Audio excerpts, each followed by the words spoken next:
Welcome, young wizard. Tonight, beneath the hush of candlelight and the quiet rustle of midnight air, we begin the long and winding story of Albus Percival Wulfric Brian, Dumbledore. A story that stretches across more than a century, filled with brilliance and sorrow, triumph and regret, love and loss. It is a tale not to be rushed, for every fragment of his childhood, every whispered memory of his infancy, shaped the man who would one day stand at the heart of history itself. So close your eyes, settle into the softness of your bed, and let us drift back through the mists of time, to the very first moments when the boy who would become the greatest wizard of his age drew breath beneath a quiet roof in the village of Mold-on-the-Wold. The year was 1881, when the wizarding world was still tangled in traditions that ran older than stone, and Britain's rolling hills lay silent under autumn skies. It was there, in a modest house surrounded by whispering fields, that Kendra Dumbledore gave birth to her first son. Her husband, Percival, held the infant with trembling hands, astonished by the depth of life in the newborn's eyes. They were blue even then, though not yet the piercing azure that would one day command awe and respect. Instead, they shone like clear summer skies over quiet water, innocent, unknowing, but filled with a kind of brightness that suggested destiny was already waiting.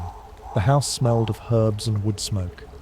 Kendra, whose heritage tied her to distant roots of magical ancestry, not always spoken of openly, had filled their home with small charms of protection, spells woven into the walls, subtle wards that hummed when touched by sunlight.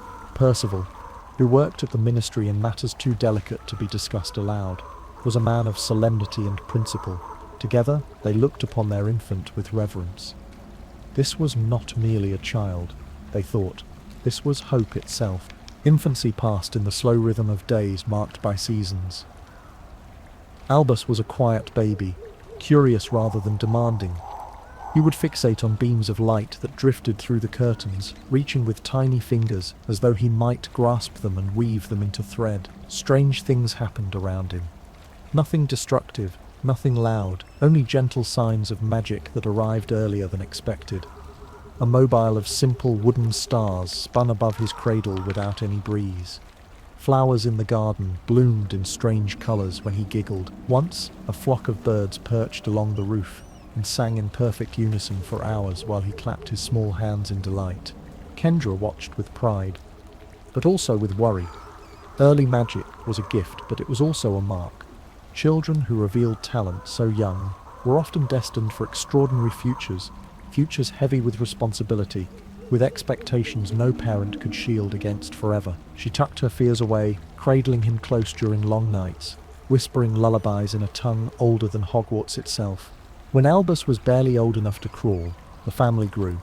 First came Aberforth, sturdy and restless, his presence a contrast to his brother's contemplative quiet. Later still would come Ariana, the youngest, whose gentle laughter filled the house like the ringing of silver bells. But in those earliest years, it was Albus alone who absorbed his parents' attention, and the walls of that house grew thick with love. Percival would kneel by the hearth, reading aloud stories of magical history, tales of great witches and wizards who shaped the world with courage and cleverness. Albus listened with unusual intensity, though he could barely understand the words. His eyes widened when he heard names like Merlin, Morgana, and Ignotus Peverell. He seemed to drink in the cadence of history itself, as though somewhere in his soul he already knew he would one day walk among legends. As a toddler, he displayed peculiar habits that left neighbours whispering, while Aberforth scrambled in the mud, chasing goats with the wild determination that would one day define him. Albus sat beneath trees, tracing patterns in the dirt, circles, runes, constellations no one had taught him, and yet the shapes were eerily precise, as if drawn from some inner well of memory. He hummed to himself as he worked, not childish tunes, but melodies that seemed hauntingly complex, rising and falling like distant choirs. Kendra grew protective. She noticed the way villagers, wizarding and muggle alike, glanced uneasily when the boy walked past with his solemn, searching gaze. He was too different, too marked by something unusual. She reminded him gently to keep his abilities hidden, to play as other children did, to laugh and tumble and scuff his knees. But Albus, though he obeyed, always seemed older than his years. as though he carried knowledge not yet spoken. Even in infancy, he loved books. Percival would find him sitting with volumes far too heavy for his small hands. The pages spread open while Albus stared at the illustrations with unblinking fascination. Once, when left unattended, he dragged a book twice his size across the floor, settled himself before it, and flipped through every page with painstaking patience. He could not read, not yet, but he followed the curves of letters with his fingers, murmuring to himself as though deciphering secrets no one else could see. The family's modest home grew warm with these small miracles, but outside, the world stirred with harsher winds, prejudices, dangers, the fraught balance between muggle and magical folk. All these currents pressed invisibly upon the Dumbledore's life, yet for those first years, within those stone walls, there was only tenderness. Albus's infancy was a cocoon of comfort, woven with stories, laughter, and the kind of fierce parental love that sought to guard him from every shadow. The boy's magic continued to unfurl gently, like leaves opening in spring. A cracked cup would mend itself in his hands. Firelight bent toward him as though drawn to his gaze. On one occasion, when a storm rattled the windows, he clapped with delight, and thunder softened instantly. Retreating into a distant murmur, his parents exchanged a glance filled with both awe and unease. Here was a child who did not simply react with accidental outbursts. His magic responded to his desires with startling precision. Nights in the Dumbledore household were filled with ritual. Kendra would place protective charms at the corners of the room, murmuring blessings for her children's dreams. Percival would sit with baby Albus, nestled in his lap, pointing to the stars through the window, whispering names of constellations. One day, he told him softly, "You will walk beneath these same skies and do things that no one believes possible." The infant gurgled, grasping at the night, as though promising silently that he would. And so the years of infancy unfolded, each day a quiet thread in a tapestry destined to stretch across history. Albus grew, not quickly, not slowly, but with the steady rhythm of a child meant for great things. He learned to walk across the wooden floors, his small footsteps echoing like omens. He spoke his first words not in simple demands, but in names, as though language itself arrived with a sense of reverence. "Light," he whispered one morning, pointing to the glow of dawn. His parents never forgot that moment. Beneath the tender care of Kendra and the solemn guidance of Percival, Albus's early life was a garden of gentleness. Yet even gardens cannot remain untouched forever by the wider world. Beyond those walls, shadows gathered, waiting for the day when the innocence of infancy would fracture. But for now, let us leave him here, wrapped in blankets, surrounded by warmth, drifting into dreams as the fire flickered low, a soft lead-in for a soft night. The embers breathe, the kettle hums. Listen, young wizard, as the air grows gentle and the world grows slow, for we are still in the tender country of beginnings, where a future genius learns first to be small, to be kind, and to wait. In the toddling years that followed his first winter, Albus learned balance the way a candle learns steadiness, by failing kindly and standing up again. The floors of the Dumbledore home remembered every footfall and made room for each new step. Chairs shifted a patient inch as shins passed. The hearth kept careful watch like an elderly aunt who does not fuss. Kendra moved through the rooms with aprons that smelled of thyme and soap, whispering the small spells of ordinary safety, while Percival took quiet notes on the weather of the household, measuring days by modest virtues. Aberforth arrived like weather sudden, cheerful, impossible to ignore, where Albus studied the way dust turns golden in a sunbeam. Aberforth chased the beam itself, intent on catching the light and tucking it into his pocket for later. The house, which had been a still pool for Albus's reflections, rippled in welcome and learned a more boisterous music, the thump of small heels, the crash of brave toys, the goatish bleat from beyond the hedgerow that always made Aberforth grin. Some mornings were harmony, others were merry dissonance, and the music of their quarrels always resolved before bedtime. Kendra called her rules games, and her cautions tricks, and so learning felt like play. We draw the stars on paper, not in the air. We make the flowers blush, only when the garden gate is shut. We listen to birds, even if they sing our names. She smiled as she taught, but the smile had a varnished shine, a thin shell over worry. When the boys slept, She strengthened the wards with the thoroughness of a woman who knows that the world can be kind and also careless. Percival, for his part, kept tenderness in an orderly drawer. He measured firewood, counted coins, ironed his conscience daily. Yet with Albus he spoke in the language of pointing. That beetle, turning leaf into lace, that frost, copying the fern, that star, old as longing. He did not address a child so much as a mind, and the mind answered. Albus listened, the way a well listens to rain. Mould on the Wold was a village of patient customs, market days that smelled of apples and damp wool, lanes where gossip crept like ivy, doorways that leaned as if listening. Some neighbours were kind, some careful, a few suspicious of anything brighter than their own lamps. Albus learned early to cup his brightness, to shade his candle with an open hand, so that a gust of curiosity would not call it by the wrong name. He practiced ordinary with such care that at times ordinary became another art he could be proud of. Magic, however, is an eager pupil and forgets its manners. A parade of wooden soldiers saluted in a shop window. A noon puddle reflected night. The chalk line on the lane refused to be scuffed by any boot. Each time Kendra's hand found Albus's shoulder like a lighthouse finds a boat. And she laughed softly at the world's oddness, until the oddness politely stood down. After twilight she coaxed the house's seams tighter with charms and breathed the tiny prayers that mothers breathe when no one is meant to hear. Words thickened on Albus's tongue, in questions rather than demands. Why do we call light by one name and warmth by another, if they are twins? Where does a promise go after it is kept? Is silence empty or full? Percival answered with patience and footnotes.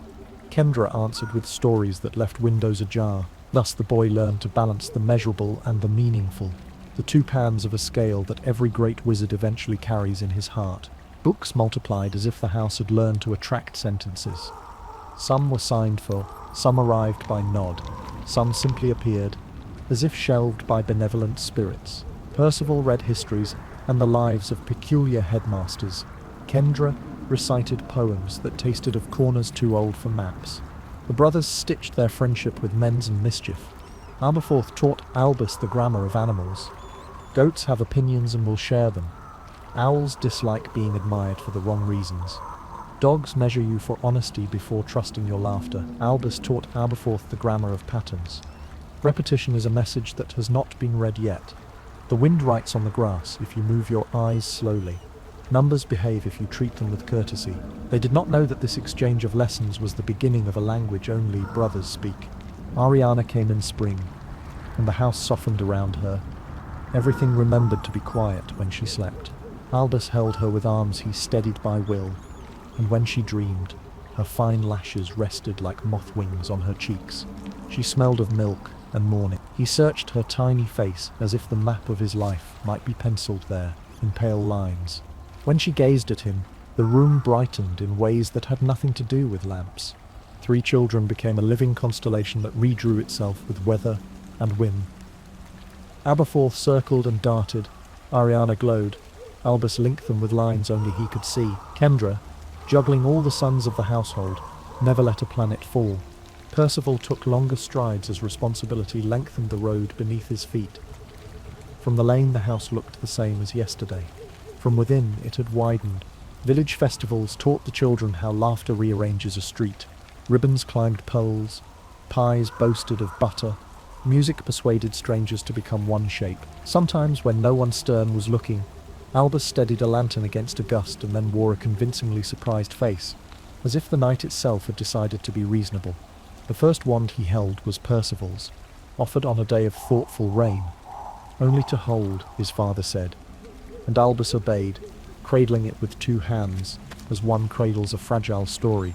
He felt the sleeping storm inside the wood, and whispered thank you without quite knowing to whom. Pride and worry crossed Percival's face, like 2 birds across a window. He collected sayings as other boys collect marbles. The baker's widow told the dough a secret before it rose. The postmaster believed ink is a courageous liquid. The schoolmaster claimed patience is simply speed in a kind disguise. Albus kept these in his pockets of memory and, when needed, rolled them in his palm to see which might fit the day. On a blue morning, Kendra taught him to braid a spell into a ribbon so a knot would never come loose. "There," she said. "Now promises can wear clothes." He laughed, and then learned not to. because the idea turned out to be important. The invisible can be dressed, duty can be made visible, love is more obedient when it has a task. He tied the ribbon around his wrist and felt, for the first time, that a vow might have a pulse. As seasons counted themselves, Albus learned to walk gently while reading the world for clues. He began to sense, swallow to weather, that his mother's smile had a seam of fear stitched inside its edges, and that his father, exact and kind, kept a private anger on a high, high shelf, locked lest clumsy hands should reach it. He did not yet know what shape would call that anger down. He only knew that some silences are not empty. They are a pause before a chord. He loved the edge of the hedgerow, where rule becomes suggestion. From there he could see fields that were promised to later, and later sounded to him like a room with more windows. He imagined a castle on a cliff, staircases that changed their minds, portraits with opinions, a library organized like a galaxy. He imagined friends he had not met, arguments he looked forward to losing, teachers who would not be cross when he asked for footnotes. Tiny griefs arrived as practice. A favorite cup broke, a favorite book was borrowed, and then moved away with its family, like a migrating bird. After a storm, he found a small blue egg, cold and impossible to say. He let sadness sit beside him without becoming his only company, asked what each loss wanted to teach, and then went out to play. He decided the world writes its syllabus in pencil, and that kindness is the only subject that keeps returning to the exam. And then there was the day that was plainly ordinary, a Tuesday with the smell of soap and rain, geese on the pond, mud with opinions, errands that did not consider themselves a plot. Two older boys passed the Dumbledore gate, laughed too loudly, and scuffed the lane with heels that wanted to grow up unkind. It was not cruelty, not yet. Only a rehearsal. Kendra called Albus in with a voice as light as the smooth side of a spoon, and closed the latch as if shutting a book in the middle of a worrying chapter. That evening, the bread rose as it always did, but Kendra smoothed its cloth with careful hands. Percival lingered at the table long after plates were cleared, his fingers steepled, his thoughts tidier than they felt. The boys slept, though Aberforth insisted that a goat needed consoling, and climbed into his blankets smelling of hay. Albus lay awake and listened to the house. Think. He pictured a lake that kept secrets, and a school that had decided to be kind. He promised the future that he would arrive prepared. In years that had not yet unfolded, the world would ask more of him than pencils and promises, but not tonight. Tonight the moon laid its silver rehearsal across the floorboards. The house kept watch with the quiet pride of wood that knows it is useful, and the boy slept with a ribbon on his wrist. Beyond the hedgerow, where the lane turns away from the kind part of the village, footsteps practiced sounding like their own meanness. The kettle would still sing in the morning. The goats would still argue cheerfully. Ariana would still breathe her small, perfect breaths. Albus would still wake with questions arranged neatly on his tongue. Yet the air had shifted by the breadth of a whisper, and whispers remember their first word. For now, let us keep to the lamplight, where stories grow obediently. The boy is sleeping. The house is patient. Tomorrow is already at the window, a politely curious guest. The years of innocence, so gentle and fragile, soon bent beneath the weight of shadows that even childhood cannot escape. For while Albus Dumbledore had spent his earliest days in the warmth of love and small wonders, the world was already turning toward him with tests of sorrow and endurance. Tonight, let us wander deeper into those days of boyhood, where laughter still echoed in hallways, but where grief also began its slow work upon his heart. The Dumbledore household at Mould on the Wold was not a place of wealth, but it was full of quiet magic, the kind that hums in wooden beams and whispers in the corners of stone hearths. The children grew swiftly. Albus, thoughtful and still as a mirror, Aberforth, fiery and restless as the wind across a field, and little Ariana, delicate as a snowflake that had landed too soon upon warm earth. Their mother, Kendra, was the sun and moon of their days, tireless in tending, fierce in protecting. Their father, Percival, though solemn, loved his children with a devotion that was steady as granite. For a while it seemed their lives would be woven of ordinary joys. The smell of bread rising in the oven, the sound of goats bleating in the meadow, the sight of children chasing light across the garden. But destiny is rarely so gentle. When Ariana was only 6 years old, playing in the garden, where wildflowers leaned toward her laughter. 3 muggle boys caught sight of her. She had been coaxing magic into patterns, harmless little sparks, pretty as fireflies, drifting above her small hands. To her it was play, to them it was terror. Fear, when it festers in young hearts, curdles quickly into cruelty. They cornered her with fists and stones, not knowing the depth of what they struck. Their blows left marks not only on her skin but upon her soul, driving her magic inward, forcing it to twist and coil into a dark knot that would haunt her for the rest of her short life. Percival found her broken in the grass, sobbing, her eyes filled with the confusion of a child who cannot understand why play had turned to pain. Something in him shattered that day. The man who had always been measured, who had believed in law and justice, was consumed by a fire no ministry could quench. He sought out the boys and punished them with a rage that did not end in death, but in a fate the wizarding world judged no less grave. For to raise a wand in vengeance against muggles was to defy the statute of secrecy itself, and the price for his fury was imprisonment in Azkaban. He went without protest, without apology, his back straight, his silence proud. He would never see his family again. The children were told only that he had acted for Ariana, that he had loved them more than his freedom. But absence has a shape sharper than any memory. And from then on, the Dumbledore home grew quieter, heavier, as though the walls themselves bowed beneath the grief that had settled there. Kendra bore the burden with the ferocity of a lioness. She drew her children closer, determined to protect Ariana from both the world and from the destructive swell of magic within her. To outsiders, she spoke of illness, of fragility, inventing excuses for why Ariana never joined the other children at play, why she did not walk the lanes or attend gatherings. Inside the home, life was ordered, with strict care. Albus was told to study, to shine, to make his brilliance a light strong enough to guide them all. Aberforth was urged to temper his wildness, though it rarely heeded constraint, and Ariana was cherished, guarded, calmed with stories and gentle hands whenever storms gathered in her small frame. Yet Albus, for all his intellect, carried within him the ache of unanswered questions. Why had his father never returned? Why did his mother's eyes carry shadows even when she smiled? Why was Ariana so often pale, withdrawn, trembling in ways he did not understand? He read books for answers, but none told the story of his family's sorrow. Knowledge grew within him, brilliant and vast, but so too did the silence of things left unexplained. Still, there were bright days. Albus's magic blossomed with clarity and control. He learned to charm quills, to write entire pages in flowing ink, to conjure shapes of light that danced like living constellations across the ceiling. Aberforth teased him for his seriousness, dragging him to chase goats, to wrestle in the grass, to taste the rough laughter of boyhood. Ariana, when calm, would sit nearby, her small smile like a fragile star, and for a while it almost seemed as though nothing had been lost. But grief never vanishes. It waits. And one day, when Albus was still young but already showing signs of the brilliance that would define him, grief came once more. Kendra, the mother who had bent her life around the care of her broken child, died suddenly, struck down in the midst of one of Ariana's uncontrollable bursts of magic. The girl, distraught and confused, never meant to harm, but her suppressed power had erupted, filling the house with force that no wall could contain.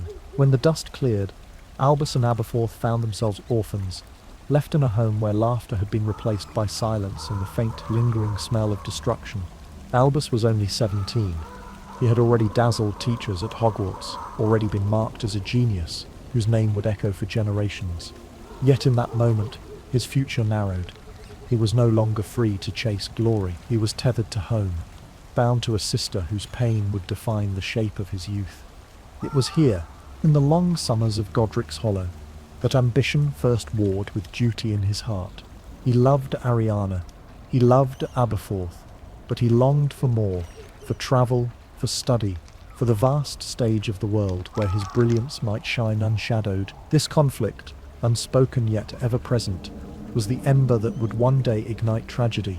For now, though, the boy who would be the greatest wizard of his age sat by his sister's side, reading by candlelight, whispering comfort when her magic threatened to unravel her, and gazing sometimes out the window toward horizons he feared he might never reach.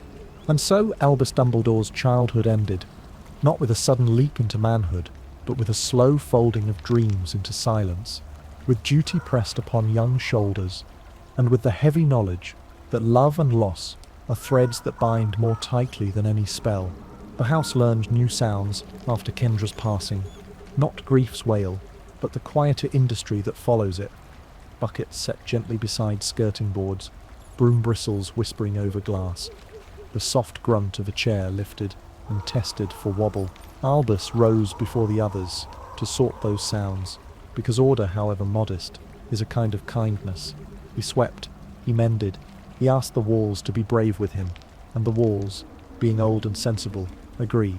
Morning arrived shyly in Godric's Hollow, sliding down the panes with milky caution. Across the lane, Bathilda Bagshot's curtains fluttered as if the house yawned. The tabby patrolled the low wall with opinions. A Bathorth clattered down the stairs like an argument, already smelling faintly of hay and goats that seemed to find him wherever he went, as if stubbornness recognized its own and came uncalled. Ariana was awake, but distant, eyes fixed just beyond the room, like someone listening to music no one else could hear.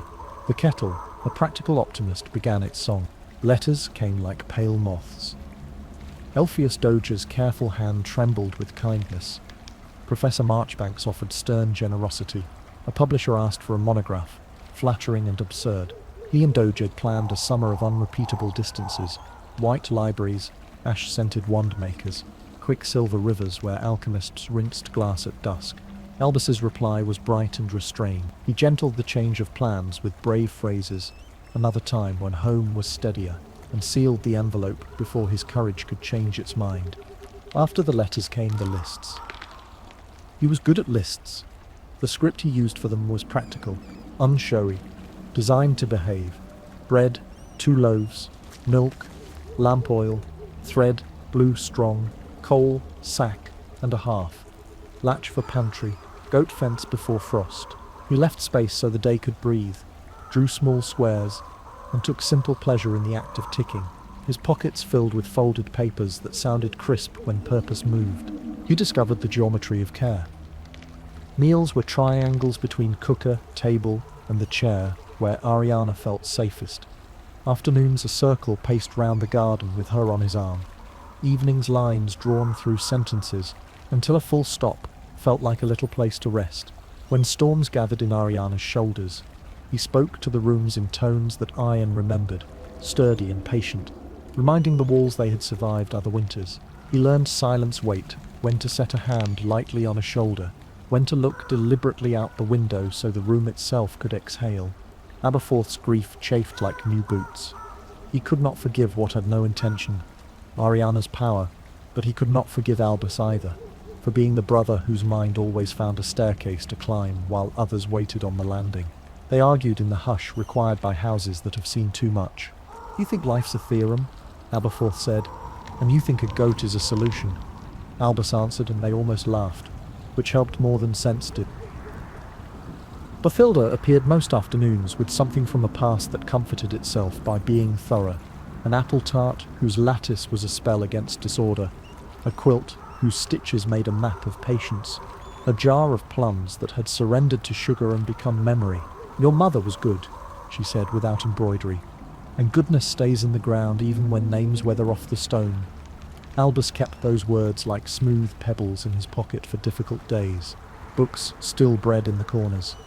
He could not stop reading any more than Ivy can stop tasting brick. But he read differently now. He chose covers the colour of work, domestic charms for clumsy fingers, healing recipes with village ingredients, treatises on stabilizing volatile magic through rhythm, routine, respectful address.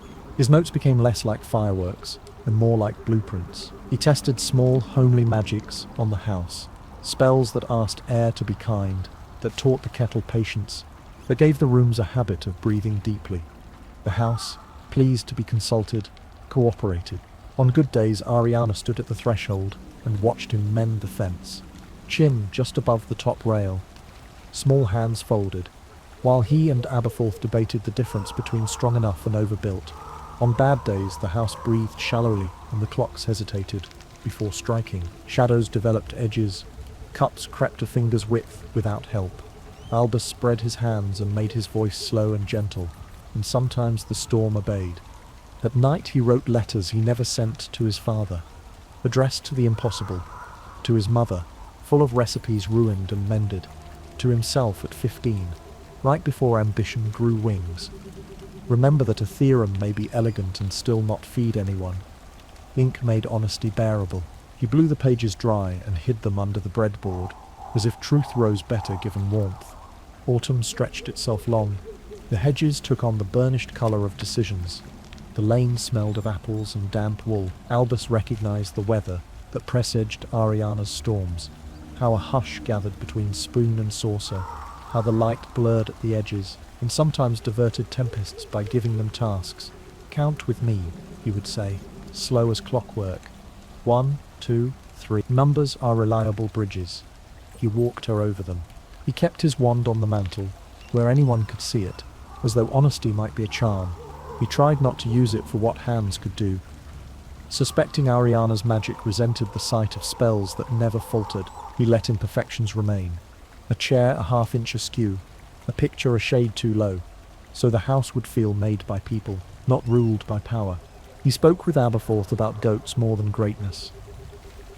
He learned to say, "I was wrong," and found how quickly rooms forgive that sentence. Elpheus wrote again, not to tempt him away, but to bring the world nearer in a size that could be held. A library in Padua, where books shelved themselves to the tune. Scholars hummed, a pressed leaf from a tree that bore 5 fruits. A little sketch of his room where the bed had the grace to make itself. If thanked, Albus pinned the drawing above the desk, and on hard afternoons told the bed in their house that it was also appreciated. It made no promises, but seemed to creak more kindly. The first snow met them at the doorstep with a hush that asked to be let in. It found the cracks. Albus had not yet mended, and tried them delicately, as if testing the house's manners. Ariana wore the shawl Bathilda had knit, grey, like the honesty in winter light, and watched flakes melt on the window with the earnestness of someone reading a letter from the sky. Aberforth declared that goats disliked poetry and preferred roots, then smuggled a ribbon onto his favourite nanny's horn, and pretended not to see it. Albus salted the step, coaxed the door to fit its frame, and thanked the weather for being so tidy about its miracles. Christmas arrived without ceremony, and therefore perfectly. No tree could be tall enough to excuse bustle, so Albus trimmed fir and tucked it where the house would be pleased, above the lintel, along the mantel where the wand still lay, around the photograph of their parents, who seemed to look not at the camera, but at the children assembling themselves beyond the picture's edge.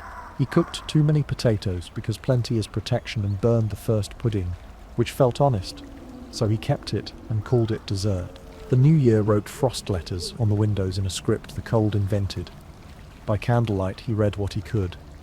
Patience, humility. Stay, he found quiet pride in small excellences, boots repaired before rain, accounts balanced to the last newt, a room left better than it was found. Spring arrived like a shy word spoken clearly.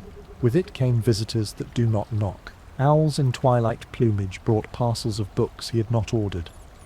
Philosophy wrapped in brown paper, spines stiff, the kind of daring that wears footnote. Return addresses were unhelpful. A street without a city, an initial without a surname, a neat foreign hand that preferred privacy. He read a little and went outside and hammered a little, read again, stirred the pot, read, then sat with Ariana and counted bees. He practiced not being pulled away, even by the brightest sentence. There were moments, even so, when the air thinned at the height of thought, when the room tilted toward elsewhere. He would close the book and set both palms flat upon the table until the grain remembered him. He would say the names of the goats, very seriously, as if reporting to an authority. He would recite the measures for scones, because recipes are friendly laws. He stitched himself to the ordinary so that no gust of brilliance could lift him out of the house that needed his weight. The day before everything changed, and the day before everything changing looked so like any other that no one could have guessed. Ariana watered the geranium and apologized to it for the week she had forgotten. Aberforth went to the smith for nails and returned with gossip about weather that insisted on being itself. Bathilda sent a jar of honey from bees, who mind their manners, and Albus tasted a drop on his thumb and thought, absurdly, that sweetness had good posture. He did not hear Destiny at the gate. Destiny wore soft shoes and admired the tidy latch. He did not see History pausing on the step to dust off road grit. History had come dressed as a neighbour's clever nephew, as a conversation that might last an hour and be forgotten. He only noticed how the afternoon light lengthened across the floorboards, as if to underline something, and how the house took a deeper breath, the way houses do when they decide to be brave for the sake of those who live inside. And so the careful hours collected themselves into a hush that could bear the weight of a knock, and the next page of Albus's life came walking up the path with a smile that knew how to turn intellect into invitation. And the lane, which had belonged to errands and goats and modest weather, prepared, politely, reluctantly, bravely, to become a road. The train to Hogwarts left from King's Cross. But before that September morning arrived, the Dumbledore home had to learn what departure sounded like. It began with lists written in Albus's careful hand, each item checked and rechecked, until the paper grew tired of being folded. Books, too many, perhaps, yet never enough. A cloak stitched with more thought than thread, shoes polished until they seemed ready to walk by themselves. Ariana watched from the stair rail, her small hands curled around the banister, as though afraid that a brother packed for school might accidentally pack himself out of her world entirely. Aberforth teased and muttered, but his eyes clung to Albus longer than his words admitted. The morning of departure was wet with London's grey insistence. Bathilda Bagshot, bustling and kind, accompanied them, for Kendra trusted her steadiness to balance the excitement. The station itself was noisy, full of steam and suitcases, full of cats that yowled in baskets and owls that objected to being treated as luggage. Urana's cheeks were pale, but she pressed her hand to the barrier between platforms 9 and 10, astonished when Albus walked calmly through as if the wall had been waiting for him all along. The Scarlet engine waited with windows open to the sky, its breath huffing like a dragon resigned to good behaviour. Albus climbed aboard, tall already for his age, his expression caught between duty and delight. He chose a seat by the window so he might wave until the last possible moment. Aberforth scowled but waved harder than anyone, as though daring his brother to forget home. Ariana waved with both hands, hair falling into her eyes, mouth forming silent words only. Albus could understand. The train groaned forward, and the faces at the window blurred into steam. The journey itself was long, but to Albus it unspooled too quickly, each mile carrying him farther from the rhythms he had known and closer to mysteries that smelled of ink, parchment, and ancient stone. Students filled compartments with chatter about houses and family histories, but Albus listened as though each voice was a library shelf, storing what he might later need. The castle rose at last from the dusk like a promise kept for centuries. Towers clawed at the clouds, windows glowed with candlelight. The lake mirrored every flicker, as if reluctant to let beauty escape into darkness. First years shuffled nervously into boats, and the water bore them forward with the silence of a spell too old for names. Inside, the Sorting Hat considered Albus carefully. A restless mind, the hat murmured, a brilliance that refuses stillness. Ambition like a quill that writes beyond the margin, yet tempered by loyalty that does not speak loudly but will not let go once sworn. Courage is present, though not his favourite cloak. He would shine in Ravenclaw, blaze in Slytherin, endure in Gryffindor, serve in Hufflepuff. Where to place you, boy, when the map of your life is still folding itself? Albus, though young, answered with thought rather than fear. Let me be where learning is strongest, where questions may grow. The hat chuckled. Ravenclaw then, and Ravenclaw it was. Applause, gentle but real, met him as he joined the table of scholars whose banners hung blue and silver, the colour of sky stretched between stars. The weeks that followed arranged themselves like beads on a string.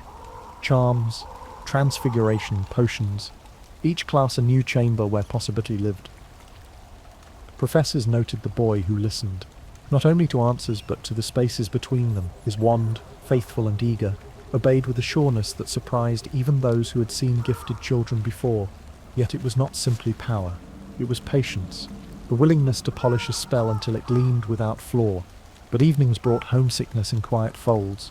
He wrote to Kendra of books, taller than himself, to Aberforth of staircases that changed direction when teased, to Ariana of portraits that whispered like friends who wanted only to play. He drew sketches of the lake with tiny fish darting like quicksilver thoughts, of towers that leaned toward the moon as though in conversation. Friendships came slowly. Albus was polite, never unkind, but his hunger for knowledge sometimes placed him apart. While others jested, he copied diagrams of spell structure, hunting for patterns invisible to less restless eyes. Still, a few kindred souls emerged.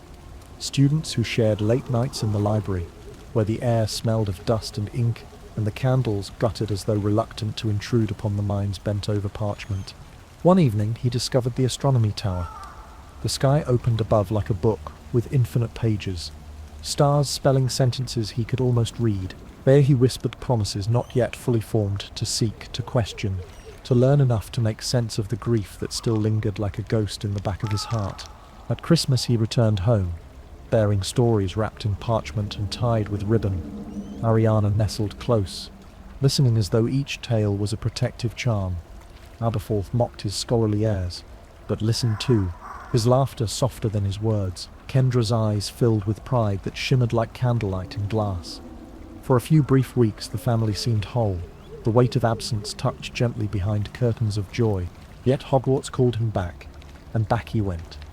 The castle growing less a place of wonder and more a second home. He learned of dueling clubs where sparks wrote quicksilver lines through air, of the restricted section where books muttered warnings as they shifted restlessly, of professors who admired his brilliance but sometimes feared its intensity. He worked until exhaustion blurred the words, yet he loved the blur, for in it he felt closer to the shape of greatness whispering at the edges of his destiny. And still, when the torches dimmed and the common room emptied, he thought of Ariana's pale face, of Aberforth's restless anger, of Kendra's weary smile. He promised himself that all his learning, all his striving, would one day be for them. The seasons at Hogwarts turned like patient pages. Snow softened the lawns. Spring stirred blossoms along the edge of the lake. Summer warmed stone into gold. Albus grew taller, his voice steadier, his questions sharper. He began to see that knowledge was not only power, but responsibility, and that brilliance could wound as easily as it could heal. Thus his first years at Hogwarts passed, laying foundations deep as bedrock, friendships tentative but real, knowledge vast and restless, and a boy learning step by careful step how to carry both promise and burden in the same small frame. The story, though, had only begun to unfold, and the castle had many more lessons waiting in its ancient breath. By the time Albus entered his middle years at Hogwarts, the castle no longer felt like an endless labyrinth, meant only for marvel. It had become, instead, a companion, living watchful, sometimes stern, sometimes indulgent. The staircases that shifted like whimsical thoughts seemed to recognize his stride, halting their tricks at the last moment, as though even mischief respected diligence. The portraits along the corridors began nodding at him with a familiarity that spoke of observation. Books in the library almost sighed when his fingers touched them, as though relieved to be handled by someone who read not only with eyes, but with reverence. His professors spoke of him in tones half awe, half caution. In charms, he could coax feathers not merely to rise, but to dance, swooping in arcs that resembled constellations. In transfiguration, wooden matchsticks became needles threaded with silver light, then back again without splinter or crack.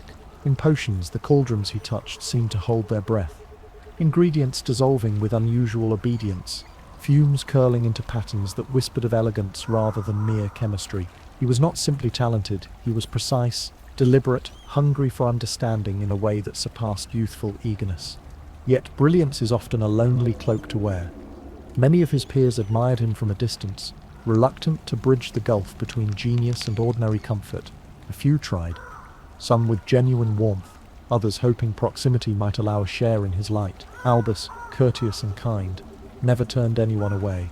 But deep within, he carried a solitude born not from arrogance but from the echo of responsibility, the memory of Ariana's fragility, Aberforth's impatience, his father's absence, his mother's quiet endurance. He laughed, but laughter never entirely unknotted the threads of duty woven tight around him. Letters from home became both balm and burden. Kendra wrote of Ariana's good days and bad, each sentence polished so as not to alarm, but Albus could read beneath the ink. He pictured his sister gazing at a window she could not step through, Aberforth storming into chores with frustration disguised as care, his mother wearing fatigue like a veil. He longed to be two people at once, the scholar climbing ladders of knowledge and the brother steadying fragile lives back in Godric's Hollow. That impossible wish carved hollows into him, even as his reputation swelled. Among the few who understood him best was Elphias Doge. Doge, with his awkward gait and skin marked by childhood pox, had endured enough isolation to recognize it in others. Their friendship grew not from shared brilliance, but from loyalty, the kind of quiet trust that needs no performance. Elphias listened when Albus unspooled theories about the structure of enchantments, but he also listened when Albus faltered, when guilt for leaving Ariana pressed like stone against his chest. In return, Albus defended Elphias when crueler students mocked him, transfiguring their insults into silence with little more than a glance. Exams came and passed like milestones left behind on a long road. Albus's marks surpassed nearly every record kept in the office of the headmaster. His essays on magical theory were copied, bound, and stored for reference by professors who themselves had authored textbooks. Whispers began to circle through the staff common room. Here was not merely a promising student, but a boy destined to reframe the very foundations of magical learning. Some feared such brilliance might bend toward arrogance. Others prayed it might bend toward service. None could yet know which path would claim him. Beyond lessons and accolades, Hogwarts itself gave him treasures that no parchment could hold. Nights in the astronomy tower, with frost on the stone, and stars blazing so fiercely they seemed to demand questions larger than any book could answer. Afternoons by the lake, where the giant squid lifted a lazy tentacle in greeting, reminding him that even in quiet corners, the world held mysteries yet unmeasured. Conversations with professors who, sensing his hunger, shared fragments of their private research, always careful, always selective, but enough to stoke fires he tended long after curfew. And yet, always, there was restraint. When dueling clubs sparked with adolescent bravado, Albus rarely joined. When he did, his spells ended matches too quickly, and he apologized as though skill were discourtesy. He learned early the wisdom of holding back, of letting others believe they had glimpsed the extent of his talent without ever seeing its full measure. Not from deceit, but from understanding. Power, once fully revealed, alters the way others look at you. He wanted, for as long as possible, to be seen as a boy, not yet as a weapon. The summers returned him home, and home reminded him of cost. Ariana's condition worsened with age, her magic swelling in surges she could not control. Aberforth grew sharper, his resentment cutting not because he lacked love, but because love had no outlet except fury. Kendra, her face lined deeper each year, leaned heavily upon Albus's steady hands, and so he split himself once more. Brilliant student in stone towers, dutiful son and brother in quiet cottages. It was during one such summer that Albus discovered a truth of himself he had not expected. In the silence of evenings, while reading in a garden, heavy with the scent of clover, he felt loneliness press differently, not merely for companionship, but for something deeper, sharper, warmer. A glance at a boy from the village lingered too long. A dream reshaped itself in colours he had not known he carried. He told no one, not even Elphia. But in that secret knowledge, he found both wonder and fear, for desire, like magic, could lift or wound, and he had not yet learned which his heart would choose. Back at Hogwarts, he poured even more of himself into study. Advanced transfiguration became his passion, the art of reshaping reality itself, bending one form into another with elegance rather than brute force. He stayed after lessons, practicing until quills turned to birds, birds into ribbons, ribbons into smoke that drifted like memory. Professors whispered that he might one day rival even the greatest of their number. Albus listened, and for a moment believed them. But belief was never simple. For every triumph at school, there was a letter from home that pulled him downward. Ariana's health failing, Aberforth's anger mounting, his mother's courage stretched thin, and so the boy who might have been carefree instead became grave beyond his years, building inside himself a chamber where joy and sorrow mingled like sunlight through stained glass. By the time he reached his 5th year, Albus was known across the school. Younger students sought his guidance, older ones envied or respected him. Teachers tested him with problems that had baffled scholars for decades. He solved some, others he stored in a quiet vault of questions, promising himself he would return when time allowed. Always more to learn, always more to understand. And beneath it all, a longing for a future when he could stretch his wings without leaving behind those he loved, a longing that would one day lead him into friendship, both glorious and ruinous. But that part of the tale waited just beyond the horizon, a storm gathering on skies still deceptively calm. Prefect Silver caught candlelight the way frost catches dawn, and with that small badge came a corridor's worth of listening.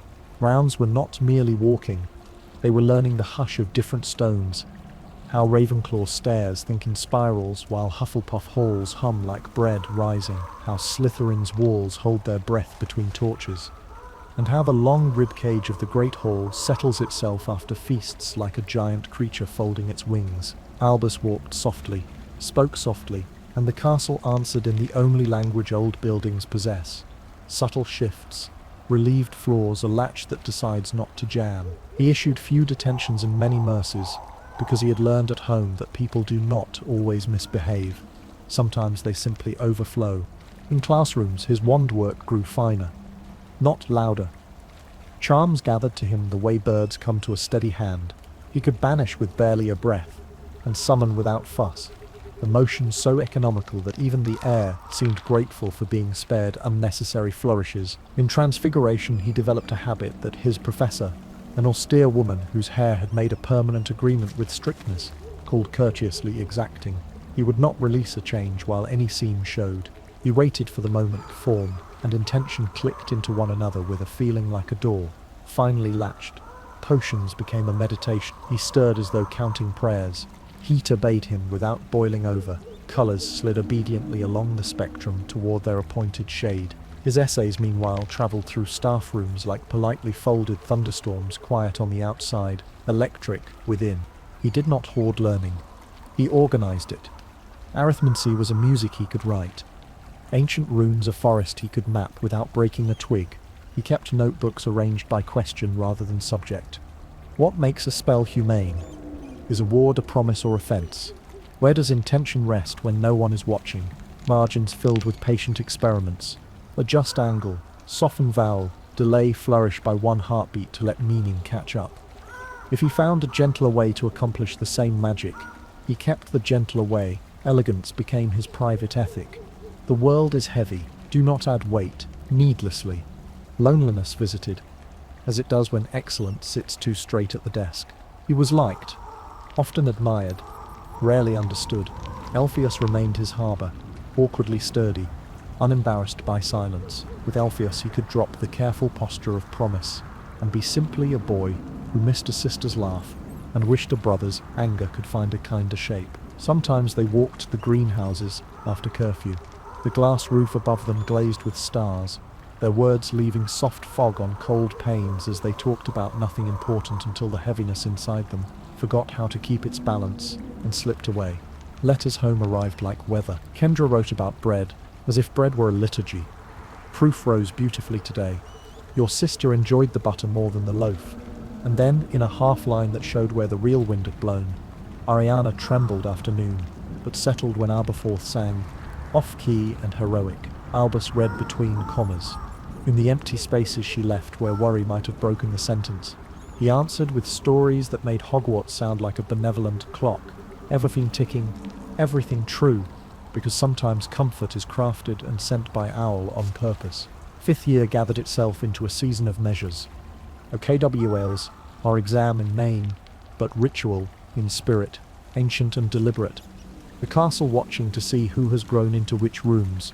Ministry examiners arrived, smelling of parchment and definite opinions. Wands were weighed, minds were weighed, patience was weighed. Albus approached each test like a discussion with older colleagues. No ghosting about brilliance, no flashy performances that make a point louder than the point deserves. Even so, there were moments when the exam became something else. In Charms, a delicate levitation problem turned into a demonstration of how gravity can be asked, not told. In Transfiguration, he guided a teapot into a tortoise so convincingly that for a heartbeat, both shapes seemed to coexist. The spout lingering as a thoughtful beak before the world chose the new truth. An examiner from the Wizarding Examinations Authority, all hawk eyes and no nonsense, wrote notes so fast her quill squeaked. Albus noticed, flushed, and then forgot. because the question on his desk was more important than anyone's opinion of his answer. He earned the outcomes everyone expected and a few no one had seen in years. Owls came later with results that looked like a row of small suns. The headmaster's congratulation was restrained and proud. Alpheus hooted in triumph and tripped over a carpet. Albus folded the parchment once, twice, as if modesty could be engineered into paper. He sent a copy home. Kendra replied with a sentence that reached across the miles and pressed his forehead gently. "Well done, my son. Your cleverness is safe with us." He understood the code. Cleverness can be a runaway horse. It was his job to hold the reins. Fifth year also taught him corridors have politics. Prefect meetings were formal assemblies of young people rehearsing adulthood. He listened more than he spoke and learned the shapes of power before power had matured. Who liked to be agreed with, who hated surprises, who would do the right thing if you named it kindly. He watched disputes about Hogsmeade privileges acquire the same tone as debates about principles, and made a note: people will defend a sweet as though it were a soul if you threaten it clumsily. He began to practice a kind of leadership that leaves other people's dignity standing when the conversation is over. There were small rebellions against loneliness that year too, moments that startled him with their brightness. A boy from another house laughed at one of Albus's rare jokes, and kept laughing, a sound like chairs scooting back for more room at a table. A kind-eyed seventh year taught him a card trick that was actually a transfiguration exercise disguised as lark. Palms grazed palms. A spark ran up his arm, and for nights afterwards the astronomy tower seemed closer than the ground. He did nothing about it. He let the feeling fold itself into the tidy drawer where he kept tremors. He was not ready to name, but the drawer had a heartbeat now, and he could hear it when the common room emptied. Sixth year opened like a book that has been read before, but not thoroughly. He knew the rhythms, so he wrote variations. Permission to use the restricted section came early, not by favoritism, but by trust earned in the currency of carefulness. He did not abuse. He turned pages like an archivist, knits bones together. He read about binding magic, and realized an oath is not a chain. It is a bridge built of repeated intention. He read about vanishment, and understood that to make something go away, you must first admit what it is, without ornament. He read about conjuration, and learned the hard limit. True creation is not a trick. All conjured things have a debt written on them somewhere you can't see. On Thursdays he met with a professor who preferred to keep his door unmarked and his praise private. They discussed theoretical transfiguration until theory forgot it was supposed to stay on the page, and walked around the room testing chairs. Together they teased at the edge where shape becomes meaning. Could you transfigure cruelty into silence? Could you transfigure fear into rest? And always when the idea began to taste like hubris, they stopped. Albus had already eaten too close to the flame at home. He knew the smell of things that burn unseen. He taught too, because teaching is the best way to discover which parts of your wisdom are only cleverness in disguise. Younger Ravenclaws gathered with their parchment like hopeful sails, and he explained that magic is not bossiness. You ask the world to consider your suggestion, he said, and you make your suggestion so reasonable, so mercifully precise, that the world would be impolite to refuse. They laughed, then tried it, and their spells became kinder and stronger at once. He kept that afternoon in his pocket for bleak days. Hogsmeade weekends were less novelty now, and more geography of comfort. He bought quills that did not scratch, chocolate he pretended was for Alpheus, and then shared anyway, and second-hand books whose margins carried the ghosts of other minds. He avoided the shouty places, and the corners where secrets crowded, but sometimes, just before dusk, he walked the path past the churchyard, reading names on stones as if history had laid out flashcards. He stopped each time at a weathered angel that looked as if it had heard everything already, and he told it the kind of truth one says to stone: I want to be good, and I want to be great, and I do not yet know how to braid those two without hurting someone. Back in the castle, letters continued their slow braid of love and alarm. Kendra's writing grew tighter. Ariana's calm had fissures that widened and then knit uneasily, like ice tested by too much sky. Aberforth wrote rarely, scrawled reports about goats and temper and a sentence that said, "You better be learning something that helps," which was a brother's way of asking to be seen. Albus answered with recipes for steadiness disguised as domestic charms. Warm the cup before pouring, count the breaths while the kettle gathers itself, sing even when you are not in the mood. Do not frighten the house by moving furniture angrily. He knew it was not enough. He sent it anyway. Sometimes the only magic available is the kind that keeps a day from breaking. In spring, invitations began to arrive, as if the future had learned to write his name. Publications asked for summaries of his theories. Mentors suggested he consider research posts abroad. A venerable alchemist sent a courteous query about whether he ever thought in metals. Albus pinned nothing to his wall. He pinned his days to Ariana instead. Even in dreams, success had to pass through the little sitting room in Godric's Hollow and nod to the girl at the window. But even duty can share a table with hope. Alpheus proposed a grand tour after 7th year. Libraries in cities whose names sounded like exhalations. Wandmakers who argued by storytelling. Aurora eaten by mountain lakes, and returned hours later as rumours. Albus let the idea rise like dough, cautiously warm. They plotted routes on napkins, then folded them into paper ships and floated them on pumpkin juice, because that is how one keeps ambition playful. Albus wrote home about none of it. Superstition is simply tenderness, carrying a lantern. He was offered the Barnabas Finkley Prize for exceptional spellcasting that year, not yet in hand, but whispered as if the decision had already quietly set. He did not count on it. Prizes are weather, work is climate. He wrote an essay instead about the ethical structure of shielding charms and rewrote it thrice, until the argument walked on its own feet, without leaning on adjectives. When he signed his name, the handwriting did not preen. It did not need to. At the very end of 6th year, on a night that tasted of cut grass and cold iron, he found himself on patrol, when a squabble broke like bad glass near the trophy room. 2 boys, older, intoxicated by the way anger makes the world simple, had cornered a 1st year whose fear made his wand clumsy. Albus stepped forward not with thunder but with grammar. First removed the sharp verbs, he disarmed. Then put away the cruel adjectives, he softened the light. Then correct the tense. He spoke as if they were already better boys. Remembering a mistake, they blinked. Shame arriving like a shy animal that nonetheless belongs. Detention followed, but so did a path back to themselves. Albus walked the smallest one to Ravenclaw Tower, and waited until the door had closed behind him. Later he wrote home, only. People bend toward good, if you give them a hinge. 7th year waited like a held breath just beyond the corridor's bend, full of nadiuties and invitations to step into a life that did not yet know the weight of a sister's trembling. For now, the castle exhaled summer through open windows, parchment slept, and the lake kept its patient secrets, reflecting a sky that held more questions than even Albus could count in one night. He turned down his lamp, promised himself he would rest, and let the darkness be kind. Godric's Hollow waited with silence that felt older than the stones of its cottages, silence broken only by the shuffle of goats in Aberforth's keeping and the uneven cadence of Ariana's breathing.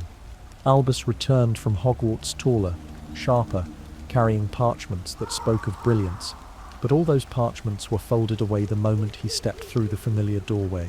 Home was not a stage for trophies. Home was a crucible, and within it sorrow simmered. Kendra had died, her absence still a raw wound in the fabric of their days. Ariana drifted through hours in fragile peace, broken by sudden storms, her magic pressing against the walls as if trying to escape her small and trembling body. Aberforth carried anger like a second skin, anger at the world, at their father's fate, at Albus himself, for leaving and returning with honours that did not mend what had broken. The house held them all together, by habit more than hope, its timbers strained but refusing to give way. In those first weeks after returning, Albus moved carefully, as though sound itself might splinter Ariana's calm. He mended shutters, repaired the garden fence, and read aloud passages of history to a sister who listened with half-closed eyes. He tried to balance duty and ambition, but ambition still whispered through the quiet, urging him toward the wider world. His letters from Alpheus arrived full of marvel, glimpses of libraries in foreign lands, meetings with scholars who spoke of Albus with admiration, though they had never met him. Albus read them by lamplight, folded them once more, and told himself later, always later. It was in those days of quiet desperation that another presence entered their lives. Gellert Grundelwald came not as a stranger entirely, for whispers of his brilliance had already brushed Albus's ears at Hogwarts, though they had never been classmates. Expelled from Durmstrang for experiments too dark for even that stern institution, He had come to live with his great-aunt Bathilda Bagshot in Godric's Hollow. Bathilda, with her shelves of books that smelled of dust in centuries, introduced them as though introducing two halves of the same equation. From the first conversation, Albus felt something ignite. Grindelwald's mind moved with speed and daring, hurling ideas like sparks into the air. The failings of the Statute of Secrecy, the waste of magical potential, the vision of a world where wizards ruled openly for the greater good. Albus listened, his own long-suppressed hunger for something beyond caretaking, rising like a tide. Here was a companion who understood the scale of his dreams, who did not flinch at the thought of remaking the world. They walked the lanes of Godric's Hollow at dusk, their voices low but urgent. Grindelwald spoke of plans as though the future were clay in their hands. Albus, brilliant and yearning, answered with theories, with spells half invented, with visions he had never dared give voice to. The air around them crackled with possibility. For the first time in years, Albus felt seen not as caretaker, not as burdened elder brother, but as equal, as visionary, as architect of a world yet to come.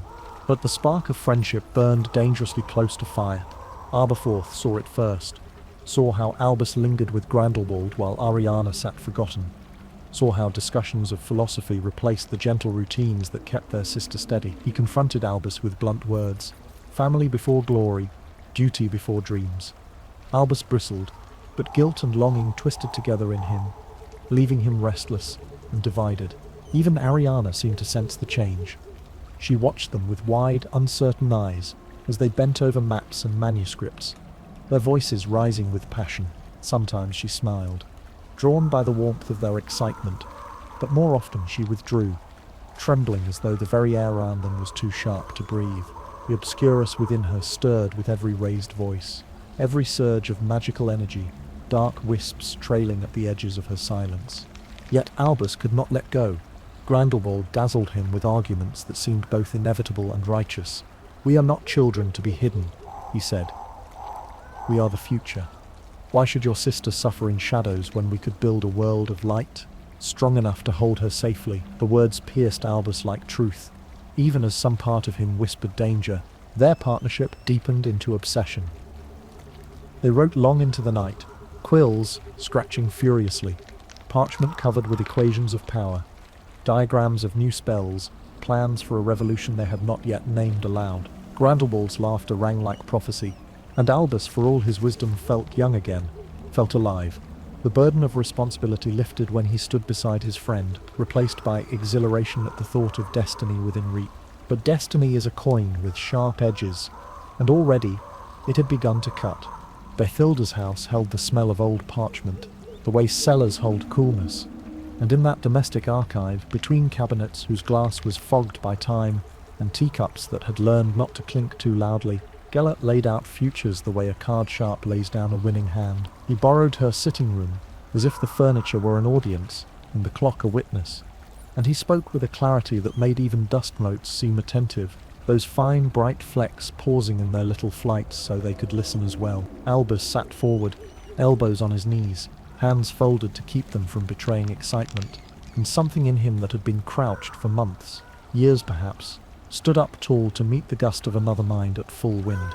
Bathilda admired them with a fondness that tried to disguise itself as fuss, smoothing a doily here, straightening a stack of letters there, promising biscuits that never arrived because she forgot she had promised them. "Such splendid conversation," she would murmur.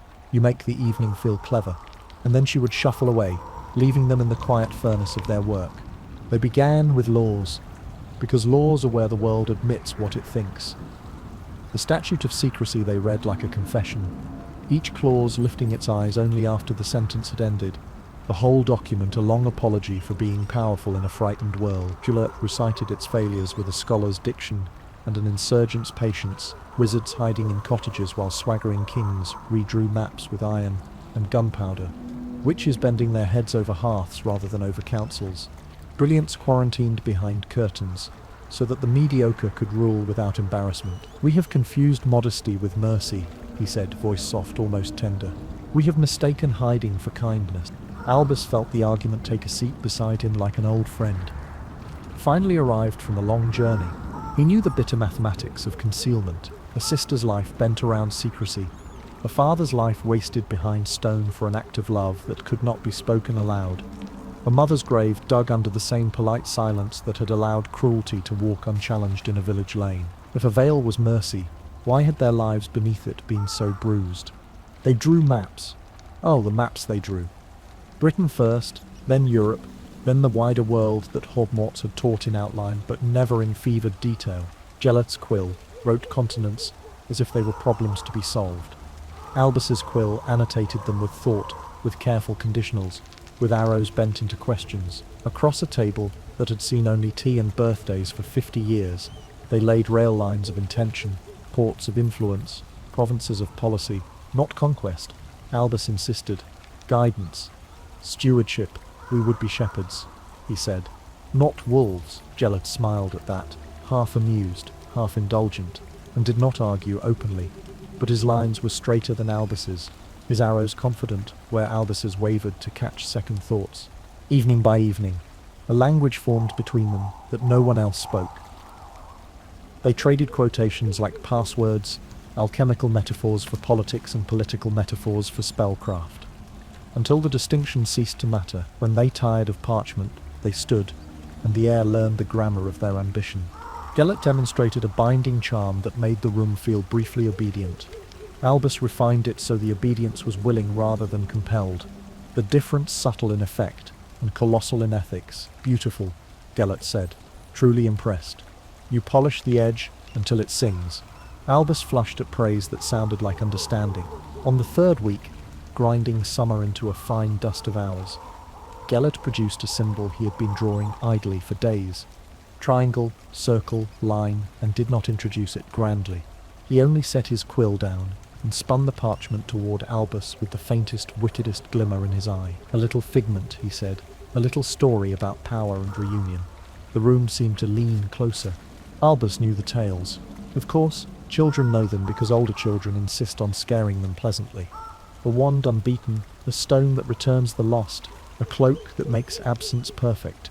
But here, under Gelot's finger, the symbol behaved not like a bedtime shape, but like a compass. 3, Gelot said, tapping each part. Wand, stone, cloak. Together, authority that cannot be resisted. Together, a world reorganized into its proper proportions, in which the talented are allowed to build the structures that kindness alone cannot sustain. He did not say Deathly Hallows as if the words were haunted. He said them as if they were an address. Barthilda fetched a box from a high shelf, letters, brittle and precise, some in a hand that had learned its letters before ink became cheap, and scattered the past between them. Old things, she said, with a shrug that begged to be contradicted. Gelot sorted with hunger, disguised as tidiness. Albus read in the punctilious way that makes documents feel thanked. There were obscure genealogies, rumours that scratched at the floorboards of truth, references to Peverell, not as myth but as men. If a sign occurs often enough in old margins, it stops being decoration and begins to be a map. They left by dusk and walked the lanes as if they were already highways of consequence. Ariana watched sometimes from the window, one hand to the glass as if testing whether the evening would ever be soft again. Albus would wave, gentle, promising later, and later too often arrived after the lamp had been snuffed. With Gelot, laughter took on a new temperature in Albus's chest, quicker, riskier, easier. They tried spells the way boys try daring, levies that asked weight to be negotiable, occlusive magics that gave privacy the elasticity of a curtain one can choose to open from either side. Gelot's magic had the glittering impatience of a river trying to find the sea. Albus's, when he remembered himself, had the patience of stone learning wind. Together the room held weather, and sometimes the weather leaked. Aberforth felt the draughts first. He could tell when Gelot had left because the kitchen's angles needed straightening. And he could tell when Albus had been thinking too hard because words sounded like metal for an hour afterward. He fed goats and sharpened anger the way other boys sharpen knives, testing the edge, hiding the blade. When Gelot's courtesy grew too smooth for comfort, Aberforth scratched it with blunt questions until the Polish admitted that there was wood beneath. "I am not your student," he told Gelot once, voice low, "and my sister is not your experiment." Gelot's smile held, but the air cooled by a degree, the sort of temperature change a house notices before people do. Grindelwald sometimes spoke of mercy the way mathematicians speak of rounding errors. He did not gloat about cruelty. He simply assumed that large work requires a willingness to accept small harm. Someone must be brave enough to add the columns correctly, he said. No matter how the totals make timid hearts feel. Albus resisted the metaphor even as his mind enjoyed its neatness. He offered corrections that mercy was not a rounding but a variable to be preserved, that human cost could not be tucked into margins without the book becoming a lie. Gellert listened attentively, agreed beautifully, and then continued as before. It is difficult to argue with a waterfall about the ethics of falling. The symbol followed them everywhere. Gellert scratched it on the dust of Bathilda's table with a nail, drew it in steam on teacup rims, traced it in the air where candle soot hung. Albus caught himself mirroring the motion absent-mindedly, and startled, stopped. Symbols are small doors. If you draw them often enough, they open all by themselves. By August the plan had a shape one could describe without apologizing. They would travel first across the island, then outward, following threads of rumor like map lines only the initiated can see. They'd gather the 3 or 2, and even one would do if it were the right one first. They would test justice where it had been too long hypothetical. They would build a scaffold of law strong enough to bear the weight of truth, and crucially, here Albus's voice trembled with hope that made him angry at himself for being so young. They would mend Ariana with a gentleness that strength could afford. If the cloak were true, he whispered once, she could walk through days that do not bruise her. Gellert kissed the idea with words that sounded like tenderness and functioned like leverage. He was kind to Ariana when he remembered to be, which is a very different thing from being kind because one cannot imagine being otherwise. He could make her smile with a card trick that was actually a transfiguration taught to him by an uncle who never learned to be boring. He could quiet a room's anxiety with a compliment so exact it felt like balm, but he could not sit still in the delicate economy of her days, could not endure the slow arithmetic by which a calm hour is purchased with quiet and routine. He was built for crescendo. She needed lullabies. Albus, who knew lullabies by heart, began to miss verses. Bathilda, wise in the vague way that elderly wisdom often is, tried to pour a little water on the coals without making them hiss.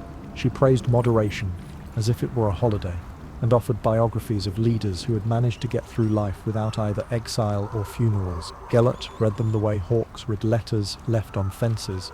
Albus thanked her with courtesy so flawless it sounded like a spell, then returned the next day with notes in the margin that showed he had understood every warning and filed it under to be considered after the work is done. Elpheus, writing from trains whose windows stitched the continent into a single long thread of scenery, sent postcards that looked like little rooms a tired man could rest in. Prague library glows, he scrawled. Tables like lake. A one-shop in Lüneburg lets you choose your wood by listening. There is a city whose bells argue kindly with one another in the hour before dawn. Albus kept the cards in a pocket he could touch without opening, the way a devout man touches a charm. He did not show them to Gellert, who would have laughed, not unkindly, but in a way that would have turned the bells into nothing but metal. There were days when Albus woke with a ribbon around his chest. The old ribbon, the one his mother had taught him to tie around promises. On those days he cooked without magic, because knives have good advice, and he sat with Ariana while she counted the larks in the stone wall, because counting is a bridge. On those days Gellert looked at him with something like disappointment disguised as affectionate teasing. The world is waiting, he would say, bright as brass. You are polishing spoons. And Albus would hear a bell ring inside himself that said both warning and invitation. They tested each other. Gellert proposed a charm to persuade a crowd with a single word. Albus refined it into an appeal that could be refused, because to be unable to refuse is not the same as to be convinced. Albus proposed a ward that would refuse entry to any who came with malice. Gellert added to it a discernment that allowed strategic malice through, because sometimes malice has the right surname. They admired what they altered in each other. They loved no other word serves the sensation of an equal, arriving precisely at the place your thought had leapt to, and then leaping again. Evenings in the hollow began to carry a pressure difference you could feel in your ears if you paid attention. The village was not naive. Chickens announced storms better than newspapers do. Shopkeepers grew courteous to Albus in the crisp way people become courteous when they suspect you are becoming something. Mothers drew children a foot closer to their skirts when Gellert passed. Not because he looked cruel, but because he looked like someone to whom doors would open, and that is always alarming. Aberforth confronted Albus by the pump, water rattling in its throat as if trying to speak for them. "You are building a bridge to a place we have not agreed to go," he said. "And you are leaving Ariana on this bank, as if she were luggage. It was not fair." Albus had spent hours in gentleness enough to soften iron, but it was true in the way accusations often are when they grow in the dark. Albus reached for his brother's shoulder, the touch that used to sort any argument into forgiveness, and felt the muscle there harden. The pump chose that moment to sigh. The bucket chose to swing. Little household things do their best to write peace while people scribble anger across the page. One late afternoon, fireflies lit the hedgerow like punctuation for a sentence the sky had been writing all day. And Gellert said the words he had been saving for a moment when even refusal would be flattered to be asked. "Come with me." Not later. Now, the Hallows are not metaphors. The world is not patient. Your gift is not a candle to be hidden in a pantry. Ariana will be safer in the world we will make than in the world that failed her. He laid the promise on the table like bread. "For the greater good," he added, and the phrase sat between them with an air of having rehearsed itself for centuries. Albus looked at the phrase as one looks at a chair before trusting it with one's weight. Greater than whose good? Measured by what instrument? Administered by whom? His mind could array 20 objections in tidy rows. His heart, poor honest thing, leapt toward the door. He asked for a week. Gellert smiled and fancied that patience was a kind of victory. During that week, Albus tried to live 2 lives at once, so he could choose, without abandoning either. Mornings he was the brother who minded kettles and windows, who knew the exact pressure of a hand that calms afternoons. He was the architect of new grammars, who could spin policy out of cobwebs and make it seem strong as cable. Evenings he was simply a boy who walked with another boy and let astonishment be indistinguishable from affection. He slept too little and dreamed too much. In his dreams, Ariana walked under a cloak that made the world gentle, and Gellert did not mind how long they lingered in shops that sold nothing but onions and gossip, and the wand he would one day hold did not weigh his wrist down with history. Bathilda, catching him in her doorway with eyes that had earned the right not to be deceived, said only, "Remember that a future which refuses to include your duties is not the future, it is a costume." He kissed her papery cheek, as one kisses a hand that has mended one's shirt. "I will stitch duty into the hem," he promised.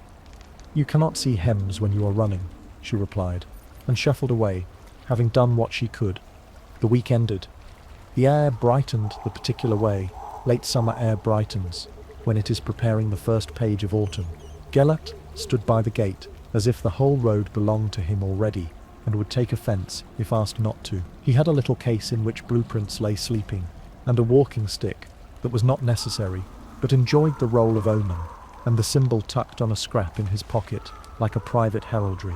Albus came down the path, with decision folded in his coat, heavy, not yet ironed. Inside, Ariana began to hum a tune she used when the world had too many edges. Aberforth, hearing it, put down the pail and did not say the sentence he had prepared, because there are sentences that, once said, cannot find their way home. A cloud crossed the sun with the solemnity of a curtain. The goats, showing their ancient peasant wisdom, chose to chew as if nothing were about to happen. Albus reached the gate and touched the latch. Cold iron, practical as bread. Gellert's eyes were bright as if the future were something one could see reflected on the surface of a friend. "Well?" he asked, and the question was a wand pointed not at the body but at the soul. Albus opened his mouth, and all his careful arguments scattered like leaves, and all his love gathered like a tide, and all his duty stood very still, waiting to be named. And then the world, which has impeccable timing when tragedy is in rehearsal, let a single sound ring through the yard, the crack and rush of magic starting to run where it had been penned too long, the cry of a girl who was also a storm, so that decision which had been a private instrument became suddenly a public one, loud as a bell, for a heartbeat longer than wisdom. Gellert did not turn toward the house. For a heartbeat longer than bravery, Albus did not move toward the gate. Or perhaps they both moved at once, but in different directions, which is how stories like this prefer to begin their final arithmetic. The kettle, patient sentinel, began to boil over on the stove, as if even ordinary water had chosen this instant to lose its containment. The sound that tore through the little house was not thunder, though the walls shook as if a storm had passed directly overhead. It was Ariana, her obscurus breaking loose with a violence neither brother nor friend could have foreseen. Shadows clawed at the plaster, tendrils of blackness curling through the rafters, the floorboards warping as though the house itself were recoiling from the force inside her. Albus dropped the latch, sprinting back into the sitting room, wand already raised. Aberforth was there before him, eyes blazing, shouting her name with a voice raw from desperation. Gellert stood to one side, not frightened, but alight with a terrible fascination, as if witnessing proof of every theory he had ever proclaimed. The clash came swift, words too sharp to be unsaid, wands raised too quickly to be lowered. Aberforth struck first, his spell cast not for glory, but protection. A blast meant to shove Grindelwald away from Ariana. Gellert answered, with elegance sharpened into cruelty. A curse bright and thin as a spear. Albus, heart-hammering, threw himself between them, his shield charm ringing against the stones. The room filled with blinding light, and the shriek of splintering wood. Magic has its own weather, and that night the storm grew unbearable. Spells crossed and tangled in mid-air, ricocheting from walls, burning through curtains, shattering glass until the floor glittered with shards. Albus's voice rose above the noise, not commanding but pleading, calling his brother's name, calling Gellis too, begging them to stop. Yet each spell cast drew another in response. Each defense demanded a retaliation, and between them Ariana trembled, the obscurus wrapping around her like smoke around a candle flame. Aberforth cried out, his words more wound than argument. "You've forgotten her. You've forgotten us." Albus flinched as though the accusation itself had struck him. Gellert sneered, calling Aberforth a child, a goat-tender unfit to speak of greatness. Albus raised his wand again, torn between shielding his brother and answering the insult that cut deeper because it rang close to truth. Then the shadows surged. Ariana screamed, and the obscurus exploded outward, a wave of blackness that slammed the combatants into opposite walls. For a breathless instant, all three lowered their wands. They saw her small figure in the doorway, eyes wide, arms reaching as though to stop them. In her face was no blame, only terror and love, desperate and unguarded. What happened next would remain forever uncertain. 3 wands lifted at once. Aberforth's with the fury of protection, Gellert's with ambition, cold as steel, Albus's with the desperation of someone trying to undo what had already begun. 3 spells crossed, bright threads of will colliding in the charged air, and Ariana, caught between them, shuddered once. The shadows around her imploded, the air rushed inward as if the world itself gasped, and then silence. Her body crumpled to the floor, wand slipping from her hand, eyes closing without struggle. The obscurus dissolved like mist at dawn, leaving only stillness where storm had been. The room froze. The smell of burned wood hung heavy. Aberforth dropped to his knees beside her, shaking her shoulders, calling her name over and over, his voice breaking until it was nothing but sobs. Albus stood motionless, his wand falling from his hand, horror hollowing him from the inside. He whispered her name once, softly, as if even now gentleness might call her back. Gellert was the first to move. He took one step back, then another, eyes darting between the brothers, between Ariana's still form and the ruin of the room. For the first time since they had met, Albus saw fear in him, not grief, but calculation, the recognition that this place was no longer safe for him. Without a word, Grindelwald turned, cloak snapping behind him, and fled into the night. The latch clicked softly as the door closed, and his footsteps vanished down the lane.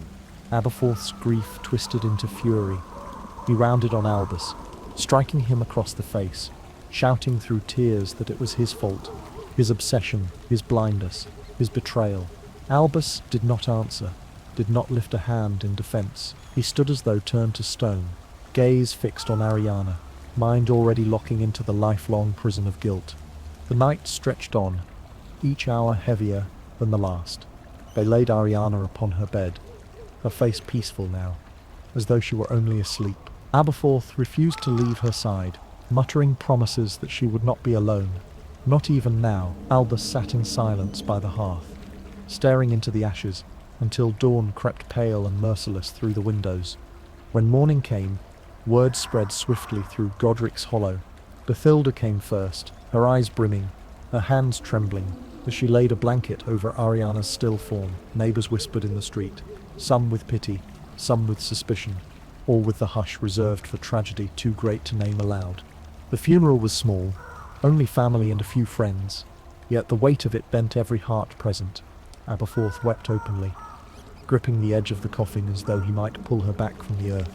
Albus did not cry. He stood tall, his face calm, but those who looked into his eyes saw something broken, something that would never mend. As soil fell upon Ariana's grave, a vow formed within him, not spoken, not written, but carved deep as runes into his soul. He would never again allow ambition to blind him. He would never again put dream above duty, vision above love. For the rest of his long life, every victory would carry the shadow of that grave, every triumph the whisper of her name. And somewhere, far across Europe, Gellert Grindelwald moved onward, carrying with him not remorse but purpose sharpened by loss. His path and Albus's forever divided by the girl whose death had bound them both in chains. Neither would ever escape. The hollow grew quieter after Ariana's death, but it was not the silence of peace. It was the silence of absence, of words swallowed before they reached the air, of footsteps that no longer fell on the stairs. Aberforth moved through the cottage like a storm, stripped of thunder, grief sharpened into bitterness. Every glance toward Albus a blade. The younger brother's heart was open-wound, and he refused to let it close, refused to forgive. To him, Albus had chosen dreams over duty, and the price had been Ariana's life. Albus bore the accusations in silence. He did not answer when Aberforth cursed him, did not defend himself when hands struck his face at Ariana's grave. He knew that every word spoken in his own defense would be hollow. Nothing could be offered that would outweigh the sight of Ariana crumpling to the floor, caught between their spells. His guilt became his companion, heavier than any chain, a presence that walked beside him in daylight and lay against him in the dark. The house itself mourned. Its walls, once humming with quiet domesticity, sagged beneath the weight of grief. The clock ticked more slowly, as if time itself hesitated to move forward. Albus rose each morning to the sound of Aberforth clattering pots in deliberate defiance, refusing to let his brother think he had abandoned Ariana's care. And each night, Albus lay awake, staring at the ceiling beams, listening to Aberforth mutter curses into his pillow, swearing vengeance, not only on Gellert, but on Albus too. News of Ariana's death spread further than the Hollow. In whispers at the edges of wizarding gatherings, Albus's name was spoken not with admiration, but with caution. He was brilliant, yes, but dangerous. His friendship with Grindelwald became a subject of rumour. His silence interpreted as guilt. Bathilda tried to shield him, insisting that grief was punishment enough, but Bathilda's voice was small against the tide of speculation. Albus withdrew. He left the cottage less often, preferring the company of books whose pages could not accuse him. He filled his days with study, not the gleeful curiosity of his school years, but with grim determination, as though knowledge itself could become penance. He wrote long essays on magical ethics, lines of ink wrestling with questions of power and restraint, of how easily ambition masquerades as justice. He did not publish them. They were not for the world. They were confessions to himself. Elphias Doge returned from his travels, carrying stories of distant cities and letters of recommendation from scholars eager to meet Albus. He arrived at Godric's Hollow with hope in his eyes, only to find his friend hollowed out by guilt. Doge urged him to leave, to travel, to resume the plans they had made before tragedy struck. "You must not chain yourself here," Elphias pleaded. "Your mind deserves the world." But Albus shook his head. "The world deserves better than me," he said softly. "I cannot trust myself with it." Yet fate, unkind and unrelenting, would not let him remain hidden. Letters arrived from Hogwarts, from the ministry, from scholars who had read his works as a student and recognized the brilliance within them. They invited him to speak, to teach, to join councils where the future of magical Britain was being written. Albus resisted at first, clinging to solitude as though it might keep him safe from repeating his mistakes. But eventually the pull of responsibility outweighed the comfort of exile. He left the Hollow, though Aberforth spat at his back when he did, swearing never to forgive him. Their parting was bitter, final in tone if not in truth, for blood binds even when love is severed. In London, Albus's reputation revived. His lectures on transfiguration drew crowds of young witches and wizards eager to hear him speak. He demonstrated magic with elegance that seemed effortless, reshaping objects not into crude imitations but into living, breathing forms that carried dignity of their own. He spoke of restraint, of using power not for domination but for understanding, words shaped by guilt yet received as wisdom. Scholars began to call him prodigy, genius, visionary. He accepted their praise with a polite smile, but inside he felt only the echo of Ariana's last cry. Gellert Grindelwald's name too began to spread. But in darker circles, reports arrived from Europe of disappearances, uprisings, whispers of a wizard who promised a new order built on wizarding supremacy. Albus read them in silence, heart constricting with each line. He knew the ideas. They had been born in the quiet of Bathilda's parlour, scrawled in ink by two eager boys who thought themselves architects of the future. Now they walked the world in another man's hands, sharpened into weapons, and Albus, by failing to stop him, bore their stain. Thus began the years of waiting, the years in which Albus rose as scholar, teacher, thinker, even as shadows lengthened across Europe under Grindelwald's banner. The duel that would define them both lay ahead, but for now Albus buried himself in books and lessons, preparing, though he did not yet admit it, for the reckoning he knew must one day come. And always, behind every triumph, Ariana's face lingered, reminding him that no victory could ever be pure, no success untouched by grief. London taught him a new quiet, a hush of libraries that have learned to tolerate fame, the sober murmur of seminar rooms, where eager quills anticipate a name before it is spoken, the dignified clink of teacups in houses whose curtains are too heavy to flutter. He arrived politely, left gently, and in between offered lectures that showed magic not as spectacle, but as careful conversation with the world, patient and precise, a dialogue where will requests and reality considers, a craft whose truest praise is that nothing breaks. In corridors afterward, hands reached for him with questions bright as coins, and he answered until the hour had grown too late to belong to anything but regret. He slept in rented rooms that smelled of starch and dust, lay staring at ceilings that forgot his name, and counted the slow heartbeats between the moment he closed his eyes and the moment Ariana's face arrived to sit beside the bed like a patient ghost who did not blame, who simply would not go. He wrote long papers that he did not publish, and longer letters that he did not send. The papers argued with himself about the limits of command, about the right use of certainty, about whether a shield can be considered moral if its strength requires ignorance of those outside its arc. The letters began, Gellert, and then stopped, because every continuation sounded either too proud or too pleading, and he had vowed never again to let pride or pleading be the engine of his acts. Some nights he burned drafts in the hearth, watching the words unknot into smoke, and told himself that the lesson had entered him as ash enters brick, visible to no one, durable even in weather. Matilda visited in the city once, wrapped in shawls that had learned the way of trains, carrying a tin of biscuits that had not survived the journey with their shapes intact. She spoke of Godric's Hollow in a tone that allowed nostalgia to breathe, but not to dramatize itself. She spoke of Aberforth with an affection that could not dissolve his stubbornness but could at least address it by name. She spoke of Ariana as one speaks of dew, not because she was fragile, but because she was brief. "You are kind," Bathilda said at last, setting down her cup, "and you think kindness will keep you from danger. It will not. It will only tell you how to stand while danger is happening." He bowed his head and let the tea cool. The wizarding world, never as large as it pretends to be, and never as small as gossip would have it, sent him news the way thunder sends warnings. Distant, rolling, easy to ignore until glass remembers it can rattle. Letters from colleagues arrived with paragraphs that began in scholarly patience and ended in hurried script, carrying rumours of a young man in the north who spoke as if law were a lever that could be set properly by the clever and thereafter require no further virtue.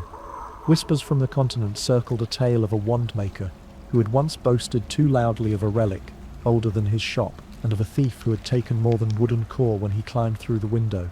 In pub corners a small symbol began to appear, chalked in the scene where panelling meets floor triangle, circle, line, and those who swept the place at closing did not always remember to scrub it out. He read, and beneath the reading he listened for what the letters did not yet dare to say aloud. People began to ask him, in tones that to the unpracticed sound like invitations and to the weary sound like urgencies, to sit on councils, to advise committees, to lend his name to the right side of declarations that would travel handsomely from desk to desk. He went, he listened, he spoke, he insisted upon small words where large ones caused confusion. He declined to sign sentences that sounded brave and meant little. He offered to mend whatever could be mended with patient spellwork and undramatic law. He was thanked in the sorts of ways that stick like pins in the lapel and then fall out on staircases later. The work steadied him, and steadiness is a mercy. Yet beneath the mercy, something paced. Now and then he saw his reflection in the black glass of a night window, and started, because the man looking back carried a calm that had been disciplined into place, rather than born there. The nose, broken by a brother's fist at a graveside grief, had chosen as its anvil, had set as it pleased, a permanent confession in the centre of his face. He did not try to undo it. He wanted the world, and himself, to remember what hands can become when love has been badly shepherded.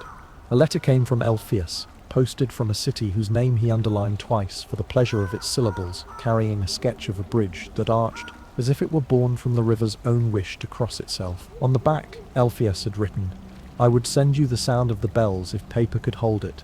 The bells sound like forgiveness, only to those who have first done the work." Albus pressed the card to his chest until the paper warmed, and then returned it to the drawer where he kept things that could not help, and nonetheless helped. Aberforth did not write. He sent, infrequently and then not at all, a goatish report by way of a neighbour with a parcel of cheese, news braided into curd. The fence holds, the buck is a menace, the winter has opinions. The absence of accusation stood in for accusation so perfectly that Albus could hear it even when the kitchen was empty. In dreams, he walked the lane to the cottage, put his hand to the latch, and found it cold. He woke with the taste of iron in his mouth and knew it for what it was, the flavour that sorrow takes when it learns there is work to do. He practised alone at night, not for applause, not for students, not for record books, but because a question had uncurled itself in him like a fern and could not be shoved back into green innocence. If the time came and he had to lift his wand against the boy he had loved, could he do it, and could he do it without burning the house around him again? He practised shields that bellied outward like the hull of a boat, meant to carry collateral safely rather than merely to block. He practised disarming that resembled courtesy more than theft. He practised confining charms that held like a patient hug rather than like shackles. He refused the seductive ease of curses that end conversations, and instead improved the grammar of spells that change minds by giving them time to remember themselves. Each spell, however gentle in design, rang a small bell back in Godric's Hollow. He could not raise his wand without feeling the tug of the moment. When 3 lights crossed and a 4th went out, he returned, again and again, to the edge he had not yet dared to look over, whose spell had found her. He had asked no one, would not. He had not let Aberforth speak the worst conjecture. He had not allowed his own memory to replay the instant at a speed that might separate events. To learn would be to bind the fact to his name, so tightly that no other truth could ever be spoken first. And yet, cowardice turned its face toward him each time he stepped back from that cliff, and cowardice, though often tidy, is never a good roommate. There were calls formal, courteous, sometimes public, for a champion to meet the rising storm while it was still a rumour. Some of those calls set his own name into the sentence, with a gentleness that nonetheless struck like a gavel. If anyone, wrote one elder witch whose judgment he had admired since he was a boy with a ribbon round his wrist, can stop this young man before he learns he is unstoppable, it is you. He folded the letter and put it beside the others and told himself that preparations were not postponement, that prudence is a kind of love when what may happen is vast, that there would be a right first step, and that a life can be damaged by stepping before one has found it. In a drab little ministry office, whose windows looked upon a brick wall that had never learned to flower, a clerk with a tired pen asked him, with the bravery that clerks sometimes find because they know no one is watching, whether he had ever met the man whose name was making shapes on maps far away. "We were boys," Albus said, and for the first time in years let the sentence be as naked as it wanted. The clerk nodded as if that explained everything and nothing, slid a form across the desk for no reason except to give his hands something to do, and then as Albus rose to leave, said softly, "My sister keeps a photograph of you on her mantel. She says your essays helped her son learn his letters." The remark entered him like clean air and hurt, because kindness always finds rooms that grief had forgotten to open. Days arranged themselves into rows, and in those rows a few stalks grew taller than the rest. On one, a satchel of newspaper clippings left on his doorstep without card or charm. The headlines in foreign type, the photographs grainy, a tower with banners whose design he did not yet recognize, crowds staring upward, because something had promised to make meaning become simple. On another, a dinner where a man he respected laid a hand on his sleeve and said, "If you refuse now, you will refuse until it is too late, and then we will call your refusal wisdom, only because the victory will need a myth." On a third, a child in a corridor after one of his lectures, freckles like punctuation across her nose, asking whether it is true that a spell can be taught to stop itself if it understands that it has already done enough. And him kneeling to answer that yes, even power can learn modesty if the one who wields it gives consent. In the letter drawer, how crowded those drawers became, how faithfully their wood agreed to hold what the man could not. An envelope settled itself one afternoon, without having been carried by owl. No seal, no hand, a single sheet of parchment inside, the ink crisp, the contents spare, a familiar symbol in the header, drawn with a hand that had not lost the habit of certainty, and beneath it a sentence that did not bother with greeting. "When you are finished counting the cost, we will begin to build what will make all that counting unnecessary." He closed his eyes and felt the room tilt a fraction, as if some domestic gravity had altered its mind. He folded the paper precisely, a courtesy to the part of the past that still wished for manners, and placed it not in the drawer, but in the fire. He visited a village school without owls, a place where no one knew his name, because his name had nothing to purchase there, and watched a boy show a girl how to fix a splintered ruler with glue and patience. Instead of boasting about how splinters are proof that rulers deserve to break, he stood at the door afterward, inhaled chalk and milk, and understood more clearly than any counsel could have told him that power is not a substitute for tenderness, that people do not become safe because someone has decided they should be, that the world cannot be rearranged into good behavior by a wand, any more than a heart can be repaired by a speech. The question did not become easier, it became honest. If he faced Gellert, he would be facing his own past choices standing upright inside another man, wearing shoes that walked efficiently. If he waited, he would be allowing a cleverness without mercy to continue measuring the world with a ruler that always happened to fit its own plans. If he refused entirely, he would be putting his hands over his eyes while calling it thoughtfulness. He had spent the years since Ariana's death promising himself he would never again pretend to be moral, simply by being slow. He went back to Godric's Hollow on a day when the hedges had remembered how to be green, and the lane had forgiven footprints. Bathilda met him at the gate with an embrace that forgave nothing and forgave everything. Inside, the house he had loved and ruined looked at him without malice. He repaired a hinge he had meant to repair the last time, and had not. He mended a crack along the mantel with a charm so small it felt like whispering to the stone. He sat in the old chair and let it creak, the way chairs creak when they have decided to trust you again. Aberforth did not come. He left a note for his brother anyway, a note that did not ask, and did not instruct, only said, "I am still your brother," and signed with a name that no one but family used. At Ariana's grave he did what he had avoided.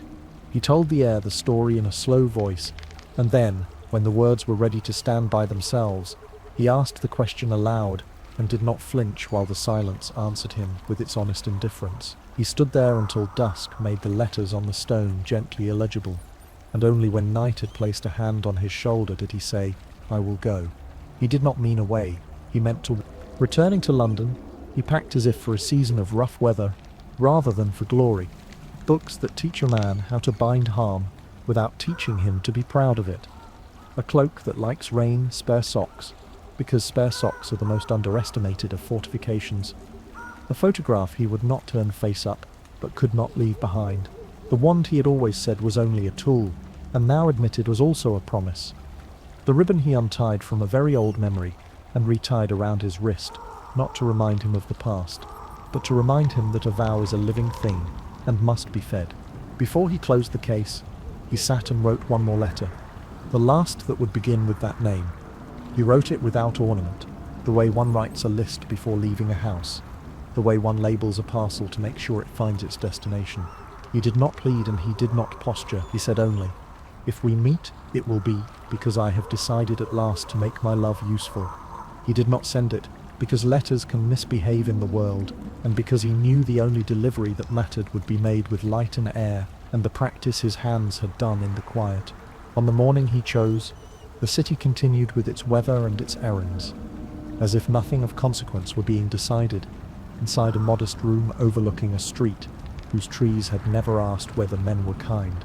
He locked the door behind him, because leaving rooms better than one found them is a habit that survives even decisive hours, and walked out into the ordinary, because all journeys toward history begin by stepping onto pavements that have no idea what feet are walking them. He did not look back. He had spent enough of his life looking back. He touched the ribbon with 2 fingers and felt it answer as though it were a pulse.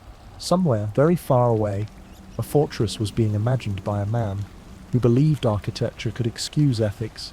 Somewhere, not so far, a boy was drawing a symbol in the condensation on a train window. Somewhere, heartbreak was polishing itself into courage. Somewhere, Elpheus Doge was waking early, because friendship can feel when departures are near, even if no timetable has been shared. He breathed once, as if to check whether the world had the same air as Awaya, and then he set his face toward the road that would eventually end in a room where 2 minds would meet again and decide, this time with wands and not with maps, what a future must and must not contain. He did not hurry. He had learned that haste is a costume mercy sometimes wears when it is trying to pretend it can arrive before sorrow does. He walked, therefore, at the speed of a man who intends to be equal to his next sentence, and the day, seeing this, agreed to be patient with him, even as the hour approached. Endings do not announce themselves. They gather like weather in the corner of a window. As evening leaned its shoulder against the city, he paused beneath a lamp whose glass had learned to forgive moths, and he imagined not victory, but the kind of peace that does not need to be admired. Then he went on, because the only way to reach a moment is to keep moving gently until the moment decides to meet you. The days after Ariana's death blurred into one another like watercolour spilled upon wet parchment. Albus rose, ate, moved, spoke when spoken to, but each action felt hollow, a rehearsal for life rather than life itself. Aberforth, bitter and wounded, had left him with words that rang like curses, and Gellert had fled the hollow under a storm of silence, his brilliance and cruelty vanishing into the horizon. What remained was Albus, standing amid the ruins of a family he had failed to protect, carrying the unbearable knowledge that his gifts had been sharpened into weapons not of progress but of loss. He wandered often through the quiet graveyard, where Ariana's stone seemed to glow pale in the moonlight, as though her memory refused to be extinguished by earth or shadow. He would kneel, fingers brushing moss from her name, whispering fragments of apology that broke before they reached coherence. There was no forgiveness to be found in the wind, no answer in the turning seasons, yet he returned again and again, compelled by something deeper than reason. It was not hope that drove him, but duty, as if by remaining near her resting place, he might bind himself more firmly to the vow that her death demanded of him, never again to let ambition eclipse compassion. Still, the world beyond Godric's Hollow did not allow him to linger forever in grief. The whispers of Grindelwald's rising influence reached him even in solitude, carried by travellers and newspapers, by colleagues who wrote with a mixture of awe and alarm. They spoke of a young wizard in Europe whose power was dazzling, whose ideas promised to remake the world, whose followers multiplied in number, like sparks leaping from dry tinder. Albus needed no name to recognize the author of such upheaval. The language alone betrayed the mind he once knew so intimately. At night, in the silence of his study, Albus conjured quills that wrote tirelessly, tracing spells upon parchment that unravelled themselves before dawn. He devised counter-charms for curses not yet cast, protections for wounds not yet inflicted. His preparations were not plans but penitence, rehearsals for a duel that had not yet been declared. He had no certainty that the confrontation would come, but in the marrow of his bones he felt it waiting, as inevitable as winter after autumn. Visitors came to him, scholars who admired his intellect, officials who sought his counsel, young witches and wizards who longed for his guidance. To each he gave what wisdom he could, though behind every answer lay the unspoken fear that his words might once again be turned toward destruction. He clothed his advice in gentleness, reminding himself that kindness was as potent a spell as any incantation, and that true strength lay not in conquest but in care.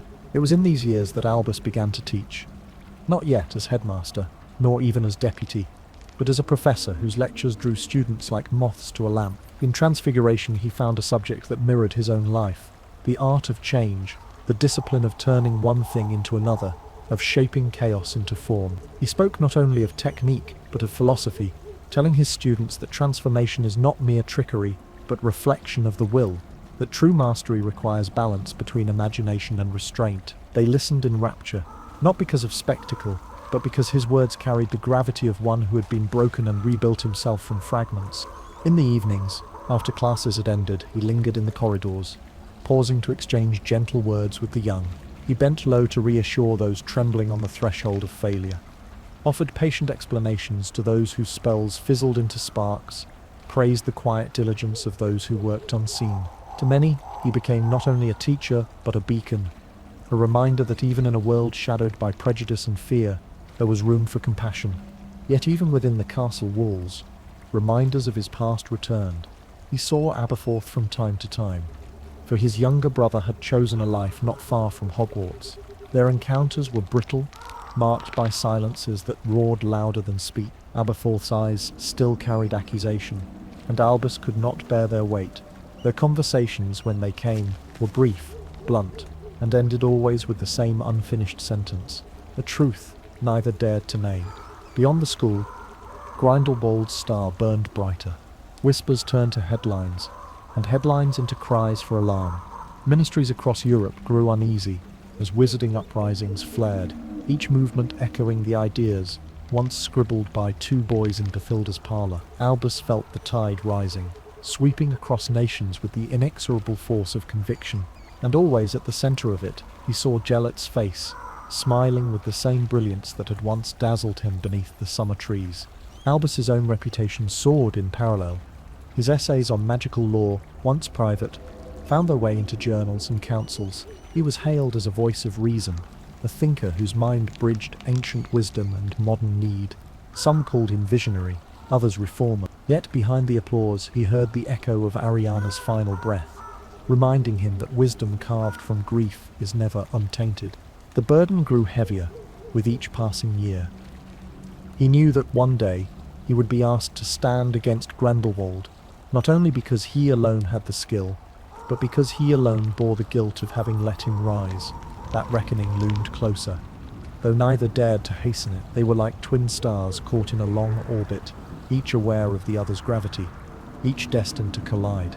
And so Albus prepared, quietly, patiently. Every lesson taught a rehearsal, every kindness given a shield, every word spoken a thread woven into a larger tapestry of atonement.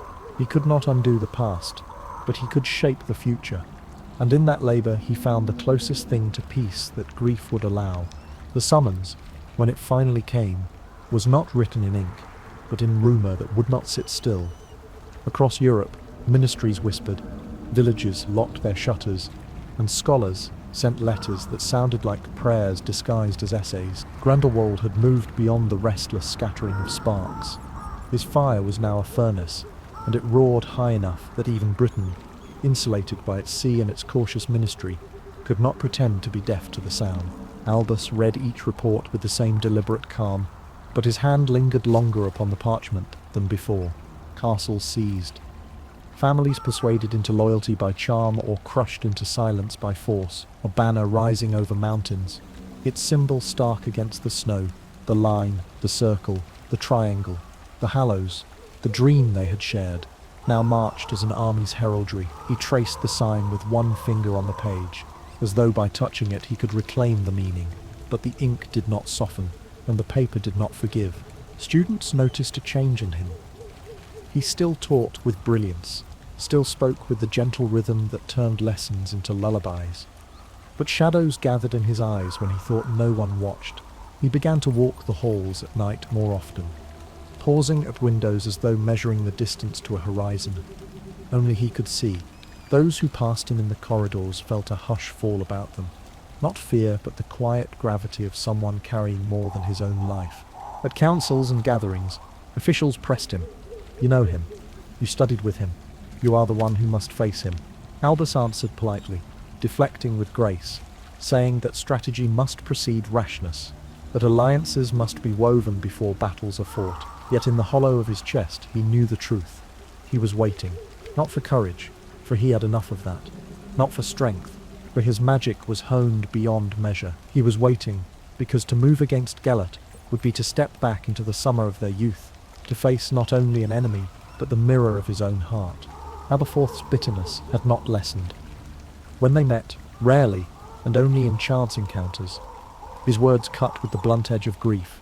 "It will be you," he spat once, outside a tavern lit by guttering lamps. "No one else can stop him. And when you do, remember Ariana, remember what your brilliance cost." Albus did not argue. He bowed his head and accepted the wound, because every wound reminded him of the vow he carried. Grindelwald's rise could not be ignored forever. His fortress in Nurmengard rose like a black tooth against the sky, its walls built not only of stone, but of the loyalty of thousands who believed his vision. He called it a sanctuary, a new order, a place where wizards would no longer cower in shadows. To those who followed, he was liberator. To those who resisted, he was conqueror. And to Albus, he was both the boy he had once loved and the storm he had helped to unleash. The moment of confrontation arrived not with fanfare, but with inevitability. Letters arrived from colleagues across the continent, words trembling with desperation. "He cannot be stopped. Only you." The ministry, reluctant to admit its own impotence, leaned upon him with the weight of expectation. His name, once a scholar's, became a banner in itself, whispered with hope that bordered on superstition. And so Albus prepared. He did not boast of it, did not declare it. He sat at his desk beneath the soft glow of lamplight and reviewed spells until dawn, refining not the grand displays of power, but the subtle, merciful magics that restrained rather than destroyed. He practiced wards that curved like shields around the innocent, counters that disarmed without maiming, charms that calmed the air so that fire would not spread where it was not meant. For though he knew the duel ahead would be terrible, he vowed it would not echo Ariana's tragedy. No child, no bystander, no soul unarmed by choice would pay the price for their reckoning. The day he left, the sky was grey with the kind of light that seems to come from nowhere, as if the heavens themselves were holding their breath. He wore no finery, only a cloak that had travelled with him through years of classrooms and corridors. In his pocket, the ribbon his mother had once tied around his wrist lay folded, worn smooth by time, but still pulsing faintly with the memory of a promise. As he stepped into the world, the wind caught his cloak and carried it forward. He felt Ariana's presence then, not as reproach, but as a quiet, steadying weight upon his heart. The road stretched long before him, but he did not hurry. Great reckonings, he had learned, are not meant to be rushed. They arrive as naturally as seasons, as unavoidable as dawn. And so Albus walked each step measured, each breath deliberate, toward the duel that would mark the turning of an age. Hogwarts received him again, the way old stone receives returning weather, without surprise, with a patience that is almost tenderness. And he stepped into its corridors as a man who had allowed grief to turn him into a careful instrument rather than a blade. He took his chair not at the head of the table, but halfway down, among colleagues whose robes smelled of chalk and gardens and ink. And when the headmaster asked softly whether he would prefer to teach Transfiguration or lend his years to some roving post of scholarship, Albus touched the grain of the table, felt the wood's slow agreement, and said that he would like to stand in a classroom where change itself is the subject, and where the first lesson is that power is not a trick, but a kind of listening. The room given to him faced the lake, a long pane of water that knows how to keep a secret. He set the desks in mild arcs rather than ranks, because he had learned that learning likes to see its own face in the faces of others. He chose chalk that did not squeal, because harshness, even small harshness, multiplies. He hung on the wall no trophies, and only one map of a world without borders, because imagination, if given a fence, spends all afternoon testing it instead of crossing kindly. On the first morning of his first term, he stood with the window open a hand's breadth, and let the smell of the lake be the room's first sentence. Children arrived as children do, some eager, some prepared with anxiety disguised as politeness, some already bored for fear of being seen to want too much, and he welcomed them, as if he were welcoming weather he had hoped for, not in his power, yet in his care. He began with things that could bear failure, buttons asked to become beetles, and allowed to remain buttons if they disagreed. Teacups asked to be turtles and permitted to keep their handles if the day was not right. Matchsticks asked to be needles, but not so sharp that a finger could not be forgiven for trusting them. He showed them that a wand moves not in swipes but in punctuation, that the breath you take before the word matters as much as the word, that intention is not a shout but a sentence whose grammar you must honour. When the first beetle scuttled with a tiny surprised dignity across a desk and then at a polite cough, remembered it had been a button and returned to being one without sulking, the room breathed out in one delighted peace, and Albus knew he had chosen a good life. Afternoons belonged to office hours that lasted as long as anyone wished. He poured tea that tasted of the library, and winter, listened with a kindness that did not make the problems silly, and sent people away with smaller burdens than they had brought. A boy whose hands shook whenever he said complicated vowel learned to whisper to his wrists before he whispered to the wand. A girl who feared that failing once meant she would always fail learned to count successes by texture rather than tally. A student intent on turning a toad into a top hat because his father liked top hats discovered the toad's opinion mattered also, and that the art lay in asking both parties to feel elegant afterward. He used humour rarely and precisely, like at night, with the castle sleeping in its enormous satisfied way. He wrote, not manifestos, for he distrusted the way a page grows too sure of itself when it has an audience, but notes to himself shaped like questions put in a drawer for later. How to build a shield that lets apology through while keeping harm out. How to persuade a flame to remember the room's patience before it remembers the fuel. Whether a transfiguration that has been asked twice becomes more honest than one that obeys at once. Where to place the listening in a spell so that the spell does not break when the world speaks back. He tested answers in small domestic experiments, accepting a spoon that gleamed with relief after being returned to itself as proof that the line between ethics and craft is not theoretical. On certain evenings the staff room grew companionable. The professor of defence, who laughed like kind thunder and carried 60 years of jewels in a pocket that did not weigh her down, teased him that transfiguration turns brave hearts into tidy desks. He answered that defence, if taught correctly, turns weapons into shepherd's staffs. And, between them, an affection grew that allowed disagreement to be witty. The herbology master brought in a plant that had decided to be melancholic and asked Albus to persuade it that growth is not betrayal. The charms professor, nimble as a violin, argued that transformation is a kind of charm and therefore belongs to him by right. The headmaster, after brandy that had the good manners not to brag, suggested that Albus consider writing for the journals, and Albus said he would and then wrote only until the page had taught him what he had come to learn. Students filled his days like a benevolent tide.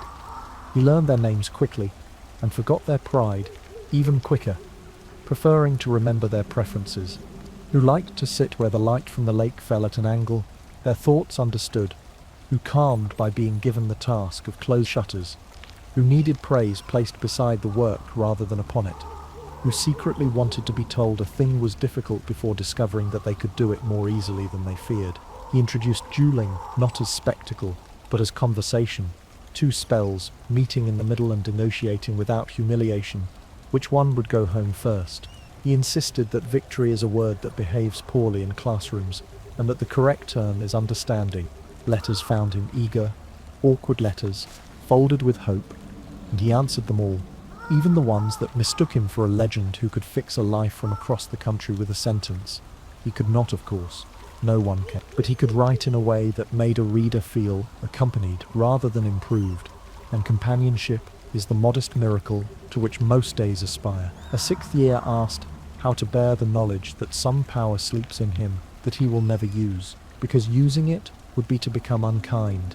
Albus wrote back that restraint is not a vacancy but a room with a window, and that the view improves each year if one dusts.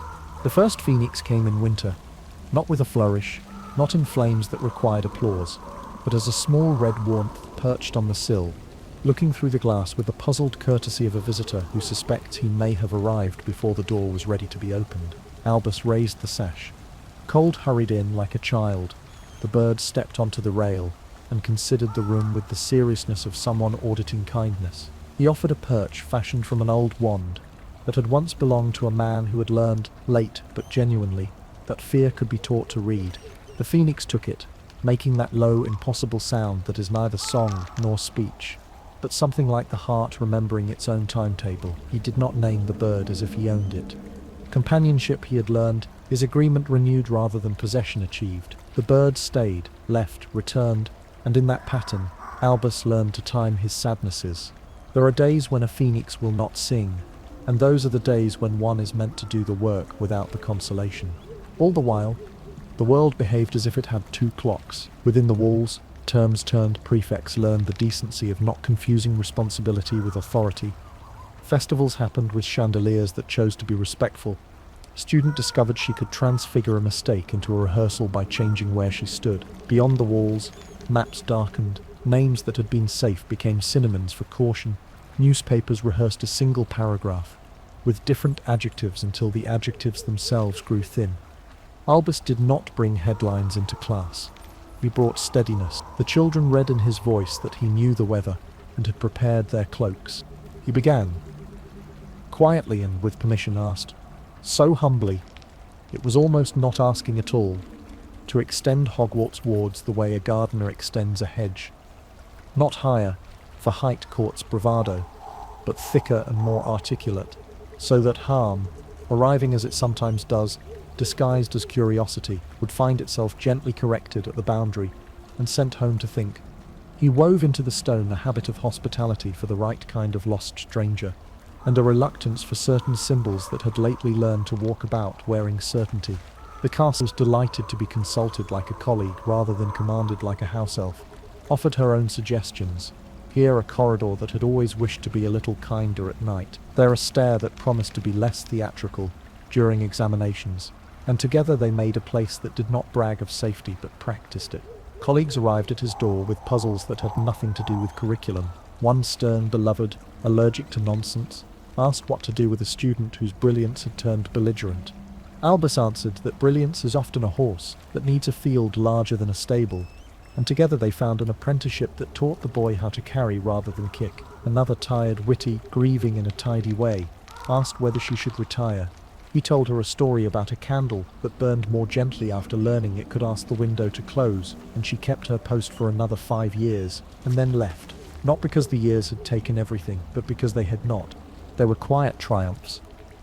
A class once ended with 26 cups changed to 26 mice, who did not panic, but accepted seed with the graciousness of courtiers, and then, at a clap, as courteous as it was firm, remembered themselves as china, and settled into their saucers with what might have been pride if porcelain allowed such things.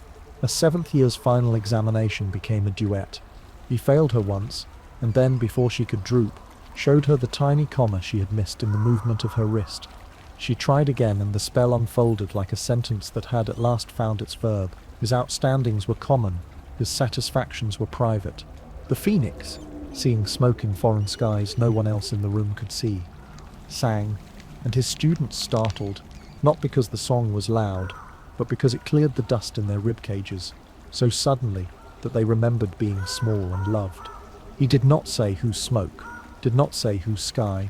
He taught the next lesson, as if lessons were bridges, and he knew the children would need bridges. He visited the headmaster more often, not to ask authority for permission, but to lend patience to administration, which always needs patience more than policy. The headmaster, a man with a good coat and a better silence, asked how long they had before the storm came close enough to make windows honest. Long enough to teach the youngest their names, Albus said. Not long enough to fix the world. The headmaster nodded, as one nods when a baker tells you the loaves will be ready for lunch, but not for breakfast, and made plans accordingly. A letter came from a mother, written in a hand that trusted ink more than confidence, asking whether her child's habit of making kettle steam form little birds meant that she would one day be dangerous. Albus wrote back 2 pages, the first about kettle steam and the forgiven bird it briefly became, the second about danger and the unlearned habit of putting it in the same sentence with childhood. He included a recipe for cinnamon biscuits, because biscuits make letters truer, and the phoenix sat on the edge of the desk and watched his quill with a gaze in which nothing lurked and everything listened. Sometimes, walking alone after curfew through corridors that had decided to creak less in gratitude for his attention, he allowed himself the thought that the penance he had chosen was resembling joy, not happiness. That gleaming public thing that gets stamped into photographs, but the quiet joy a craft person knows when a tool, well kept, fits the hand each morning the way it fitted it yesterday, and the wood remembers. He did not forgive himself. How could he, when forgiveness to be real would have to bring back a girl? But he allowed himself to accept that usefulness is a kind of reverence, and that reverence is almost as good as peace. It was during one of those walks, moon smearing its thumb across the lake, wind negotiating with old oaks, that he paused by the gargoyle, guarding a staircase, whose temper was reasonable if it was spoken to clearly, and he felt the world outside the castle lean nearer. The war, not yet declared and already underway, would require of him things that no classroom could rehearse. He put his hand to the stone and asked it to take care of the children. The stone, which had served 100 years of children, answered by feeling warmer under his palm. He thanked it as one thanks a friend who has agreed to keep secrets, and he slept that night because sleeping is a civic duty too. Term followed term. The youngest learner to hold a wand like a promise. The eldest left with their names burnished by work rather than by rumour. Colleagues found, in his presence, that meetings could be shorter without being less thorough. The castle expanded its opinion of itself to include Mercy as a permanent resident, and under everything the low drum of distant trouble grew louder, measuring the steps of a man on another shore who had not learned Mercy as a grammar, but only as a word useful in speeches. When the summons would finally come, it would find him ready not because he loved conflict, but because he loved children, and he had decided that love must sometimes stand very straight and become a wall. Until then, he taught a lesson on vanishment, in which he explained that vanishing is never absolute. Matter becomes memory, becomes pattern, becomes matter again. And afterward he sat a long time at his desk, looking at the place in the air where a beetle had risen, and then kindly gone. The phoenix slept, the lake waited, the castle listened, and Albus, who had learned to braid duty and gentleness without strangling either, turned the page on the syllabus and wrote next week's question with a hand so steady that the ink was proud of itself for drying correctly. Seasons turned, and in their turning Hogwarts seemed to breathe in rhythm, with the world beyond its walls. Within its ancient stone, Albus Dumbledore built his reputation, not only as a teacher of rare brilliance, but as a presence whose influence extended far beyond the classroom. Students spoke of him with awe, not because he demanded it, but because he inspired it, with patience that seemed bottomless, and wisdom that seemed always to anticipate their needs before they could name them. His lessons in transfiguration became something of legend, not for the flamboyance of spectacle, but for the quiet majesty of transformation done with respect, each act of magic treated as an agreement between the caster and the world, rather than a conquest. The beetle returning to a button was not mere reversal, but a reminder that nothing is truly lost, only waiting to be changed again. Students left his room with the sense that magic was not something outside them, but something within, woven as deeply into their nature as breath and thought. But the world beyond the castle was shifting. Grindelwald's shadow stretched longer across the continent, his speeches echoing through cities and villages, his followers multiplying with fervour. The reports that arrived to the staff room were graver now, not whispers of disturbances, but proclamations of revolt. Albus listened, his expression calm, though those who knew him best saw the strain at the corners of his mouth, the tightening of his hands when they thought him at rest. He spoke little of Gellert, but those who remembered the boy he had been could guess at the weight that name still carried in his heart. His correspondence grew heavy with appeals. Ministries sought his counsel, scholars begged his insight, and frightened families asked for his protection.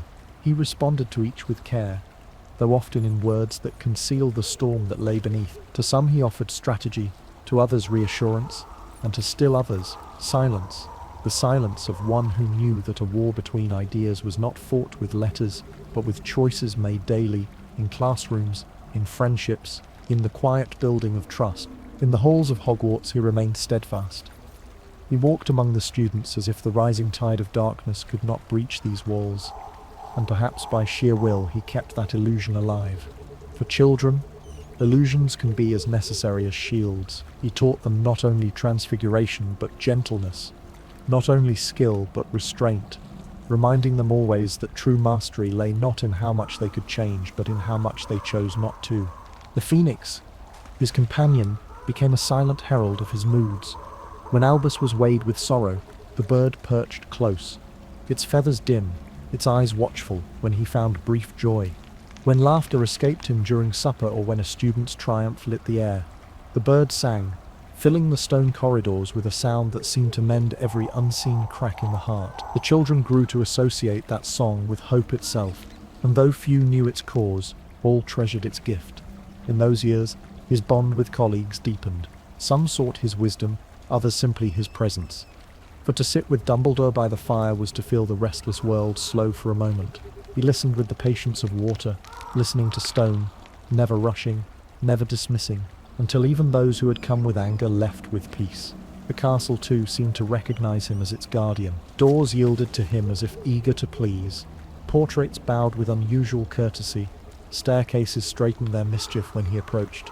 Still, in the quiet of night, Albus would sit alone, at his desk, the lamplight flickering over scrolls filled with calculations and plans.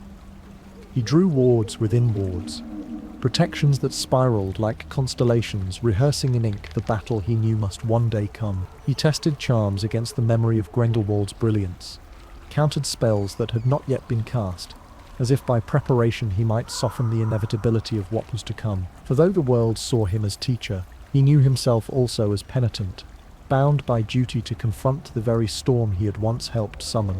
Aberforth haunted him still. Their rare meetings were brittle with unspoken words, the silence between them heavy as stone. Albus longed to bridge it, yet each attempt faltered, for grief had carved walls too thick for apologies to penetrate. He bore his brother's anger like another scar, one that reminded him daily of the cost of his ambition. It was during this time that his renown as a scholar grew beyond Britain. His essays, published reluctantly, spread across Europe. Hailed as masterpieces of magical thought, they spoke of balance, of ethics, of the necessity of compassion in all magical act. Readers praised his brilliance. Yet to Albus, each word was only a fragment of penance, an attempt to write back into the world what he had once helped to break. And always, behind the acclaim, the shadow of Grindelwald grew. Reports told of Nurmengard rising, stone by stone, a fortress of ideology as much as of stone. Gellert's speeches reached young witches and wizards who longed for purpose, his words sowing seeds of loyalty in soil already tilled by fear and pride.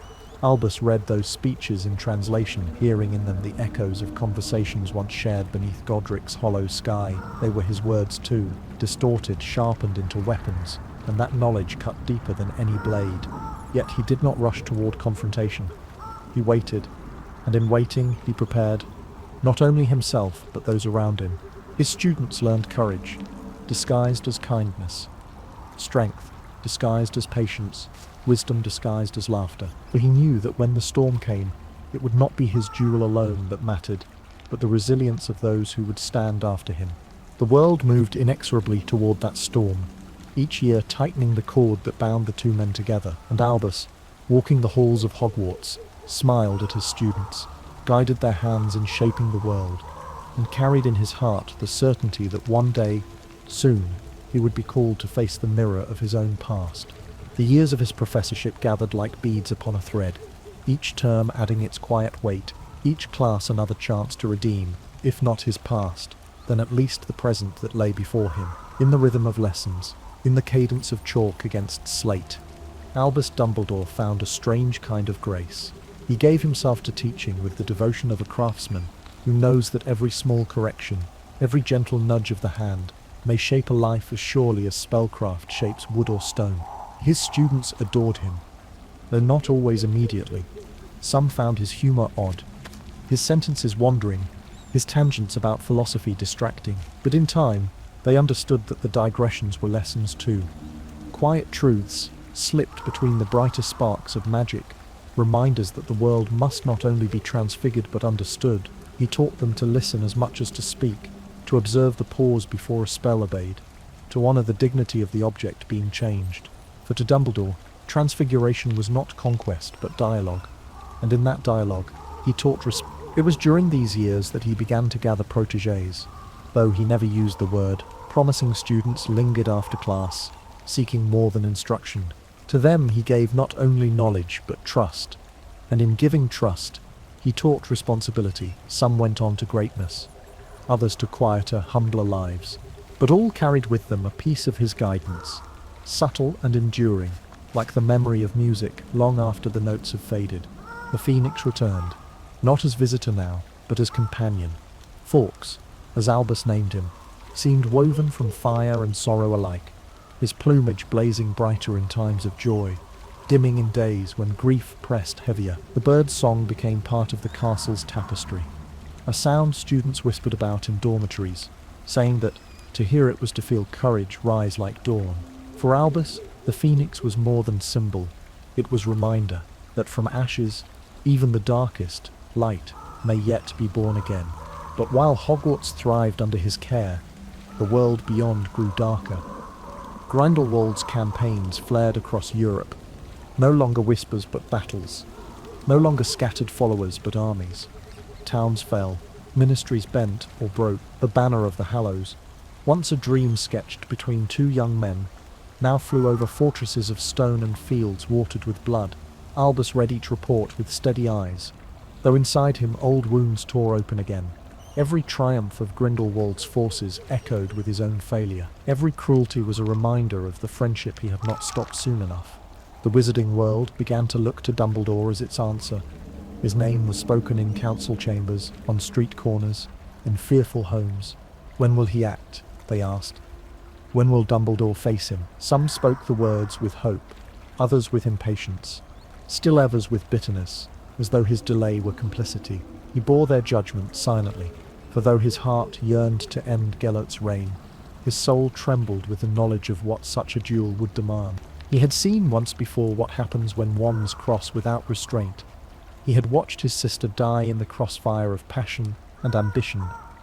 The thought of raising his wand again against Gellert filled him with terror, not of losing, not of death, but of killing, once more, someone he had loved. And yet, as the years drew on, he knew the day would come when waiting would no longer be possible, when the world itself would force him to step forward. In the meantime, he built his strength in quieter ways. He delved into ancient magics, studying wards older than Hogwarts itself, weaving protections that might one day shield not only the castle, but the world beyond. He travelled discreetly, seeking knowledge in corners forgotten by time, ruins where enchantments still hummed faintly in stone, libraries where scrolls whispered of forgotten incantations, forests where creatures older than history carried wisdom in their silence. He learned, always with humility, always with the sense that he was preparing for a test. He must pass, not for glory but for atonement. And still he taught. Year after year, he returned to his classroom, to faces fresh and unscarred by war, to laughter ringing in halls untouched by blood. He knew the storm could not be kept from them forever, but he vowed that while they were within these walls, they would know safety, they would know joy, they would know what it means to be guided by kindness. For if the world was to endure, it would be built not only on victory in battle, but on the gentleness carried in the hearts of those who came after. Thus did Albus Dumbledore live through those years, scholar, teacher, penitent, protector, a man waiting for the inevitable, preparing not with haste but with patience, weaving every lesson, every kindness, every act of wisdom into the long preparation for a single duel that would one day decide not only the fate of two men, but the course of an age. Europe trembled like a glass left too close to the edge of a table. Across valleys and mountains, the name Grindelwald was no longer a whisper, but a shout, carried on banners, etched into proclamations, spoken in taverns, where fear made voices lower. As soon as they were raised, the tide of his power moved like weather, at times sudden and violent, at times slow and inexorable, yet always in one direction, widening, spreading, pressing closer to every border. Albus Dumbledore followed the accounts with the same steady patience that had become his shield. The newspapers arrived, folded at his breakfast plate, their headlines grim, their photographs blurred by smoke and motion. Villages emptied in the night, families torn apart by the choice of allegiance or exile. Ministries fell to disarray as Grindelwald's followers infiltrated councils, whispering promises of a new order. The old statute of secrecy, once seen as protective, was now mocked in speeches as cowardice, and behind it all the symbol he knew too well, triangle, circle, line, appeared on walls, carved into doors, stamped upon flags. To many, the sign was a promise of liberation, of a world remade in justice. But to Albus, it was memory carved raw, the long summer evenings in Bathilda's parlour, the rush of ideas spoken with dangerous brilliance, the fire in Gellert's eyes as he had traced that very mark upon parchment. To see it now unfurled across cities was to see his own youth marching against him. Hogwarts itself remained untouched, though never unaware. The castle's wards, strengthened year by year, held fast, its corridors bright with laughter, its classrooms full. Yet, even within its walls, shadows crept in the form of anxious whispers. Children whose families lived abroad asked questions their teachers could not answer. Is my home safe? Will I see my parents again? Dumbledore answered as gently as he could, never lying, but never surrendering hope. The world, he told them, is in but storms pass, and what is planted in kindness will survive to bloom again. Ministries pleaded more openly now. Letters arrived bearing seals of urgency, not the polite invitations of scholars, but the desperate summons of leaders who saw no other way forward. You must face him, they wrote. Only you have the knowledge, the strength, the connection. If you will not stand, who will? Albus folded each letter carefully, stacking them in a drawer that grew heavier with every passing month. He did not refuse, but neither did he accept. He walked the corridors at night, his footsteps echoing in stone that seemed to whisper the same question. When? The truth, which he admitted only to himself, was that he feared not Grindelwald's strength, but his own heart.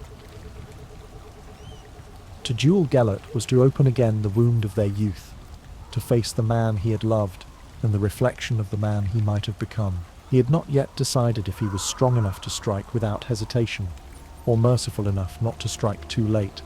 Meanwhile, Grindelwald's campaigns grew more brazen. Nurmengard rose, not merely a fortress of stone but a monument to ideology, its walls echoing with the fervour of those who believed themselves chosen. Wizards who opposed him were imprisoned there, their voices silenced, their lives reduced to shadows behind high black walls. Tales of cruelty seeped into Britain like smoke through a crack in the door impossible to ignore. The wizarding world began to speak of Dumbledore and Grindelwald as inevitabilities, two names bound together like twin stars destined to collide. Children whispered it in dormitories, adults muttered it in pubs, prophets wrote it in their books. One day there would be a duel, and when that day came, it would decide more than victory. It would decide the moral compass of their age. Albus continued to teach, though his eyes carried the knowledge of what was coming. His students learned not simply spells, but restraint, not simply courage, but compassion.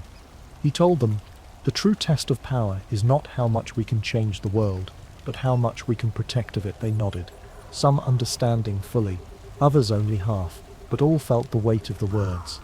The phoenix grew restless in those days. Fawkes flew farther, returning with feathers that smouldered as if they had brushed the edges of battlefields. His song grew sharper, filled with both sorrow and defiance, a cry that echoed through the castle and made even portraits pause in silence. Albus stroked his feathers, whispering that the time was not yet, though in his own heart he wondered if he was not speaking to himself. And still, he waited. Not in idleness, but in preparation. He studied spells of defense that could bend rather than break, magics of containment rather than destruction. He searched for ways to disarm without killing, to win without losing himself, for he knew that when the day came, it would not only be Grendel he faced, but the ghost of Ariana, the echo of Aberforth's blame, the memory of every choice that had led him here. The world, however, was running out of patience, and soon, so too would Albus. The tide of Grindelwald's war rolled farther and faster than even the most cautious councils had feared. In Austria, entire wizarding villages disappeared overnight, their houses left standing but hollow, as though breath itself had been drawn from them. In France, banners bearing the Hallows flapped over ministries too weary to resist. In Germany, Nurmengard's shadow spread long enough to reach into every household, its black towers looming not just on the horizon but in thought, in rumour, in dream. Every week, new accounts arrived at Albus's desk.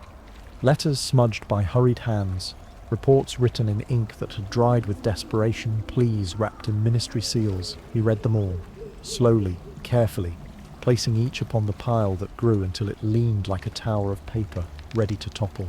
When colleagues pressed him, he answered with the same calm tone that had become both shield and mask. There is still time. Preparation must precede action. The duel too soon may cost us more than it saves. Yet even as he spoke, he felt the truth beneath his words tightening like a rope. The longer he waited, the more the world suffered. Every delay, however prudent in his mind, weighed upon him in silence each night. Ariana's grave was never far from his thoughts, and he feared above all that hesitation would one day make him complicit in cruelties he could have prevented. At Hogwarts, he redoubled his efforts to teach not only magic but morality. When you wield a wand, he told his students, you do not simply shape the world, you shape yourself. Every spell leaves a trace, not only on what you change, but on the one who casts it. His lessons carried more gravity now, as though each sentence was drawn not from theory but from the marrow of his own mistakes. The children, some too young to understand fully, nonetheless felt the weight of his words, carrying them like talismans into their own uncertain futures. Fawkes, restless, often vanished for days, returning with feathers singed and eyes bright with unspoken knowledge. Sometimes in the stillness of night, his song filled the castle, a cry of both grief and defiance that made even portraits grow silent. Albus listened, stroking the phoenix's neck, hearing in the music not only sorrow for what had been lost, but a summons to act. Beyond the castle walls, the world was unravelling. Grindelwald's followers spread like wildfire, fueled by promises of liberation and power. Families fractured, brothers against brothers, parents against children, each side claiming the mantle of justice. Streets in faraway cities rang with duels at midnight, curses scarring the cobblestones, fear etching itself into the very air. The Ministry of Magic in Britain, though still untouched, could not ignore the storm forever. Its officials, cautious to the point of cowardice, sought Albus's counsel with increasing urgency. It will be you, they said, some with hope, others with fear. You must face him. No other wizard alive can stand against Grindelwald. Albus bowed his head politely, but in private he paced. He remembered Gellert's laugh beneath summer skies, the way ideas had spilled from him like sparks, the warmth of companionship that had nearly become love. To raise his wand against him now was to raise it against memory itself, against what might have been had ambition not curdled into tyranny. Could he strike without hesitation? Could he kill, if killing was the only way to stop him? These questions haunted him more than fear of defeat. Aberforth's voice, though rarely heard, still echoed from years past. Remember Ariana, and Albus did. Every time he considered dueling Gellert, he saw not the man before him, but his sister caught between spells, falling lifeless to the floor. That memory alone stayed his hand more surely than any fear of power. Yet the reckoning grew nearer. Grindelwald's reach extended into every corner of Europe, and soon it would press upon Britain as well. Albus knew he could not delay much longer. The world looked to him not as scholar, not as teacher, but as champion. And though the thought chilled him, he also knew the truth. If he did not stand, no one else could. And so he prepared, not with pomp or with speech, but in silence. Each night, when the castle had gone still, he sat at his desk surrounded by candlelight, practicing wand movements slow and deliberate, refining spells until they moved like breath itself. He built wards that bent without breaking, counter-charms that dissolved curses as gently as dew upon flame. He whispered incantations designed not for destruction but for mercy, for if he must face Gellert, he would not lose himself to the same hunger that had consumed his friend. The day of their meeting had not yet come, but in his heart he felt it approaching, step by step, like thunder rolling nearer. And when it arrived, he knew it would not be a duel of two men only, but of two philosophies, two visions of the world, bound together by a past that neither could ever escape. War, as it sprawled across frontiers and calendars, learned the trick of entering houses without knocking. It arrived as rationed ink, as letters that apologized for their haste, as maps that changed while you looked at them. It arrived as a softness in people's voices when they said the names of far towns, as a habit of pausing before turning a corner, as a door left on the latch because flight might be needed before supper was through. It arrived at Hogwarts too, not as soldiers at the gate, for the castle's wards were old and stubborn and agreed with Albus about children, but as a change in the air, a crispness like the hour before a storm, a way the windows leaned into the wind as if eavesdropping. He answered it first by widening the circle of listening. Owls came and went with practical gravity. He wrote to healers who knew how to move quiet miracles through crowded wards, to charmers who could fold safety into luggage and make it look like an embroidery, to historians who could name precedents without letting precedent excuse cowardice. He asked not for allegiance but for attention, not for vows but for readiness. He knew the damage ambition does when given uniforms.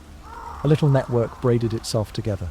Teachers in provincial schools, a ferryman whose boat liked secrets, an archigott with a memory that handled dates the way a good cook handles flour, 3 oars whose oaths had not hardened into pride, and 2 midwives who understood better than any general how to move a life safely through danger. They did not call themselves anything. The work was the name. Refugees began to arrive, the way rain arrives through a leaky roof. 1 drip, then several, then a patience-destroying patter that nonetheless keeps its dignity. Families slid across borders as if the lines were oil. A girl with hair the colour of autumn nettles carried a wand in a violin case, would not let it touch a table. Boy who could make flames bow their heads hid his hands under sleeves because he knew how often gifted hands are mistaken for threats. Albus met them at the edge of wards that recognised fear and chose not to be offended by it. He arranged billets in cottages whose chimneys understood discretion, in rooms above shops whose bells had been charmed to ring only for welcome, in boats moored under willow branches that pretended to be simply listening to themselves. He learned the arithmetic of scarcity that kind people have always known. 1 loaf feeds many, if it arrives with enough dignity to make sharing feel like a festival. He travelled too, slipping between places with the courtesy of a visitor who declines to rearrange someone else's furniture. In a harbour town he persuaded water to remember calm, while ships carrying frightened minds threaded the channel. In a mountain village he taught snow how to fall, so thick and so kindly that footprints forgot to accuse in a city that had learned to keep its lights low. He spoke to a room of scholars who had wrapped their books in brown paper so they could flee, and he told them that knowledge is not luggage, it is bread, and that wherever they went it would go with them, silently multiplying. Once, in a square, whose fountain was wearing a scarf of ice, he stood between a pair of brothers who had come to love the same rhetoric more than they loved each other, and he turned curses into confessions mid-flight, so that each man heard the truth he had been trying to avoid. I am afraid, and the duel ended, because the real sentence had finally been said. Another night he met 3 of Grindelwald's young adherents, at a bridge where fog wore the lamps like borrowed jewellery, and when they raised their wands with the certainty borrowed from pamphlets, he disarmed them as tenderly as if he were taking knives from a child who had found them in a drawer, then gave them tasks to do at a field hospital until their hands understood what usefulness felt like. 2 came back to the bridge weeks later and cried. The 3rd went on his way, harder but slower. In Nurmengard the windows learned the habit of refusing to reflect anything but power. Reports reached him in the cramped hand of prisoners who were not permitted to write. Their letters were stitched into hems, folded into the hollow space inside a quill, whispered to a page that appeared blank, until you asked it nicely. Albus read them with the stillness of a man who has practiced not looking away. He traced the pattern of Gellert's governance, the rehearsed magnanimity to the loyal, the surgical cruelty to the stubborn, the speeches that made history sound like an apology waiting to be corrected. He could hear, under the rhetoric, the voice he knew, bright as brass, impatient with objections that were not elegant, hungry for a simple world. Britain, still spared the boot on the step, practiced its own frights. Committees gathered like clouds. Minutes were taken with the virtuous speed of people who fear they may be judged by posterity, and perhaps discovered by it too. Albus went where he was asked, and sometimes where he was not. He declined job titles that would have turned his caution into orders. He offered instead maps of mercy, evacuation routes that took into account the way fear makes feet clumsy, codes simple enough to be remembered by people who have not slept, A taxonomy of lies with illustrations so that a clerk could recognize what sort of untruth had tried to rent a room at her desk. "We must make it easy to be good," he told a circle of officials who had forgotten that ease is not the same as laxness. And for a week the city seemed to breathe better. Fawkes went ahead of him sometimes, a coal flung into sky, but did not go out. The Phoenix's song found rooms where arguments had grown loud for want of a graveyard in which to kneel, and the room settled. It found a barracks where a young Oro had decided that only rage proved loyalty, and the rage cooled without shame. It found Albus when he was most alone, when even his discipline seemed immodest, and the song said what no letter could, that burning is not only destruction, that ash is a seedbed. If you are patient, that flight often looks like falling at first. He sharpened his wand work in a direction war rarely understands. He taught a shield to prefer curves to corners. He taught a binding charm to hold with the strength of a promise, rather than a chain. He taught light to arrive where smoke argued it could not. He found a way to whisper a spell into the memory of a room so that, if violence came late, the room itself would remember how to give the gentle answer first. He did not practice killing curses in order to be equal to an enemy who loved them. He practiced the grammar of interruption, the punctuation of mercy. There were nights he feared this was vanity disguised as ethics, and he took those nights to Ariana's name and asked for her correction, and when the correction did not come, he contented himself with the only test he trusted, whether a vulnerable thing felt safer after he had used magic near it. Letters from students now dispersed across the world arrived with the defiance of green shoots coming up through gravel. A former Hufflepuff wrote from a bakery that had become a shelter. She sent a recipe that could hide nutrition inside Celebration and asked if he would bless the ovens. A Ravenclaw, working in a cramped room above a tailor's shop, asked for an algorithm of safety, simple enough to hang behind the counter. He sent 3 lines, and the shop survived 2 raids. A Gryffindor who had once boasted more than he could do, wrote without boasting of carrying an old wizard down 5 flights of stairs during a fire. Albus answered at once, and the words he chose were not grand. "I am proud of the exact weight you lifted." He refused to turn enemies into monsters. When he spoke of Grindelwald among allies, he used the boy's name without adornment. Not to sentimentalize a tyrant, but to keep the ledger honest. Cruelty chosen by a human is still a human choice. We cannot outsource responsibility to myths. In private he let himself remember one afternoon. Sun so generous it blemished every plan, laughter unarmed, 2 minds drawing circles on a page, as if the future would be gentle because their geometry was elegant, and he folded the memory back up, the way one folds a sweater to keep it from stretching, and he put it away, not thrown, not kissed, simply stored, so that it could not interfere with today's small acts of courage. The first time he stood at the very lintel of Mermengard's domain, far enough that the wards considered him weather rather than visitor, close enough that the stones gave off the cold of handcuffs. He did nothing except learn. He listened to the rhythm by which the guards' boots turned corners, to the pace at which the watchtowers blinked, to the way the ground kept the footsteps of prisoners for a heartbeat longer than it kept the footsteps of men who considered themselves free. He marked where the hill allowed mercy to run fastest. He walked back to the village that cooked in blacked-out kitchens, and taught 3 children a game that would make running in the dark less dangerous.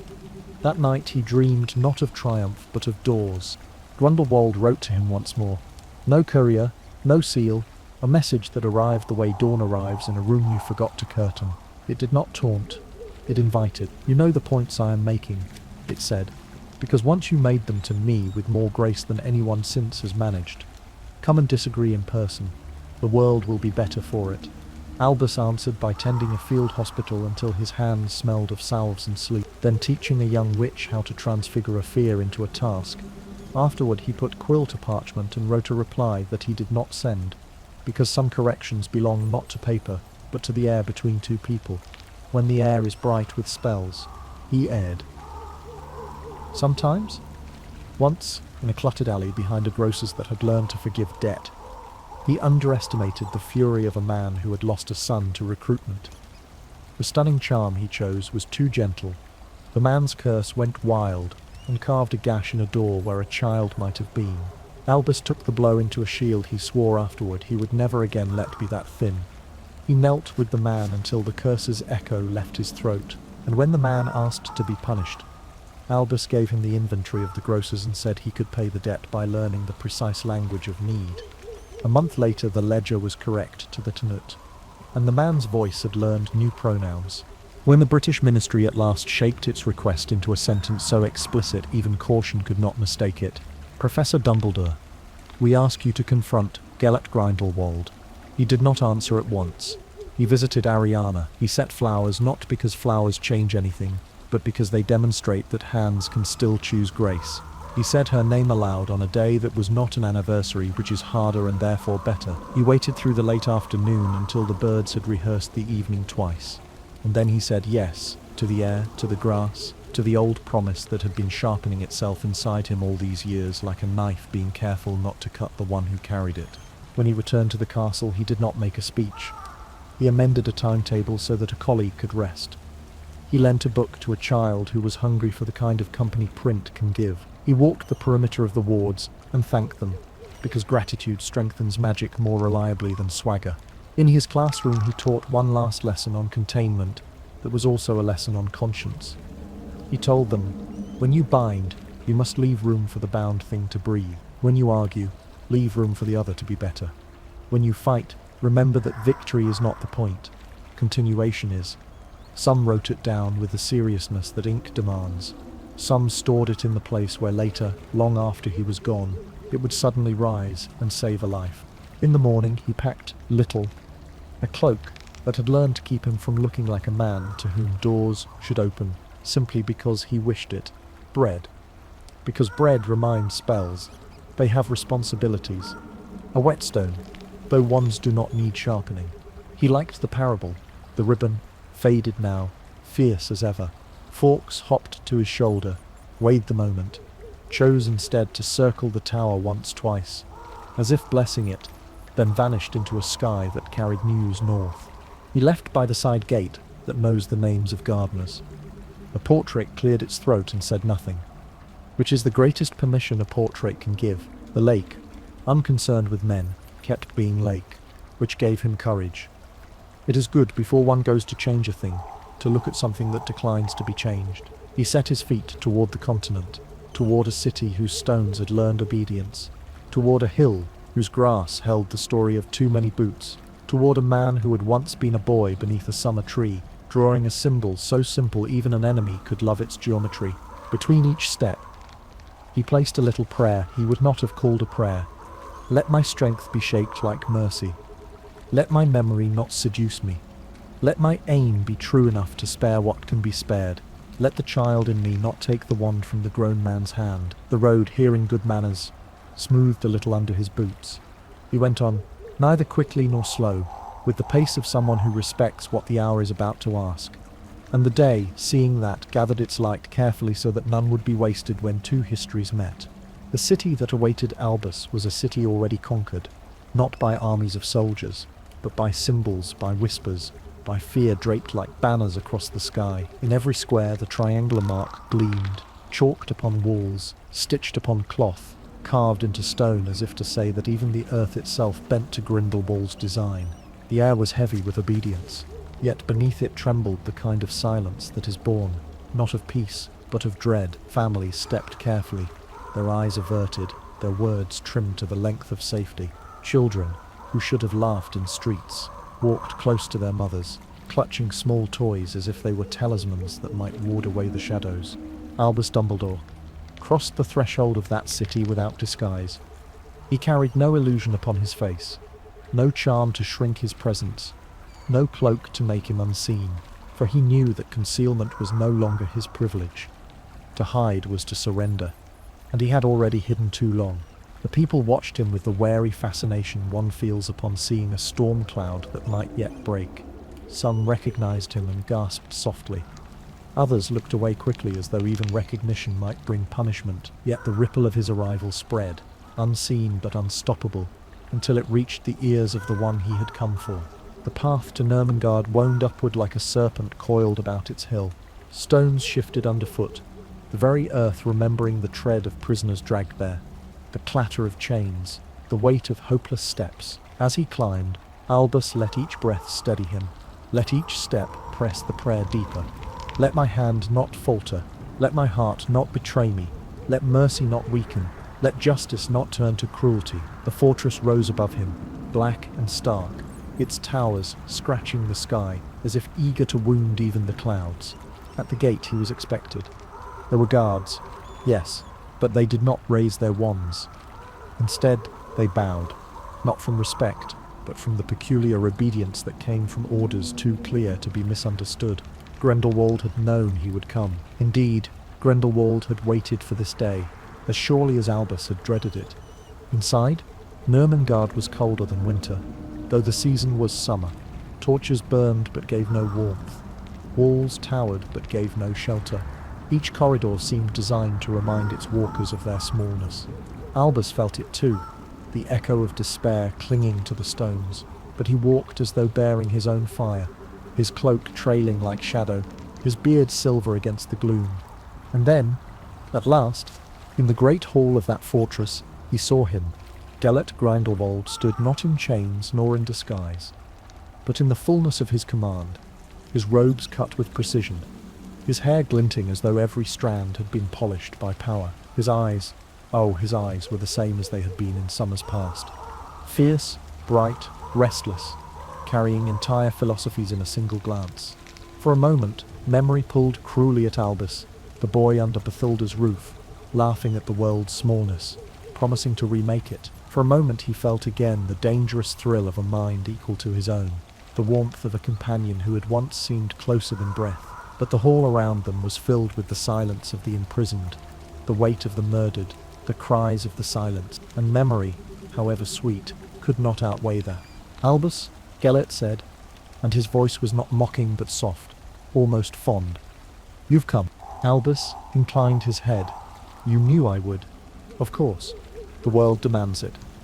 A smile played on his lips. "But you delay. You delay because you fear the truth. That we are still the same, you and I. That our dreams, though diverged, were born from the same fire." Albus's hand brushed the wand in his pocket, though he did not draw it. "Perhaps," he murmured, "but fire burns differently depending on the hand that feeds it." For a heartbeat, silence held them, heavy as a drawn bowstring. Then Gellert's wand flashed into his hand, so fluid it seemed conjured, not from wood, but from thought itself. Light spilled across the hall, brilliant and sharp, and Albus answered, not with haste, not with rage, but with the slow grace of inevitability.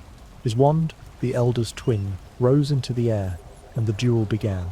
The first spells clashed like thunder meeting stone, blue against gold, fire against shield, air trembling with the violence of their wills. Walls shook, windows cracked, the very fortress groaned, as if it too feared to contain such force. Every strike was a memory twisted, the charm they had once perfected together, now turned against its origin, the spell once whispered in jest, now hurled to maim. Gellert's attacks were swift, brutal, shaped to break, while Albus's responses curved like rivers around rocks, flowing, deflecting, never striking to kill. The hall filled with light, so bright it blinded, shadows so dark they smothered, sound so loud it deafened. Spells bent corridors, shattered floors, turned air itself into weapon.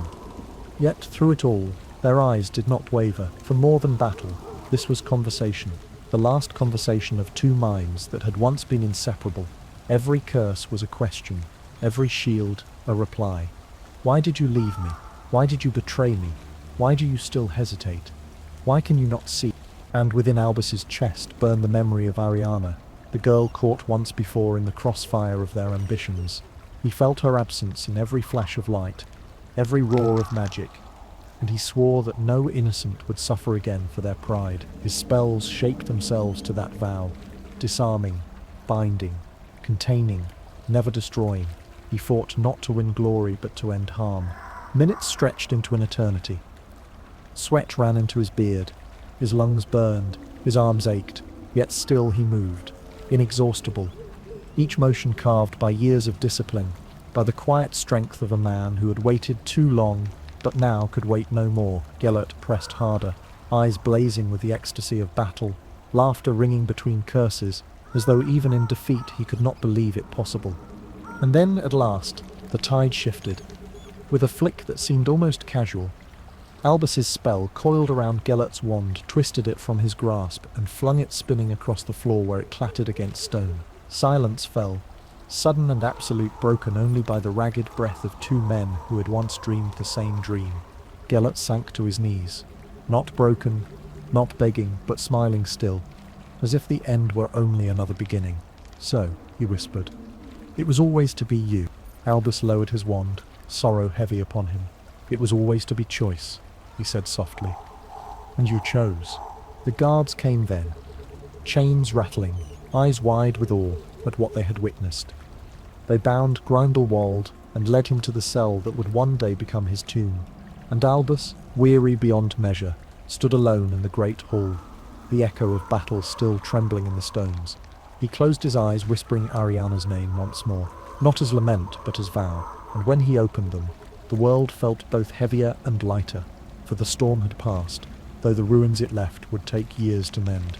When the dust of Nurmengard had finally settled, and Grindelwald's chains clinked against the stone that would cage him for decades, Albus stepped out into the air that had been waiting. The sky above was pale, washed clean by the storm of their duel, as though the heavens themselves had wept and then dried their tears in reverence. The city below, hushed and trembling, felt his victory before it saw him. Doors opened an inch, then a hand's breadth, then wide, and faces peered out with cautious hope. Whispers spread first, then voices, then cries of relief that carried down streets long haunted by silence. The banner of the Hallows, once painted upon walls, was torn down by shaking hands. Mothers embraced children. Elders clasped one another's shoulders. Shopkeepers set bread upon windowsills, as though nourishment itself could be part of celebration. For them, it was over. For them, the tyrant had fallen. But for Albus Dumbledore, it had only begun. He felt no triumph as he walked away from Nurmengard, only the terrible weight of inevitability. He had done what the world required of him, what destiny had pressed upon his shoulders. Yet, in the quiet chambers of his heart, there was no victory, only grief. To defeat Gellert was to kill not the boy he had once known, but the dream they had built together, the vision of a better world. Twisted though it had become, he could not rejoice in its fall without mourning what it had once promised. The Ministry of Magic sent delegations. They praised him, called him saviour, offered honours and titles. They spoke of monuments and medals, of seats on councils and authority beyond any teachers. Albus declined each with polite finality. "I am a professor," he said again and again. That is enough, for though the world sought to crown him, he wished only to return to the quiet safety of Hogwarts, to children whose laughter had not yet been silenced by war. Still, history would not be so easily deflected. His name appeared in every paper, printed in headlines bold enough to drown out every other story. Songs were written, tales spun, ballads sung in taverns from Dublin to Durmstrang. In markets and in parlours, witches and wizards alike spoke of Dumbledore as the greatest wizard of his age. Some uttered it with reverence, others with relief, still others with envy. But none doubted it. His victory had marked a turn. The age of Grindelwald was ended, and in its place, the age of Dumbledore had begun. And yet, in quiet moments, Albus walked alone along the grounds of Hogwarts, past the lake that mirrored stars, beneath the trees that had grown wise from centuries of secrets. Fawkes flew above him, circling, singing soft laments that seemed to carry Ariana's voice, Aberforth's anger, Gellert's laughter, and all the countless cries of those who had suffered in war. The Phoenix reminded him that renewal comes only through fire, but even renewal cannot erase the ashes left behind. It was in those walks that Albus began to see the shape of his future. He could not erase his past, but he could devote what remained of his life to guiding others away from such darkness. He could not undo the choices of youth, but he could shape the choices of the young. Hogwarts became more than his refuge. It became his mission. He would guard it as fiercely as he guarded his own heart, for within its walls lay the fragile, flickering hope of generations to come. The wizarding world, meanwhile, struggled to rebuild. Ministries toppled by Grindelwald staggered to their feet, their halls scarred by lies and betrayal. Communities torn apart, stitched themselves slowly back together. the needle of forgiveness threading carefully through the fabric of mistrust. It was not quick work, nor easy. The scars of war, though hidden beneath sleeves and silence, lingered. But where despair had once reigned, now there was possibility. Albus travelled when asked, though always reluctantly. He spoke at gatherings not of his own triumph, but of caution, of humility, of the necessity of love above power. "We are none of us infallible," he said. "Greatness is not a shield against error, nor is brilliance a guard against cruelty. The measure of a wizard is not in his strength, but in his mercy." The words rippled outward, not always obeyed, but always remembered. Gammerforth did not come to see him. Not then. Their estrangement remained raw, the wound between them unhealed, but Albus did not press. He had learned at last that some bridges cannot be rebuilt by force of will. They must be allowed to stand in their own time, or not at all. Still, each letter he wrote to his brother, though unanswered, carried a hope that one day the silence might soften. As for Grindelwald, Ermengarde became his prison. Albus arranged it so, not out of cruelty but of necessity. He would not allow execution, for even at the height of his crimes, he remembered the boy beneath. A prison was mercy, though Grindelwald may never have seen it so. And so the fortress he had raised in ambition became the tomb of his own dream. Walls that once rang with speeches now echoing only with silence. And so Albus returned to Hogwarts, not as a man fleeing his past, but as one who had faced it, survived it, and carried its lessons within him.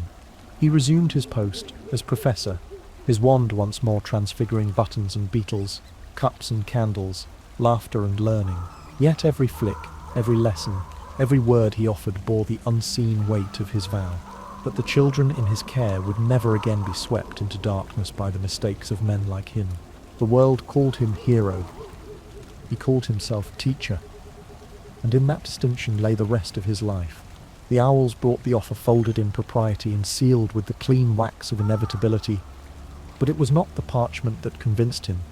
It was the way the castle breathed when he walked her corridors that term, the way staircases paused their mischief, as if waiting for his voice to say what the hour required, the way portraits tilted their painted heads with a hush that meant readiness. He had returned from war to chalk and laugh to buttons, and beetles, and a syllabus whose patience could have raised a village from sorrow. Yet the tide of letters from governors and ministers grew until even modesty, that most tenacious of his habits, had to admit that a school cannot remain a single room when a century wishes to sit at its desk. He accepted the headmaster's chair with the gentleness of a man taking a seat beside an old friend, and the castle, hearing the decision arrive without boast, answered with a contented settling of stone. On the morning he climbed the moving staircase to the office that would keep his secrets and receive his confessions. The gargoyle stepped aside as though recognizing a tune played long ago and long rehearsed in silence. The door opened to the smell of polished wood and brass, of parchment that had stored wisdom and dusted off its shyness, of instruments whose spindly arms ticked and sighed and exhaled small silver murmurs like kindly weather. Fawkes swept through the window and landed on a perch that had been waiting for a bird no one else could name, and with a single long note stitched the room to the centuries. He put his hand upon the desk and felt beneath his palm the shallow valley where earlier hands had pressed during decisions. A faint softness in the grain where doubt had rested and then been persuaded to stand. He did not begin with proclamations, he began with chairs. He moved two closer to the hearth, so that conversations would be warmed by something other than argument. He lowered one lamp, because flame can scold if it stands at the wrong height. He asked the house elves for tea, that remembered gardens rather than boardrooms. He spoke first with the sorting hat, whose old wit blinked like an elderly star. Together they discussed the way the school sometimes mistook tradition for virtue, and how mercy could be sewn into ceremony without tearing the seam. He listened to the portraits, some pompous, some wise, one permanently affronted by the decline in penmanship, and he promised to consult rather than command, to let memory be advisor rather than jailer. Letters that had once been merely correspondence became responsibilities with names. War orphans, whose guardians could not afford new robes, but could afford dreams, were sent trunks that fit them as if the wood had learned their measurements, while they slept. Students whose bloodlines had been argued over in parlours and alleys were welcomed without footnote, the doors recognizing the warmth in a hand as the only criterion worth noting, A girl who stuttered when spells required precision received a wand lesson, in which silence did the speaking and learned that a pause is not a failure, but a tool. He rewrote the rule about forbidden books, so that curiosity was taught to carry water rather than fire, and he adjusted detention so that scrubbing cauldrons became an apprenticeship in patience while restoring suits of armor became a course in the grammar of joints. Hagrid, already the forest's good neighbor and the castle's great-hearted steward, found his duties quietly enlarged, until the title everyone used matched the trust that had been there all along. Albus walked the tree line with him, Boots choosing the considerate path, and together they negotiated with a centaur who insisted that the school's calendar must consult the sky before it presumed to set exam dates. Together they coaxed a skittish thestral foal to accept a halter braided from gravity and gratitude. Together they designed a course in care of magical creatures in which the first lesson was how to bow without pretending to be small. In council rooms later, when a governor with a tidy mustache wished to object, Albus replied in the patient grammar of inevitability, "The grounds are safer when the forest feels respected, and respect is a language Hagrid speaks better than any timetable." The wards learned new manners. He did not make them taller, he made them wiser. He asked the border stones to recognize fear and answer it with kindness, instead of suspicion. He taught the gates to open easily for messengers who carried sandwiches and to be politely heavy for men who carried slogans. He persuaded the breeze that combed the lake to carry gossip out, but keep children's secrets in, because secrecy, when owned by the vulnerable, is not deception, but privacy. He laid into the foundations a charm that preferred laughter to scolding, and discovered soon enough that corridors echoed less with mischief when the echo answered with amusement rather than thunder. He visited every classroom, not to audit, but to admire.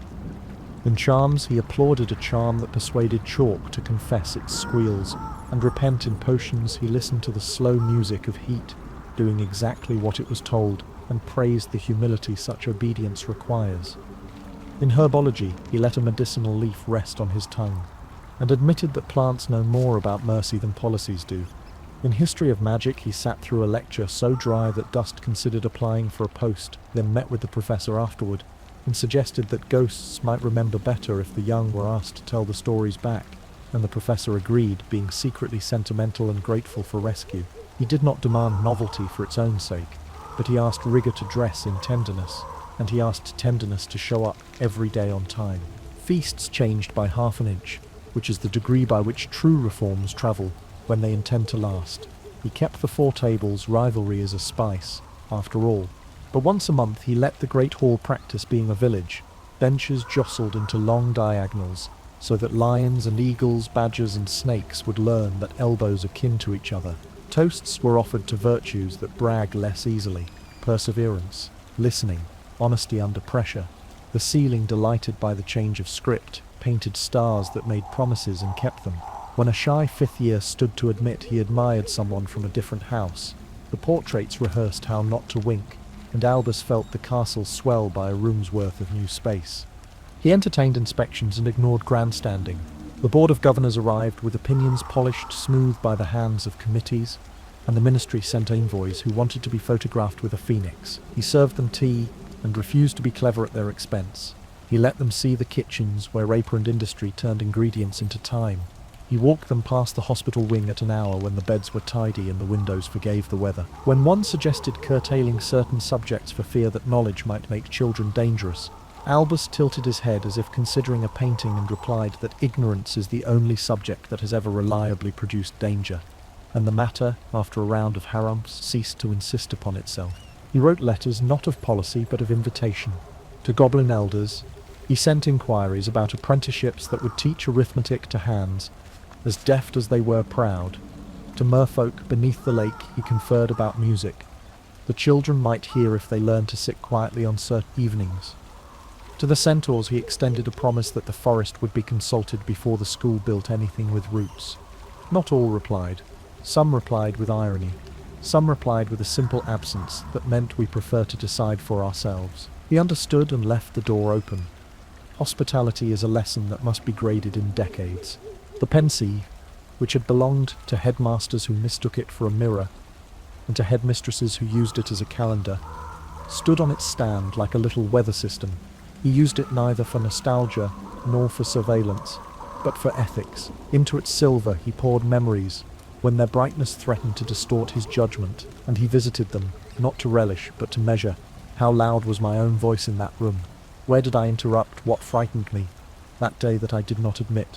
What kindness did I postpone, and call prudence? He emerged from the shimmer, not purified. Only soap pretends to such, but steadier, and steadily he made decisions that were less about glory than about continuance. The children tested him as children should. One year, a conspiracy of 7th years charmed the great clock to run 5 minutes slow, so that lateness could be dressed as punctuality. He left it through exams, and afterward delivered a talk on the dignity of truth to a hall, still warm with triumph. Another season, a trio built a catapult that launched apples over the north wall, into the beaks of gulls, who admired the engineering and thanked the school in droppings. He reassigned the trio to arithmancy at an hour, when the windows invited concentration. Mischief remained, but it learned the new punctuation prank, comma, apology, comma, repair, semicolon, lesson. He kept a list no one saw, written in a hand that asked ink to be patient. Names of students whose courage was currently quiet, whose hands were almost steady, whose futures would prosper most if entrusted early with tasks of consequence. He placed one in charge of the greenhouses on weekends, with a gentle supervision of the herbology mistress. He asked another to read aloud to the portrait of a headmistress who had grown lonely and correspondingly bossy. He walked a third to the owlery at dawn, and taught him the art of sending a letter that will leave the world better when it arrives, when it's set out. The list did not flatter his sense of influence. It tamed it. When storms gathered out beyond the lawn, new ministerial zeal, old prejudices waking as if from a nap, economies that preferred counting to feeding. He let the school not become a fortress but a harbour. He created scholarships with names of virtues instead of donors. He defined absence policies that understood grief without asking it to provide certificates. He instructed the castle to lean toward the doors during tempests and make opening easier, which it did. Proud to be asked, he told the staff, "We will be judged not by how strict we were, but by how safe they felt." Night found him often at the high window, the lamps of the common rooms breathing their slow assurance into the dark.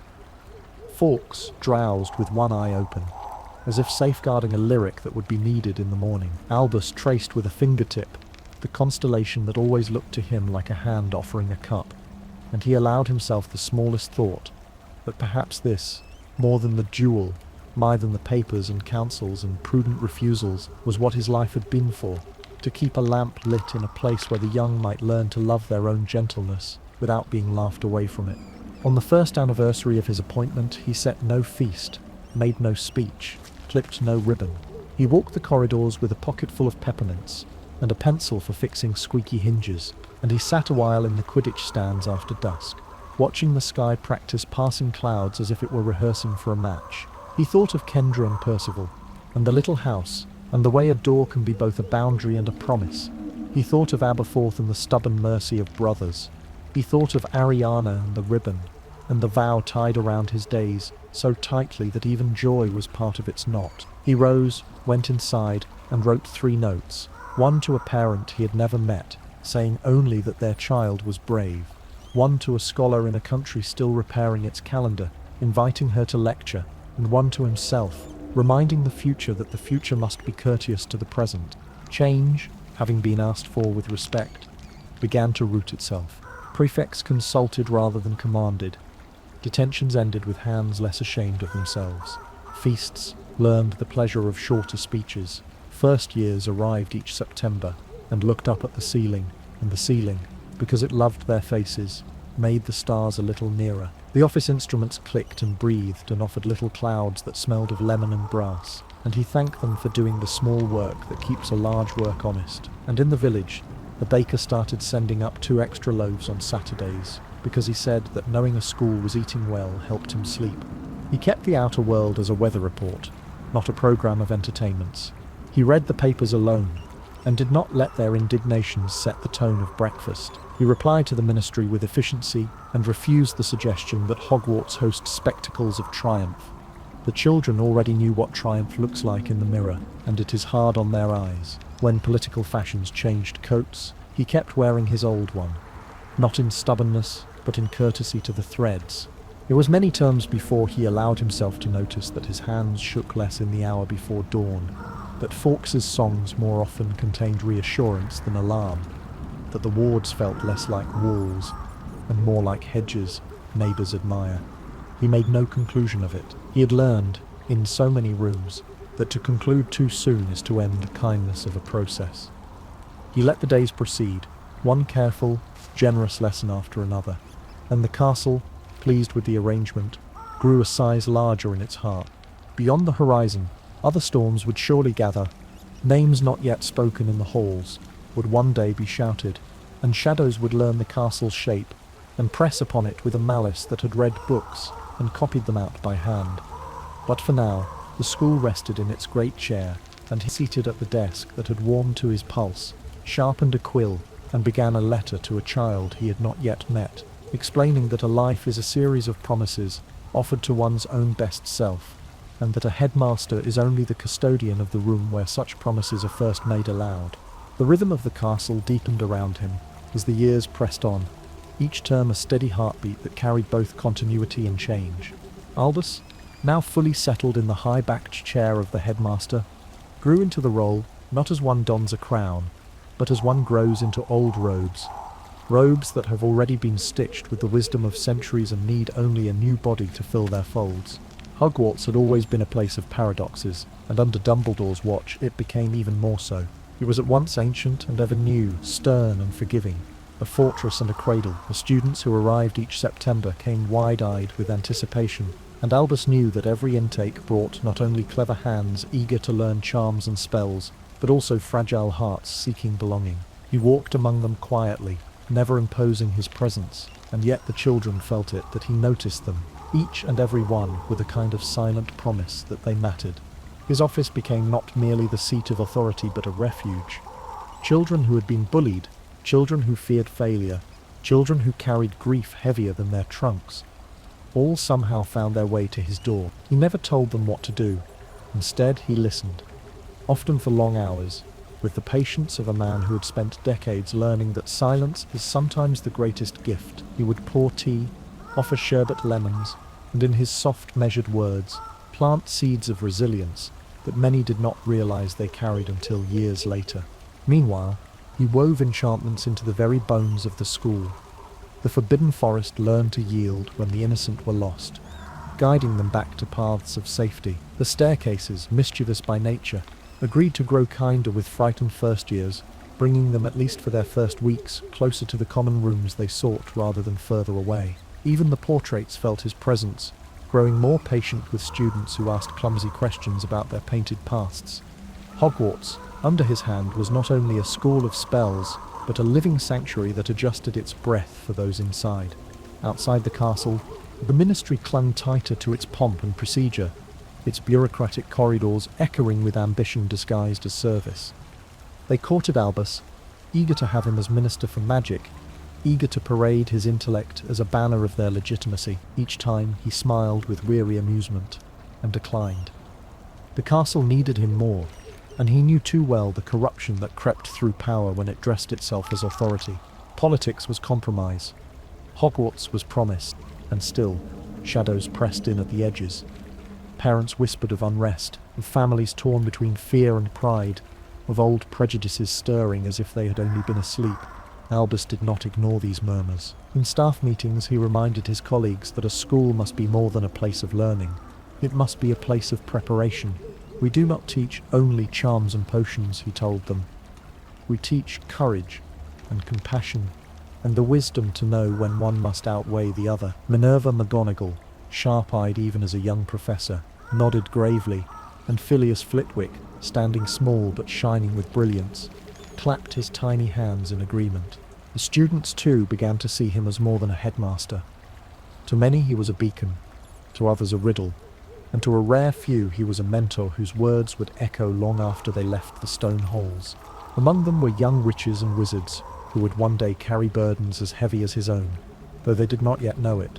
Yet even as he poured himself into the life of the school, there were nights when he sat awake at his desk, the silver instruments on the shelves ticking softly, the flames in the hearth low and thoughtful. He would take from the drawer Ariana's ribbon, still faintly scented of childhood, and hold it with fingers that trembled slightly more each year. In those moments, the mighty headmaster seemed only a brother who had failed once and vowed never to fail again. That vow was what carried him through decisions both small and great, through lessons taught to children who never knew the depth of their teacher's grief, through letters written to parents reassuring them that Hogwarts was safe even when the world beyond grew less so. As the seasons rolled on, his reputation as a great wizard grew still larger, carried by stories that spread across Britain and far beyond. To the outside world, he was not only a headmaster, but a symbol of triumph over Grindelwald, of wisdom tempered by mercy, of power restrained by conscience. Inside the castle, however, he was simply Dumbledore, the man who remembered birthdays, who laughed at jokes from jesting ghosts, who knew every secret passage but let the students think they had discovered them for the first time. It was in those years that Hogwarts flourished, as though the castle itself sensed that the hand guiding it was steady, if sorrowful. The library grew richer, the curriculum wider, the feasts warmer, and the children who passed through its gates, whether brave or timid, clever or uncertain, left with something deeper than spells. They left with the quiet impression that they had been known, and through it all, Albus carried the knowledge that peace is never permanent. It is at best a season between storms. He walked the halls with that awareness folded inside him like a sealed letter, unseen but always present, for he had glimpsed too many times how swiftly the winds of darkness can return. The castle seemed eternal, but Albus knew better. No stone is eternal, only patient. No ward unbreakable, only vigilant. He rose each morning with the humility of one entrusted, not crowned, and walked the halls as though listening to them breathe. The children called him headmaster now, yet to him the word was not a title but a reminder. He was master, not of heads, but of hopes, and hopes must be treated more tenderly than any spell. His days wove themselves into a tapestry of endless small decisions, each one carrying the weight of futures yet unseen. A student caught sneaking into the kitchens. Was it hunger or mischief? The punishment would teach either shame or mercy, and mercy, he knew, bore sweeter fruit. A letter from the ministry demanding stricter monitoring of undesirable families. Was it safety or prejudice that hid in the words? He replied with elegant patience, suggesting that safety grows only in soil free of suspicion. The young professor doubting her ability, her voice trembling in staff meetings. Was it inexperience or brilliance in waiting? He gave her more responsibility, not less, and watched her confidence bloom like a hesitant flower given sun. Fawkes often perched on the windowsill of the headmaster's office, eyes glimmering like embers that remembered fire.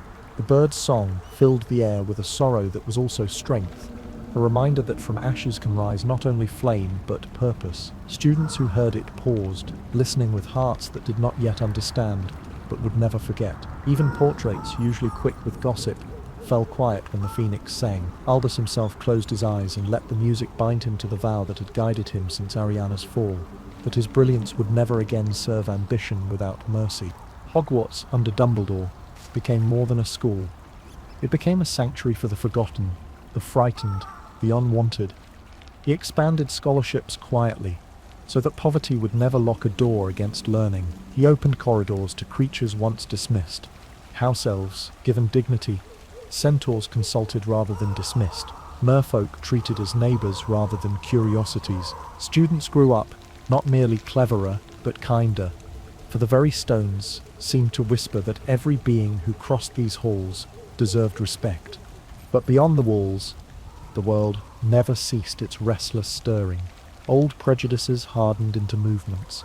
Families who had once hidden their disdain for Muggle-borns now spoke openly, emboldened by gatherings where hatred masqueraded as tradition. In the ministry, ambition slithered in robes of respectability. Albus read the signs with a sorrowful clarity. Peace, he knew, is never more fragile than when it is most loudly proclaimed. He met with ministers when summoned, but never sought their power. They urged him to take higher office, to lead not only a school but the country itself.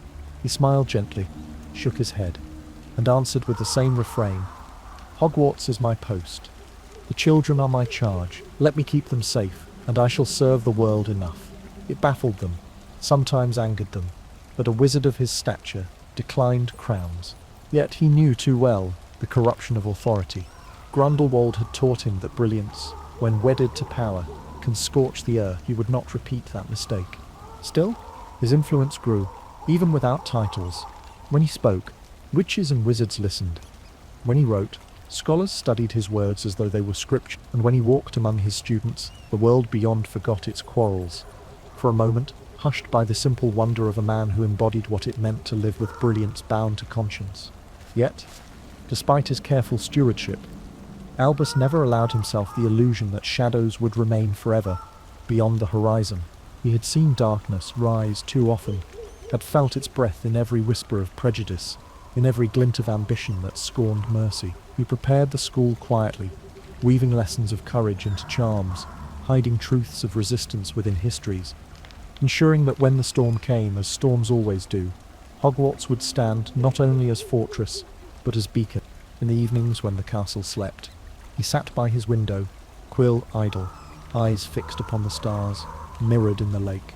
Sometimes he spoke Ariana's name aloud, softly, as though telling her what he had done with the years she never had. Sometimes he whispered apologies to Aberforth, knowing they would not be heard, yet needing to shape the words with his breath. And sometimes he said nothing at all, letting the silence speak for him, a silence filled with regret and promise alike. And thus the years of peace stretched on. Peace within the castle, unrest beyond it, until at last the horizon darkened again, with a name the world would come to fear as much as it once feared, Grindelwald's. But that was still to come. For now, Albus Dumbledore remained headmaster, guardian, teacher, penitent, and guide. His life, woven from grief and love alike, was preparing him for storms yet unseen.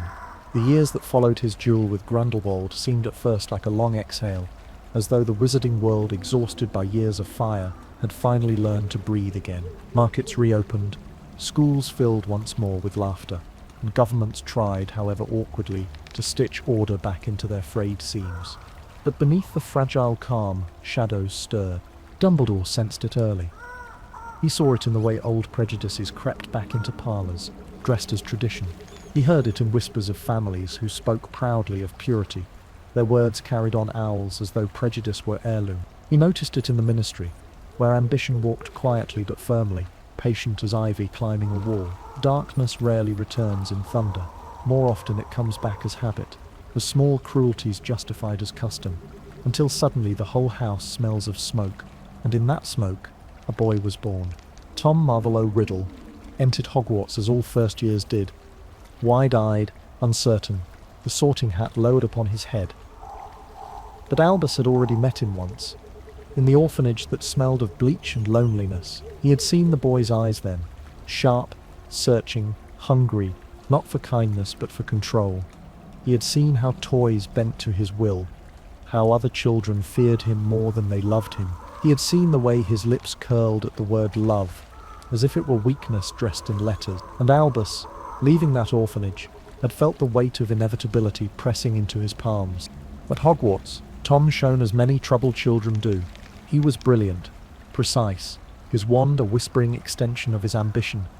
Teachers praised his diligence, classmates admired his composure. Yet Albus watched carefully. He noticed the way Tom collected followers, not through warmth but through manipulation. He noticed the way he hoarded secrets, slipping through corridors with the silence of smoke. He noticed how quickly pride grew in him, how effortlessly cruelty followed when pride was pricked. In staff meetings, colleagues spoke warmly of the boy. He has a gift, they said. He is polite, respectful, eager to learn. Albus smiled gently but said little. He had seen gifts before, seen how easily they curdled when wedded to hunger. He did not forbid, did not accuse, for he knew that warning too loudly only makes shadows retreat deeper. Instead, he placed himself quietly along Tom's path, watching, listening, guiding when he could, resisting when he must. And still, the boy grew. He learned not only spells, but the subtler art of bending people, of turning admiration into servitude. He collected friends who were not friends, only echoes of his will. He asked questions in private about Horcruxes, about immortality, about the limits of death itself, Dumbledore answered with silence, or with gentle redirection, but the questions lingered like smoke in a closed room. The school, in those years, was full of ordinary joys, Quidditch cheers ringing across the pitch, feasts glowing with warmth, ghosts trading stories of centuries past. Yet beneath the surface, Albus felt the tension of a bowstring pulled tight, for in Tom Riddle he saw not just a student, but the shape of another storm, darker and colder than the last. At night, alone in his office, he turned Ariana's ribbon over in his hands, reminding himself of the vow that had guided him through Grindelwald. Never again would he let ambition blind him to compassion. Never again would he let brilliance excuse cruelty. He whispered her name, as if asking her to steady him for what lay ahead. And what lay ahead was not yet war, but the slow gathering of a boy into a man who would one day call himself Lord Voldemort. A man whose darkness would eclipse even Grindelwald's, whose shadow would reach into every home, every heart. For now Tom Riddle was still only a boy in the castle's corridors, his laughter rare, his eyes already ancient. But Dumbledore watched, and waited, and prepared. He had learned that storms do not announce themselves. They are born quietly, in orphanages and classrooms, in whispered questions and small cruelties, until one day the sky is black. And Albus, having once waited too long, vowed he would not be silent again. Tom Riddle grew as ivy grows when the gardener admires discipline more than wildness. Straight, glossy, apparently obedient, finding purchase in every crevice that would allow it, hiding its hunger beneath elegance. Prefect Silver lay against his robe like a polished answer. His homework came folded as neatly as a letter to a dignitary. His wand spoke softly and swiftly, never wasted a movement, always arrived at the point. Teachers praised what could be praised. For talent asks to be acknowledged, and justice requires the acknowledgement. Classmates drifted nearer and then found themselves orbiting, not around warmth but around gravity, a pull that made them feel important, and also a little smaller. Albus watched from his accustomed distance, the watching of a man who has learned that to stare at a flame does not make it kinder, and he marked, not the polish, but the little storms the polish hid. There was a winter, grey with the kind of damp that teachers stone new ways to ache, when whispers began in the walls. Not the good whispers of portraits moderating gossip, but a sibilant draught sliding through pipes, a murmur that made torches forget their manners and lean away. A girl who preferred to be unnoticed found a bathroom where even the echo was shy. A monster that could be called but not loved unfolded itself from a darkness too old for most to imagine. Panic put on the clumsy boots of rumour and ran. Accusation needs a face, and it found one that goats would trust before men did. The boy who carried a broken wand and too much heart was escorted from the school, carrying a cage full of misunderstood loyalty, and the school arranged its posture as institutions do when they are nervous, upright, official, a little cold. Riddle received a trophy for services to the school, and wore his humility as one wears an old family ring, and Albus, who had known the taste of duty and the taste of discovery and the taste of deceit, recognized the aftertaste of something that would not wash away with tea. He could not prove what his bones were telling him. He walked the corridor outside the bathroom where Tiles remembered a scream and laid his palm against the coolness, as if asking the wall to be brave. He spoke to the boy who was being asked to leave, and promised in a voice that trusted itself, "You will not be abandoned. Truth is patient, and so am I." He attended the ceremony where a shining boy accepted a plaque, and watched the eyes that did not quite match the smile. He said nothing aloud to the governors, for the evidence was a tapestry woven from threads the wind keeps. But he began a private ledger whose entries were not facts, only a procession of details that insisted they would one day decide to be proof. Tom graduated into the world as a gentleman steps down from a carriage, composed, aware of being watched, already carrying the next address in his pocket. He went to a shop that sold objects with histories and pretended to be merely a salesman of curiosities, while in truth he was a collector of authority, a courtly thief of meaning. There was a woman with a cabinet and pride in the story her cabinet told, a cup that had known a founder's hand, a locket that carried the quiet gravitas of bloodlines. There was a young man whose compliments were as precise as poisons, and whose hands empty when he left, nevertheless departed heavier than they had arrived. in parlours where sugar was stirred counterclockwise because that is how pedigree behaves. Artifacts wandered from glass to pocket, and shortly afterward, lives wandered from breath to silence, with the neatness of a ledger being balanced. Newspapers do not print the word murder easily when the murdered own good curtains. Rumours did the work instead. At Hogwarts, the empty bathroom grew moss on its quiet. The trophy gathered dust, as trophies do when their purpose is not to remember, but to reassure. And the school returned to its rituals, those careful repetitions by which we persuade ourselves that what has passed is finished. But Albus did not allow repetition to become anesthesia. He read the news as one listens for a footstep 2 streets away. He wrote to colleagues abroad who dealt in the acquisition of the rare, the old, the powerful, and asked with soft exactness whether any young gentleman with articulate manners and colourless ambition had visited lately. He listened in the staff room without disturbing the conversation when someone mentioned a former student whose polite letters never lost their shape, even when they lost their truth. He began, too, to gather what a later age would learn to call evidence of a more arcane kind. The signs in a man's eyes when the subject of death is raised and he smiles as if death were a negotiable contract. The brittle way someone laughs when the concept of wholeness is discussed. And he prefers to talk of efficiency.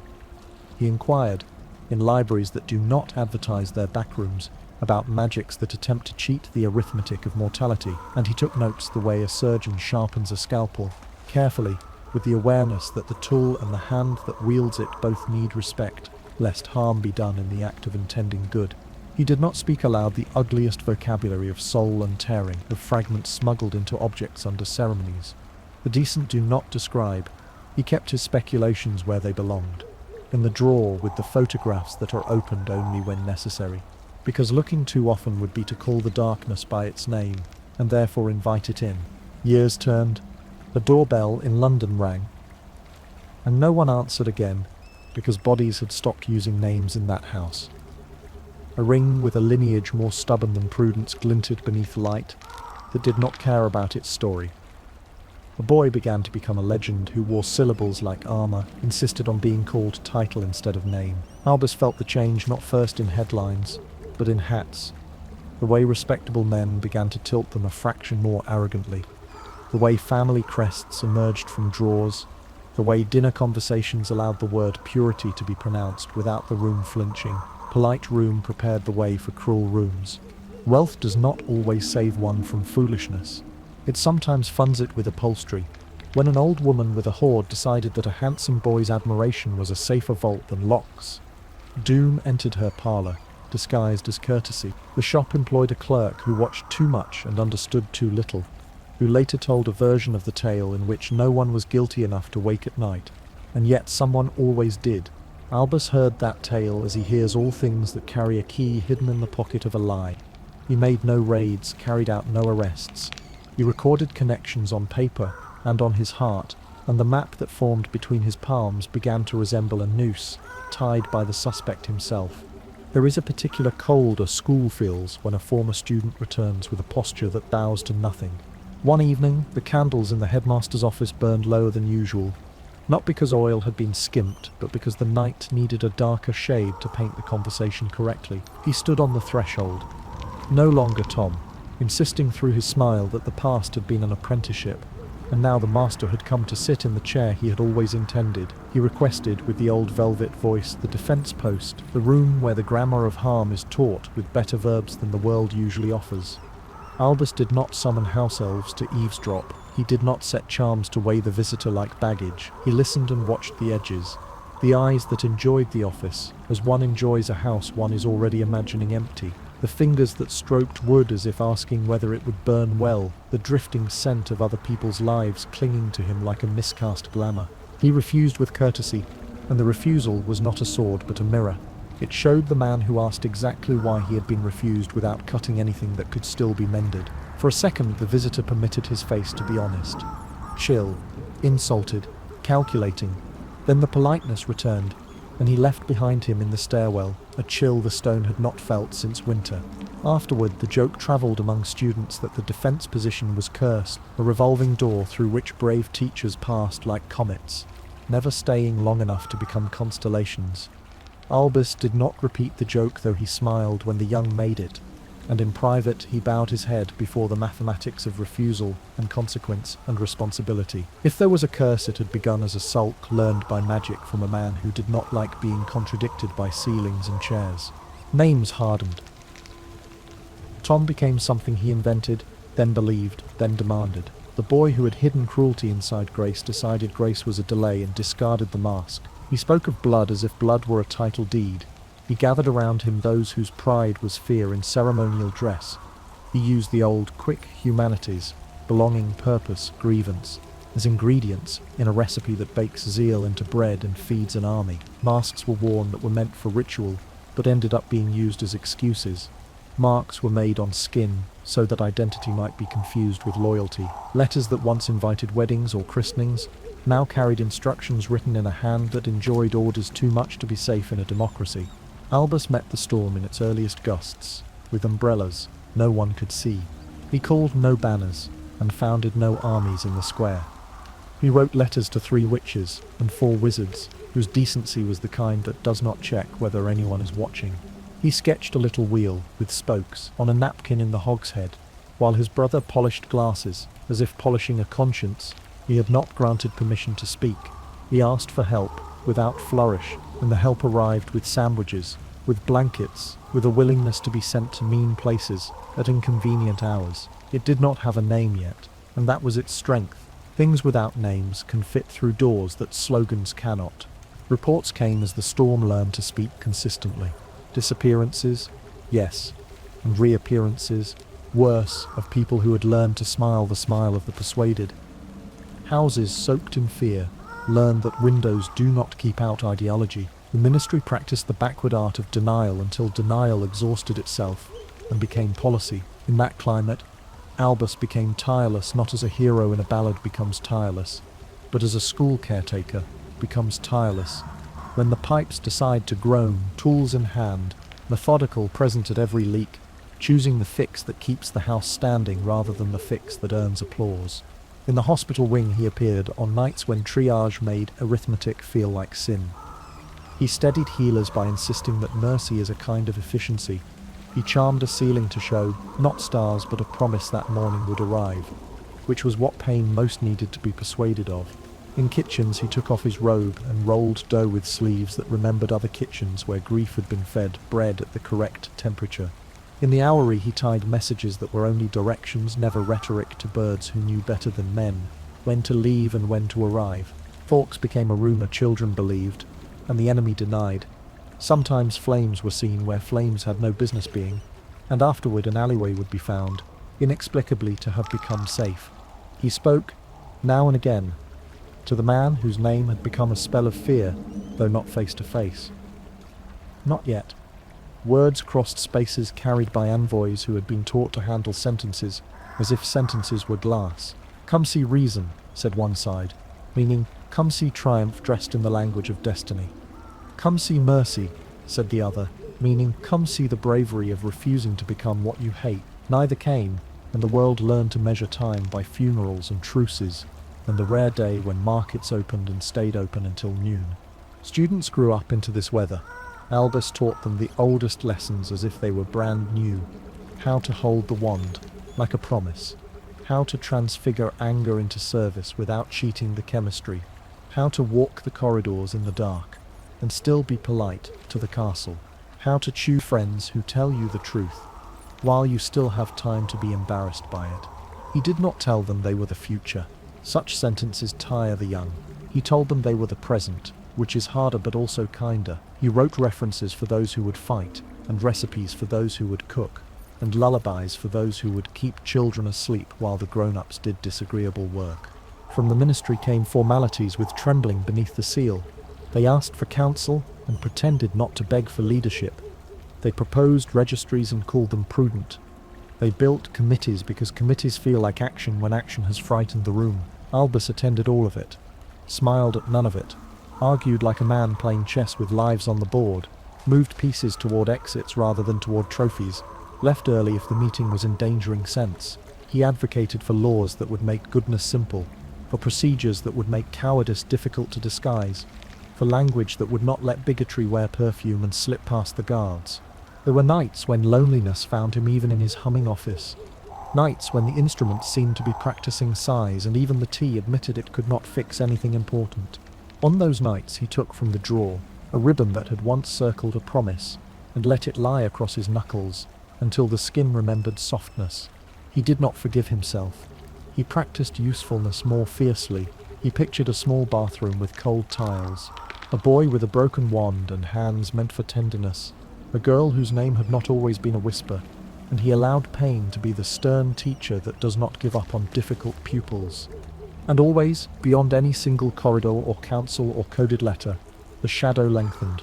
The man who had been Tom learned to speak in plural, to refer to himself as if the mirror had become a choir, and the world began to adjust to the tone. Maps acquired smudges that indicated fear rather than rivers. Newspapers learned to be braver by being thinner. The sky in certain districts developed the habit of ducking its head. Albus stood at his window, the lake practicing the art of being still, Fawkes no longer singing but watching. And he breathed the kind of breath a craftsman takes before lifting a piece of work he has been making for years and must now carry into another room where it will be used. He understood that the hour was coming when networks must become an order, when refuge must learn to be resistance, when patience must walk beside decisiveness and neither jostle the other. He understood too that the child he had watched grow like ivy had become a tree whose roots made old bricks tremble, and that it would take the slow, exact strength of many hands to unwind those roots without bringing down the house. He turned down his lamp, left the office, as neat as he hoped to leave the world, some day, and went down the stairs to write letters that would not boast but would gather. Letters that, when they arrived, would feel less like summons and more like the very thing everyone had been waiting for, without knowing the right name. Outside, the wind found the high turrets, and decided to be kind as it passed, and the night, hearing what the quill was writing, agreed to keep its weather steady until morning. The war that had first gathered as whispers now moved in open thunder, and yet within the castle walls, life went on, lessons and laughter continuing as though the outside world were not unravelling. This was always Hogwarts' quiet miracle, that even in times of chaos, children might still raise their hands to answer a question, still argue about Quidditch, still grow in safety beneath roofs older than their grandparents' memory. But Dumbledore knew that shadows were lengthening, and that each year's sorting was no longer simply a ceremony of belonging, but also a test of what the future would become. He watched each student with care, remembering that every child who crossed the threshold might one day stand upon a battlefield. Some would choose kindness, some cruelty, some indifference, but all would shape the tide. In the library, he caught sight of shy witches who might one day discover spells to save lives. In the dueling chamber, he saw fierce boys whose fire would either defend or destroy. In the greenhouses, he observed gentle hands coaxing plants into bloom, and he wondered how many of those hands would someday hold wands steady in the face of death. The Order of the Phoenix, still little more than a circle of friends bound by shared conscience, grew steadily. They met in back rooms, in pubs where the fire was low and the doors were bolted, in kitchens where kettles whistled over long maps, spread with trembling hands. Each time, Dumbledore listened more than he spoke. He offered guidance when asked, but he allowed others to be brave on their own terms, for he knew that courage forced is courage diminished. To some, he entrusted missions of quiet sabotage, freeing prisoners, hiding families, smuggling children out of villages before Death Eaters arrived. To others, he gave the gentler but no less vital task of hope, writing letters, tending to the wounded, spreading stories of resistance. The ministry faltered, as ministries often do when fear becomes louder than principle. Officials who had once shaken Dumbledore's hand now crossed the street rather than meet his eyes, frightened of being seen in conversation. Decrees were passed that promised order, but delivered suspicion, and families grew used to the sound of knocks at midnight. Albus did not waste his energy, condemning each law or railing against each corruption. He understood that institutions were like great trees. When rot set in, no speech could make the wood sound again. Better to plant elsewhere, better to grow something new in the shadows, and wait until the storm passed. The students, though, were always his truest concern. He saw how quickly children could absorb the poison of their parents' fears. He heard the way some spoke the word Muggle-born, as though it were less than human. He watched friendships strain when sorted loyalties became too obvious, and yet he also saw defiance in the simplest gestures. An arm around a frightened friend, a hand offered to lift a fallen classmate, a group of first years studying together without caring for lineage. It was in those moments that he found the strength to continue, and Voldemort, no longer Tom Riddle, no longer the polished boy in the corridor, but the Dark Lord, moved like a storm cloud through the world. Murders spread across Britain, their pattern both random and deliberate, designed to terrify more than to conquer. Muggle tragedies made the front page of wizarding newspapers, and pure-blood families with old prejudices found themselves courted into alliance. Voldemort's followers gathered beneath masks and cloaks, yet their eyes betrayed them when the masks slipped, glittering with zeal or fear or both. There was a night when Albus stood alone on the astronomy tower, the wind sharp against his robes, and thought of Gellert. Not in longing, but in warning. He remembered how belief had once turned to blindness, how passion had once led to death. He told himself, again and again, that he would not repeat those mistakes. Against Voldemort he would wield not only power, but restraint, not only brilliance, but patience. He would lead, yes, but never at the cost of forgetting the faces of those who followed. Still, the darkness pressed closer. Families vanished from their homes, leaving only broken wards and silence. Ministry officials were found dead in alleys, their lifeless faces marked with the dark mark above them in the sky. Villagers whispered of giants moving again in the highlands, their thunderous steps promising war. Werewolves gathered in packs, bound to Voldemort by promises of blood and revenge. Each report that reached Dumbledore's desk was a reminder that time was running thin, that the tide was rising faster than even he could turn it. And yet he did not despair.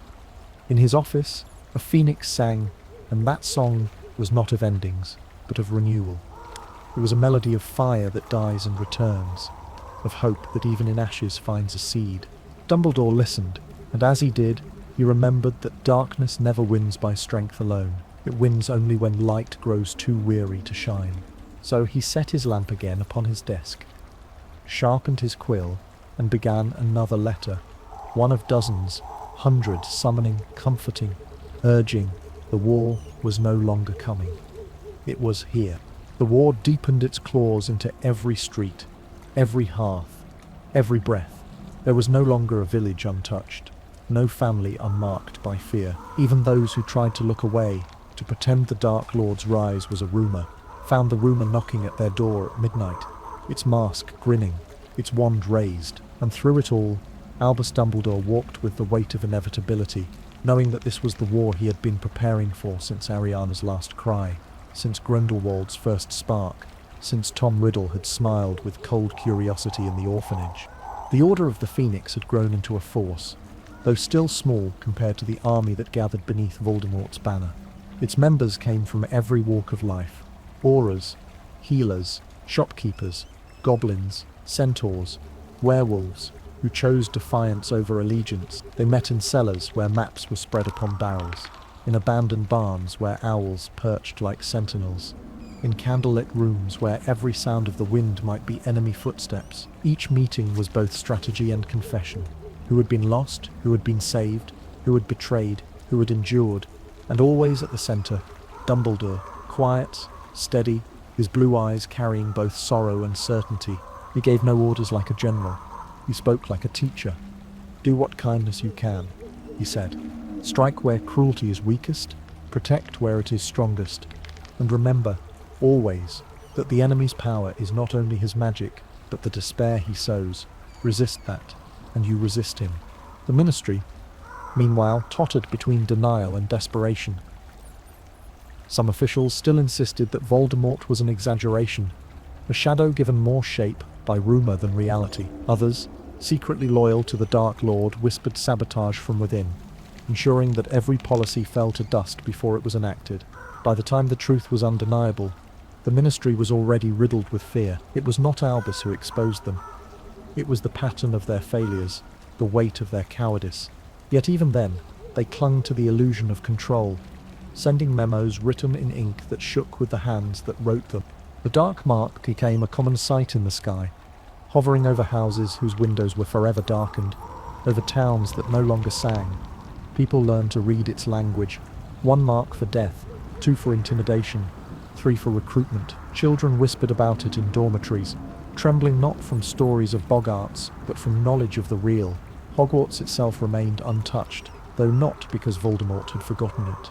He remembered all too well, but he feared Dumbledore still, feared him enough to let the castle stand, at least for now, and Dumbledore made sure it stood. He reinforced wards until the walls themselves hummed with protection. He wove enchantments into the very stones, charms that bent around laughter and learning, but stiffened like iron at the scent of malice. He knew Hogwarts could not remain forever beyond the storm, but he swore it would be sanctuary as long as he drew breath. Still, the war reached even there, carried in the letters students received, in the empty seats at feasts when families had been lost, in the tremble of owls who brought news they did not wish to carry. Dumbledore met with frightened children in his office, pouring tea, offering sherbet lemons, speaking words that steadied even when they could not heal. Courage, he told them, is not the absence of fear. It is the choice to walk forward while fear walks beside you. The Order fought in shadows. There were victories, families smuggled to safety, prisoners freed from cells, supply lines cut before they reached the enemy, but there were losses too, and each loss burned in Dumbledore's heart. Friends fell, names etched into memory, like wounds that would never close. He read each letter of condolence himself, his quill shaking only when the room was empty, his tears falling only when Fawkes sang. And Voldemort grew stronger. He delved deeper into magic's few dared even to name, tearing his soul and hiding the pieces in objects chosen not only for their power, but for their symbolism. Dumbledore suspected, though he had no proof yet. He traced rumours, gathered fragments, studied the shadows of history, until he began to see the shape of what Tom Riddle had done. It chilled him more than any spell, for Grindelwald had sought domination, but Voldemort sought eternity, and such hunger would devour not only the world, but the very meaning of life and death. In these years, Albus carried 2 faces. To the world he was leader, strategist, the greatest wizard of the age, the man who stood against Voldemort when no other dared. To the students he was headmaster still, offering twinkling smiles, gentle jokes, patience with mischief, kindness for the fearful. He never let them see the cracks. The burden of despair he carried alone, folded inside him like a letter never sent. And so the war thundered on, each side gaining and losing, the balance shifting like a tide that could drown at any moment. Albus knew the reckoning would come, as it had with Gellert. One day, he and Tom Riddle would face one another, and the outcome would be written not only in spells but in the choices of every soul who lived between light and darkness. But until that day he fought, not with ambition, not with hunger, but with love, the weapon Voldemort could never wield. War likes noise, but destiny prefers a whisper. And so the turning came not on a battlefield, but in a back room above a pub, where the floorboards had memorized, spilled ale, and the windows had learned to blur the view in self-defense. He went because courtesy is itself a ward. The divination position was vacant again, and a courtesy interview would tidy the ledger. The woman waiting in the dim light wore shawls that seemed to have collected dreams the way hedges collect morning, and her eyes, at first glance merely kind, held somewhere far behind them a weather that had not yet decided whether to break. She spoke the polite nonsense of tea leaves and temperament, of auras in need of gentle encouragement, and he listened with the patience he kept for harmless things, while downstairs a familiar footstep, his brothers paced as the evening bent toward closing. It is a strange thing to watch a human face become an instrument. Mid-sentence, her voice emptied of manners and filled with something older and colder. The room leaned, and the dust in the sunlight recognized a command. The words that poured through her arrived in a cadence that was not her own, neither flustered nor theatrical, but as steady as rain, naming every roof it touches, a child to be born as summer dies, a power the Dark Lord knows not, a mark chosen, either one of two, and in the end the one to vanquish or be vanquished, for neither may live while the other survives. The sentence ended as it had begun, like an owl that knows its own path. She blinked and apologized for having perhaps bored him, and he, who rarely let surprise show its teeth, found his hands carefully still upon his knees, as if movement might tear the fabric that had just brushed past. The door banged below, not in outrage, but in the sort of necessary authority small establishments must keep tidy. and Aberforth's voice rose rough as wool, driving out a listener who had pressed ear and ambition to the keyhole. The noise became scuffle, scuffle became exit, and the air returned to ordinary, where kettles are kettles and interviews are interviews. He hired her before the tea cooled, not because he admired her theatrics, but because safety is sometimes a job description. Better an inner room than an open road for a woman whose mouth had just been used by fate. Rumour travels like ivy, and roots where you cannot see. Only a shard of that utterance fled down the stairs and out into the night, but a shard can be enough. It glittered in the hand of a man who once had been a boy, excellent at brewing and bitterness alike, and it glittered later in the skull of another, who had long ceased to think of himself as mortal. In the weeks that followed, 2 households unknowingly became the hinge upon which an age would swing. One where old magic hung in tapestries and laughter had learned to make a home. Another where herbology lived on the back steps, and affection did not mind being muddy. 2 babies, born in the same end of summer light, would make the prophecy's arithmetic honest. He did not tell the world. He told himself. And then the few whose lives already stood near the edge. He thought of prophecy as he always had. Map, not chain, instruction to read the sky, not permission to abandon the tilling of earth. He doubled spells around those families as if reaving hedge and wall at once. He walked their gardens with friendly pretexts. He recommended anonymity where pride had wanted photographs in frames. And in the deepest room of his heart, he balanced 2 names upon a scale made of worry. Across the city, in a corridor where masks hang on hooks like coats, a man who had once answered to the name of Tom assembled the fragment to his liking. He found in it an excuse for what he had already decided to become, and a direction to point his certainty. He chose one of the 2, perhaps because the boy's blood insulted his tidy mythologies, perhaps because the boy's parents had refused the fear he was selling, perhaps as such men prefer, because chance offended him and must be punished for daring to exist. Before the choice fell like an axe. Another turning. This one with no witnesses save guilt. The spy who had carried the shard to his master realized too late the shape of what he had made. He came stumbling toward the only man left to him who might turn harm into something less final, and in a room without portraits and without tea, he begged protection. Not in noble terms, but in one bare word, the name of a woman he loved more than he loved his master.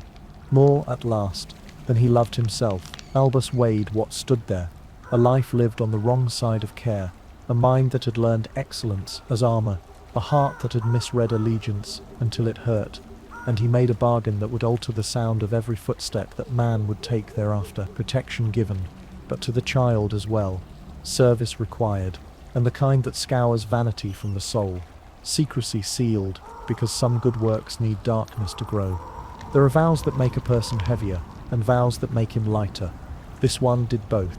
The dark tightened its ring.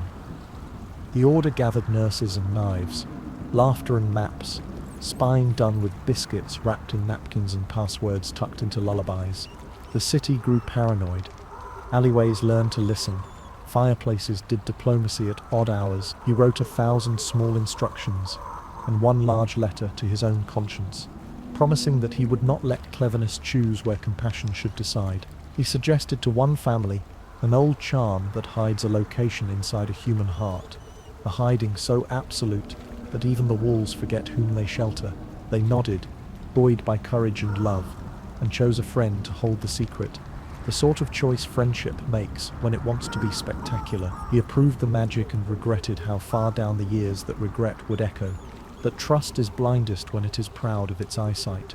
Autumn became winter with the serenity of calendars, but the war's calendar had learned to write over squares in ink no weather can dissolve. The friend, whose hands had always trembled for reasons no one respected, did not tremble when it mattered most. He carried the secret as one carries a gift one intends to sell, and he sold it, receiving in exchange the coin that cowards find gleaming permission to survive. The night chosen was a night that has learned to remain black in memory, no matter how many dawns wash it. He felt the blow in the wards before the owls could move. Magic is a choir, and when a high voice is cut, the harmony lurches and the whole song knows it. He sent the half-giant with gentleness, housed in a frame built for storms. He sent him because trust in good men is also a war. Streets had learned to keep their windows shut, but smoke opens windows without asking, and the house in Godric's Hollow had been opened from the inside outward, violently, obscenely. In the nursery, the proof of an old miracle glowed.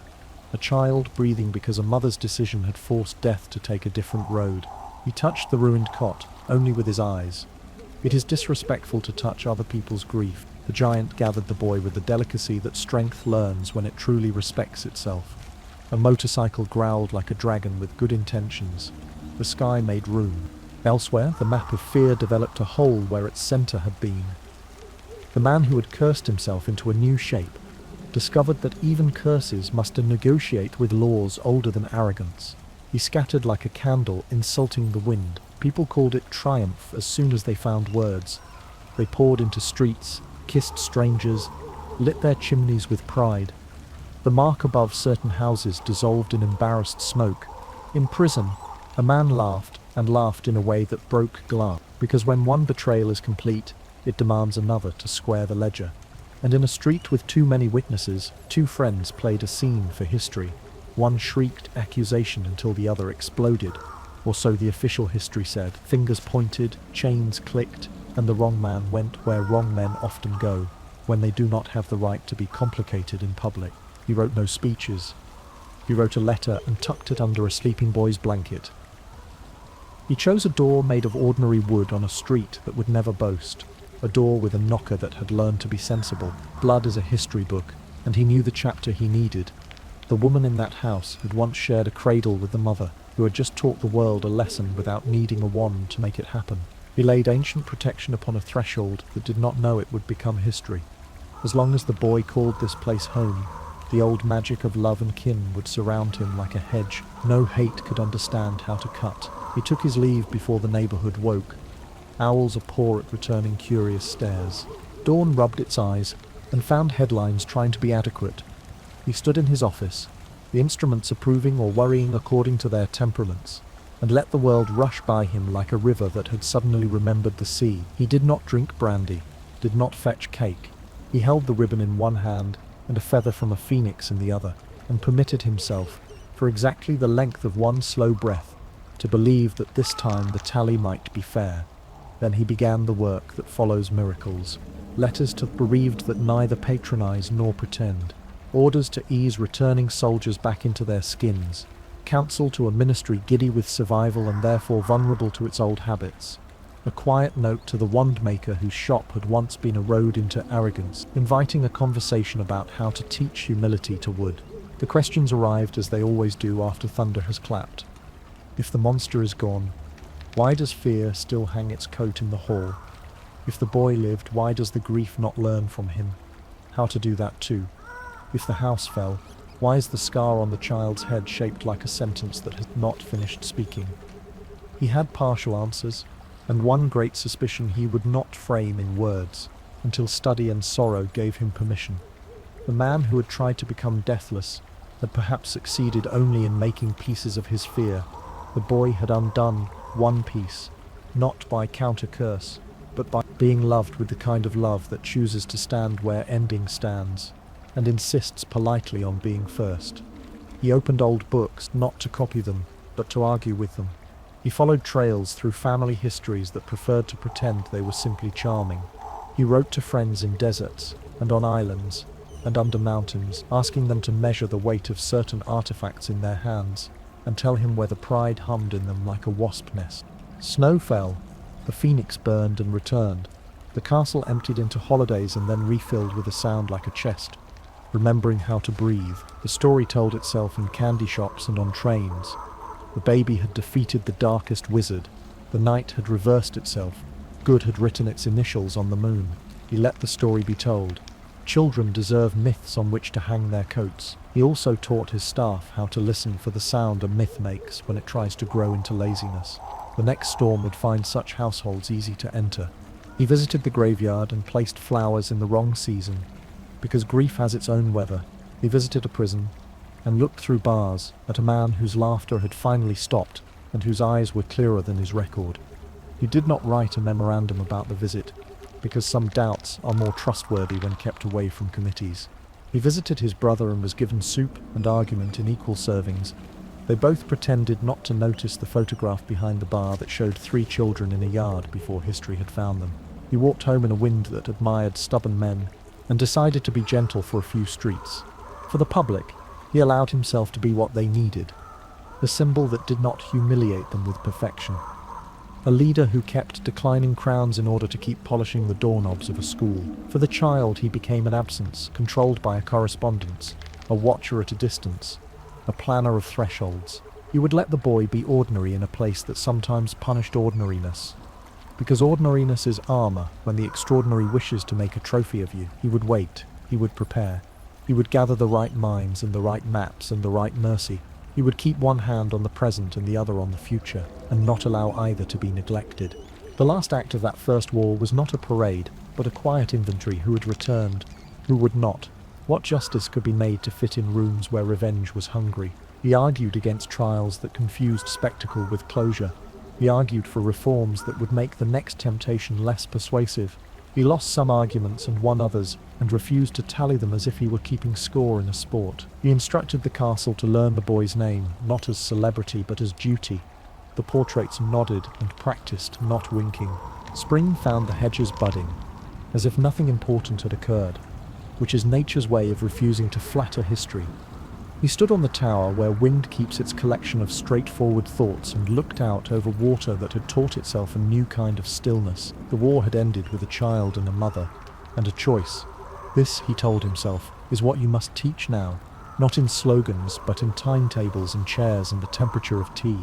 He closed his eyes and saw a cradle in a house, with number 4 on its door, and he saw far ahead a corridor where a boy would walk with his jaw set and his scar bright, and his eyes carrying a familiar stubbornness. Between those 2 points stretched years enough to mend, to study, to plan, to be kind, to be ready. He went back to his desk and sharpened a quill with unusual care. The next chapter would not begin with thunder either.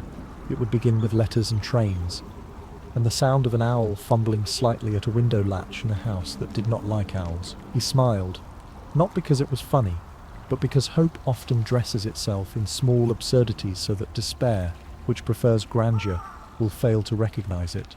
And somewhere, in the ruins of a lost body, something small and ruthless learned to wait, which meant that waiting too must become part of the school's curriculum, taught with patience and sugar and the occasional sternness that prevents waste. He rang for tea, thanked the saucer for its good behavior, and began to write the list of names he would need when the boy was old enough to inherit both a wand and a world that would try once more to take it from him. The phoenix, sensing the season closing its book, lifted from the perch, turned once, twice, and let a single feather drift downward, bright as a promise, that has decided to keep itself a little longer before being asked to prove it. The war had ended with fire in the sky, and silence in a crib. But wars never end as neatly as the stories told afterward. What the wizarding world called peace was in truth only an interval, a fragile pause where rubble was swept away, where graves were filled, where celebrations carried the echo of relief louder than the certainty of safety. And at the centre of it all was a boy, barely old enough to remember the faces he had lost, but marked forever by a scar that would not let him forget. Albus Dumbledore watched this new chapter begin from a distance, not because he lacked interest, but because he understood that sometimes the greatest gift is the space to grow. He had placed Harry Potter into the care of his mother's blood, sealing the boy within wards of ancient power that no Death Eater could penetrate, no curse could easily unravel. It was an act both pragmatic and tender, and yet it weighed on him, for he knew the life behind that suburban door would not be kind, and the boy would not grow amid warmth, but amid misunderstanding. Still, better unloved and alive, he told himself, than adored and endangered. The wizarding world, meanwhile, rewrote its narrative with alarming speed. The Ministry declared the war over, Voldemort gone. His followers, captured or in hiding, were paraded as proof of victory.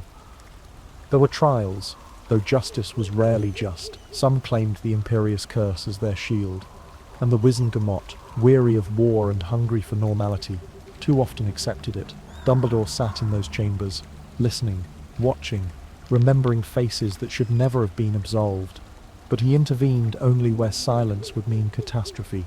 He knew too well that vengeance disguised as justice corrodes the soul of any society. Yet in the quiet corners he prepared. He suspected what others refused to consider, that Voldemort had not been vanquished in truth, that his essence lingered, broken but unyielding. Too many signs pointed to a darkness merely displaced, not destroyed. The scar on Harry's forehead was proof enough, a wound that pulsed with more than memory. Dumbledore did not say this aloud, not to the Ministry, not to the jubilant public, not even to the Order's remnants. He carried it as he always carried burdens, silently, wrapped in the folds of his own caution. At Hogwarts, life resumed with deceptive normality.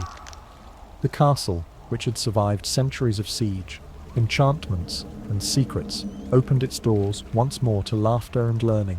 Students returned, eager to leave behind fear, to remember that they were young. Feasts were held, lessons resumed, owls swooped through the rafters, and the world pretended it had healed. Dumbledore presided over it all, as headmaster now. His role expanded from protector to guide, from strategist to shepherd. He greeted first years with warmth, making them feel that the vastness of the Great Hall belonged to them. He teased students gently when they faltered, praised them when they dared, offered lemon drops to soften the sting of homesickness. And yet beneath his twinkling eyes lay a watchfulness, sharper than any blade. He studied faces as carefully as parchments, listened to silences as much as to words, attuned to every tremor that might herald the next shadow. Outside the castle walls, the Order of the Phoenix did not dissolve, not entirely. Its members scattered, some returning to families, some rebuilding shattered lives, some lost entirely to grief. But threads remained, invisible lines of loyalty that Dumbledore could tug when needed. He met with them quietly, not to rally armies, but to keep bonds alive. He knew another war would come, though none wished to believe it.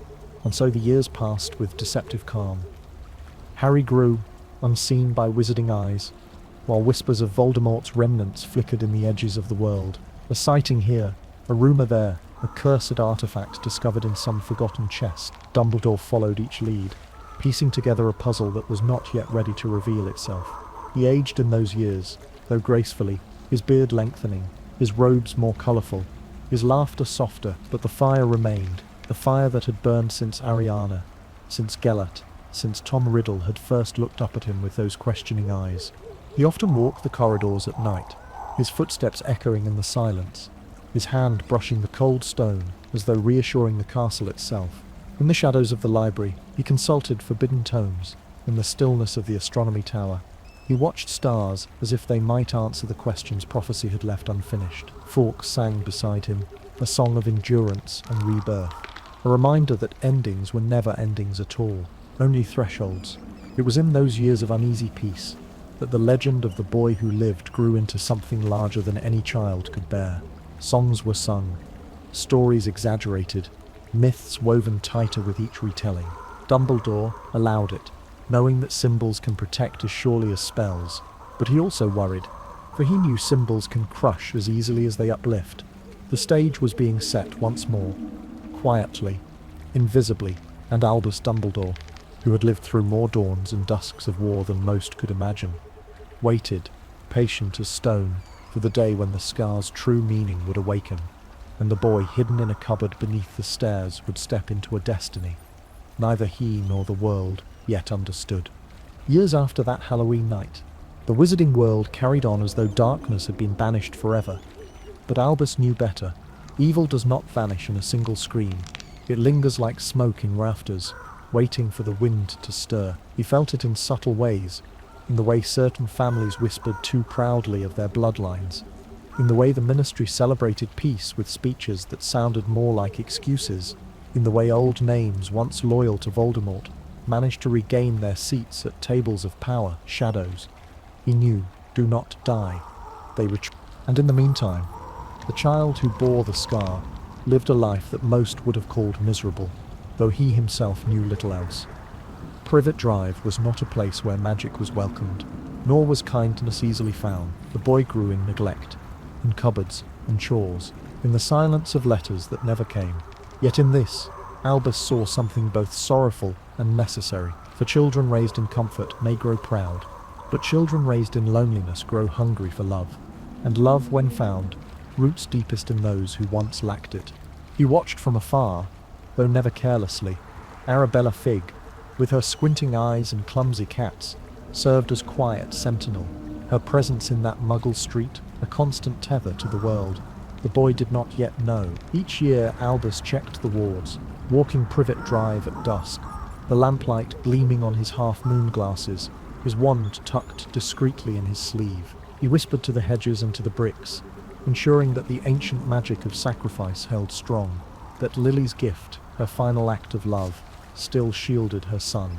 And each time, he left with both reassurance and sorrow, for the boy's childhood, though safe, was not happy.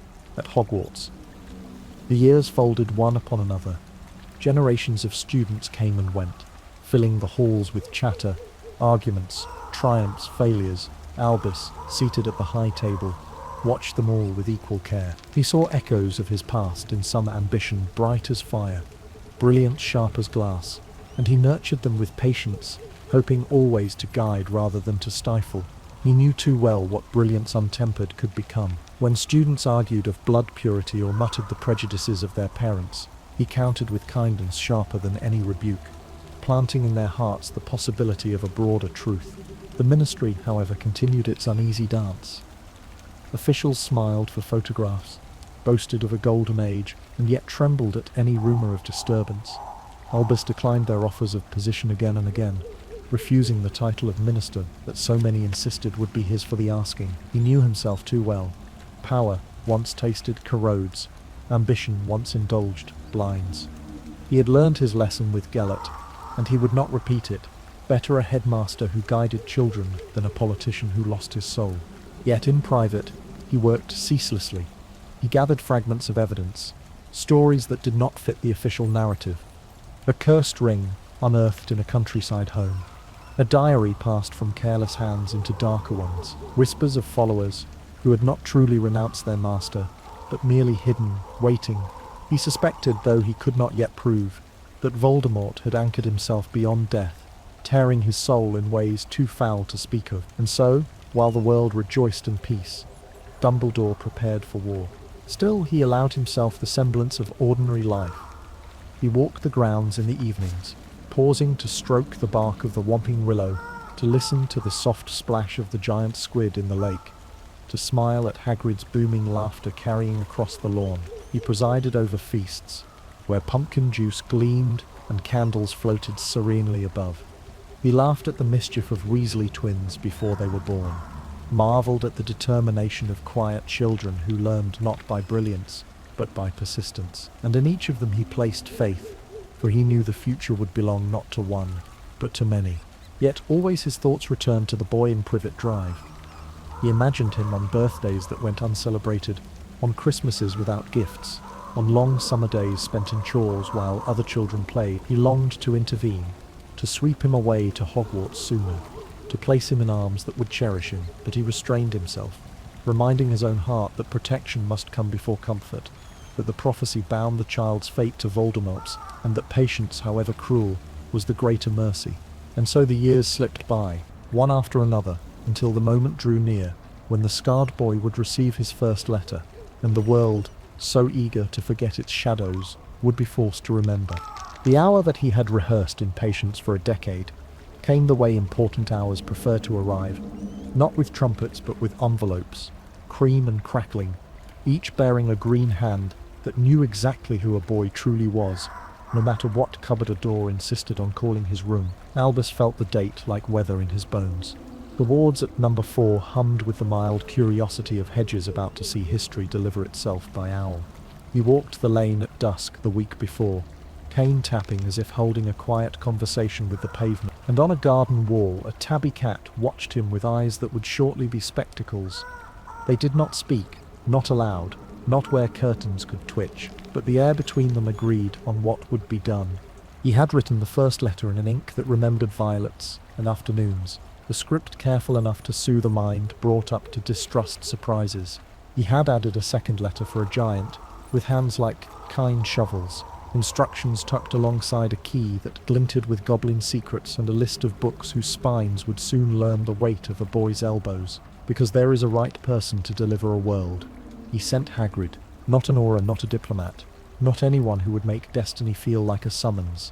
He sent a friend, a keeper of keys, a man whose voice could explain miracles without making them sound like death. When the Dursleys barricaded their air against letters as if literacy were a contagion, when the sea remembered how to be grey and the wind patted waves into fists, Hagrid went and knocked the door off the story so that the story could proceed. The report came back the way such things come back from Hagrid, smudged with enthusiasm, studded with apologies for small breaks that had in fact been improvements, seasoned with pride. A birthday cake had been produced from a pocket that had also contained sausages. A wand had been discussed without being waved. An identity, long denied, had been spoken aloud without shame. Albus sat very still after reading, eyes on the lamplight as it travelled inside the glass chimney, and permitted himself a single slow nod. The first threshold had been crossed. Diagon Alley was waiting, as it always waits. A street that can be found only by those who are ready to be found. A library glued into a thoroughfare, the smell of ink and sugar and future did not go with them. Celebrity devours perspective, and he would not feed it, but he arranged the margins. Gringotts was warned that a vault would be opened, another visited, but not truly touched. A shopkeeper was reminded that some boys arrive with pockets light, but eyes heavy, and that kindness is a layaway plan with better interest. A wand-maker received no warning at all, for certain introductions must be allowed to occur unassisted, lest reverence spoil the experiment. Later, over tea that had steeped to the exact honesty of amber, Hagrid told him of the way boxes became biography under Mr. Ollivander's hands, of measuring tapes that behaved like interviewers, of a phoenix feather that remembered choosing a different boy a lifetime ago, of the way wood chose boy and boy chose wood. And for a moment the future blinked. Albus listened to the sentence without completing it. Twinness is a riddle the world likes to set before breakfast. He thought of the principle he had told himself so often it had become a vow that a likeness in cause does not doom a likeness in souls. That choice is a better wand law than destiny. Summer closed like a book that had been well read, and the station learned once more how to turn ordinary into portal. The scar beneath a fringe, that had learned to be unassuming, found the barrier at 9 3/4 willing to be negotiated. Steam curated the moment into myth. A scarlet engine declared in the voice of metal that children would be delivered where their names could be spoken without fear. At school, chairs straightened their backs, portraits practiced a welcoming expression that would not overwhelm, the sorting hat cleared its metaphors, and Albus rehearsed the nonsense he would say before the feast began, because nonsense is how a serious man rescues a room from the tyranny of solemnity. He watched the sorting with the old ache that belongs to anyone who remembers the first time a hat told him who he would become, and only later discovered that hats can be politely contradicted by lives. The boy sat beneath the brim that knows secrets without peeking, and the brim hesitated. Hearing echoes the hall could not, Albus felt the air lean to listen. A certain cleverness wishing to prove itself, a certain loyalty longing to be picked, a certain courage that did not yet know its own name. When the shout came, the table exploded into welcome, and the boy, who had survived more than anyone at that table could imagine, learned the word house in a way no Muggle street can teach it. Term unfolded under weather that the castle chose for kindness. Albus and his colleagues raised the protections that would make children safe from the adventure that adventure prides itself on hurling at the young. He called in favours from teachers who liked favours better when they were difficult. A Cerberus who respected music, a plant whose patience was the secret to its surrender, a room full of keys, because few things train courage better than trying to catch what does not wish to be caught, a board of chess enchanted to prefer honesty to cleverness, so that bravery might learn to move in straight lines, a puzzle about potions that rewarded the quiet art of thinking in a crisis, and at the end his own device, a mirror that did not flatter power, but measured it against desire. He did not speak Nicholas's name in the corridors. The stone's journey from vault to school had been patient and discreet. A parcel whose unassuming weight had instructed Hagrid about the holiness of errands. In his office, Albus and his alchemical friend had spoken the way old friends speak when the stakes are larger than friendship. Do we hide a gift or destroy it? Do we trust a fortress or trust the lesson that mortality teaches us about kindness? Their decision had been a compromise neither would brag about, and both would defend. Protect for a while, then no longer. Meanwhile, a teacher returned from a year abroad with a stammer that was more strategy than impediment, and a scarf that smelled of someone else's breath. Albus did what he always does with puzzles before drawing conclusions. He exposed the puzzle gently to air. He gave Quirinus simple tasks that, if done by himself, would be done with the competence of a man not divided. He asked him to supervise a corridor with a creature who respected only songs. He watched how the man's eyes behaved when the stone was mentioned obliquely in conversation. He said nothing to children who delighted in blaming the wrong man because he wore the right sneer. He let a dour colleague do the unpopular work of suspicion while he did the unpopular work of trust. The year advanced by the small drums of a school. Essays rescued by last-minute clarity, friendships repaired because a dormitory has only so much space for resentment, Quidditch afternoons, where Sky and Brooms negotiated for the attention of a stadium that liked to practice its roar in the off hours. When a broom misbehaved under a boy's ribs at a height that made Breath take an interest in ethics, Albus kept his seat. He watched lips move at the edge of the pitch and saw the rope of malice tug. He did not blast. He unknotted, the way one untangles a necklace without insulting the gold, and the wind remembered whose side it preferred. The boy remained airborne. Laughter learned how to return to throats after a scare. By Christmas, the castle dressed itself in generosity. Albus let the trees brag. He let the kitchen add cloves. He played a carol on the office instruments, who pretended not to like music, but liked to harmonize. He gave the invisibility cloak back to a boy who had been given an inheritance he did not yet know how to ask for. That night, in a cold classroom where reflective glass had been invited indoors and asked to behave like council, he found the boy staring at a room full of people who had not survived the last chapter. Albus, who had lived long enough to know that advice makes a poor blanket, offered warmth in the form of a story about desire being a poor diet for the living. He moved the mirror afterward because temptation is a better teacher when the test is postponed. The trap for the stone was never meant for a child. It was meant to slow a man who liked shortcuts. Yet children, as they must, read a locked door as a request. Rumours about 3 heads that loved lullabies did not stay in the staff room. Whispers about keys drifted down staircases. The chessboard boasted to the common room about the dignity of sacrifice. Albus did not lock curiosity away. He tried instead to make it learn caution. But caution is a grammar learned over years, and the world had only given this boy a year. The message came urgent, official, the sort of call the ministry knows how to counterfeit when it has learned the habits of a helpful man. He left because leaving is what duty often looks like. He returned because the air in his office said, now in a voice that did not belong to any instrument he owned. By the time his feet found the chamber where the last lesson had been placed, the teaching was almost complete. A child stood before a glass and did not ask it to flatter him. A man stood before the same glass and asked it to help him cheat. The mirror honoured the boy's restraint and lay a red weight into a pocket that had not asked for it. The man reached for a prize the mirror could not let him have. The room filled with the smell of a story that had once been told in a mother's body. Love choosing to stand where ending intended to stand, and ending finding itself without purchase. In the infirmary's kind brightness, Albus sat at a bedside while Fawkes preened dignity into the corner, and sweets lay upon a table as if candy could make philosophy easier. He told the truth, the way one tells a truth to someone whose childhood has already been edited by fate, simply, without cooing, with enough mystery left intact to keep the world interesting without making it cruel. He explained that some protections are older than spells, and that a certain professor had been a room in which a larger darkness had rented space. He did not say Horcrux because the word is a stone that should not be thrown into a young mind. He apologized for the chess pieces, the keys, the tests that had not been meant for a boy, and the boy, being the sort that does not dourly count grievances, forgave without even noticing he had done a holy thing. Nicholas and his wife wrote, in tidy hands that knew how to put a life neatly away, that the stone would be destroyed, and that the time had come to let tea cool without regretting it. Albus folded the letter and felt the complicated weight of relief that contains within it the ache of farewell. He thought of death as he had come to think of it after so many rooms where it had stretched out a hand, not an enemy to be outwitted, but a teacher whose lessons become clearer the nearer one sits. He told none of this to the boy. He put another sweet on the plate and made a joke that dared to be silly in a world that had recently been too serious near him. The year ended.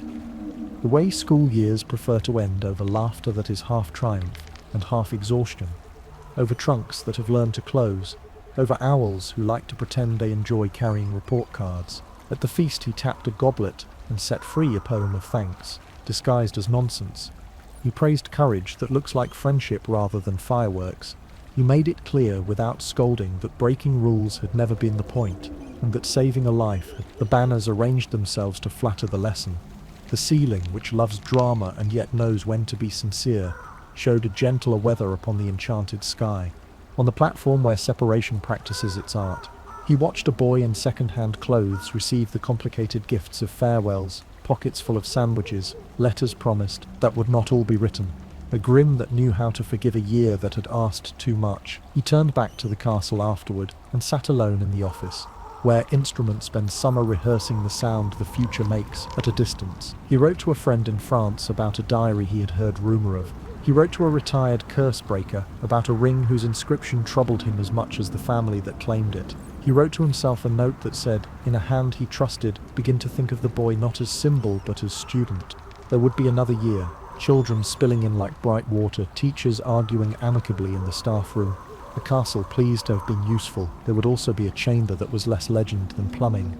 A basilisk older than gossip. A message painted where paint should never be.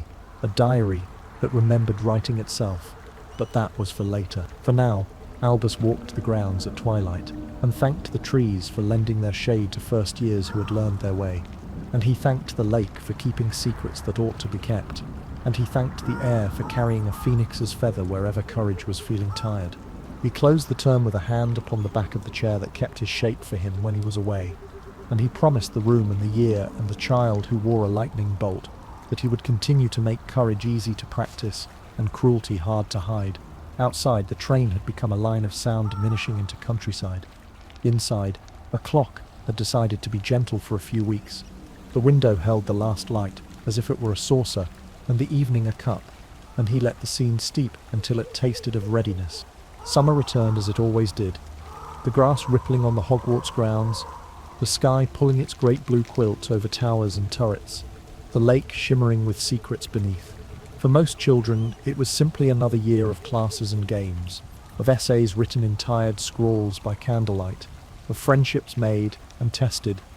But for Albus, the rhythms of the castle were never ordinary. Not anymore. He walked its corridors with careful eyes, knowing that each year brought the boy further into the story fate had written in scar and prophecy. The year began innocently, with laughter on the train and owls swooping across the great hall, but beneath the warmth of welcome, darker currents stirred. The chamber spoken of only in whispers, an ancient legend buried under centuries of dust, had opened once more, and with it came terror. Students froze in doorways at night, waiting for shadows to move before daring to cross. Whispers curled in every common room, sharp as needles. The heir of Slytherin has returned, and in the quiet places of the castle, writing appeared on the walls, jagged and red, declaring enemies of the heir should beware. Albus read those words the way one reads an old scar. They were not new to him. He had long known that Hogwarts held secrets deeper than even its own stones remembered. He knew too that the boy who could not yet pronounce half the spells in his books would soon be tangled in this ancient knot. Petrifications followed. Children stiff as statues were carried to the hospital wing, their faces frozen in terror, their hands raised as if to ward off some unseen doom. The castle became a place of hushed voices and wary glances. Ghosts floated more solemnly than usual, as if sensing death circling nearer. Even the portraits whispered less, their painted eyes turning nervously toward the dungeons, the pipes, the hidden veins of the school. Dumbledore, as always, chose not to answer panic with panic. He moved through the halls like a steady candle in a storm, speaking to frightened children as though he were telling them bedtime stories, reminding them that fear feeds on silence, and that courage grows in being shared. Yet inside his heart he carried a deeper dread. The boy was only 12, and already destiny was demanding too much. The attacks grew bolder, and when at last suspicion fell upon Hagrid, Albus felt the wound of old injustice tearing open again. He remembered the frightened boy all those years ago, wand broken, life twisted by a lie born from another's cruelty, and now, once more, Hagrid was dragged into shadows not of his own making. Albus argued. He pleaded. But the Ministry's hands were eager to find a scapegoat, eager to show action where they understood nothing. Then one night, the castle itself seemed to hold its breath. Another attack, fiercer, darker, and a student was taken. Ginny Weasley, the youngest of 7, bright-haired and innocent, had vanished into the belly of the castle. The Chamber of Secrets was no longer a story. It was awake. Albus knew what must follow. And yet, before he could act, the Ministry acted first. Cornelius Fudge arrived, all bluster and false assurance, and behind him came Lucius Malfoy, smiling with venom behind polished courtesy. They forced Albus from the castle, their words clipped and sharp. The Board of Governors had lost faith. The headmaster must go. He left quietly, but not in despair. For he understood that Hogwarts was never guarded only by its headmaster.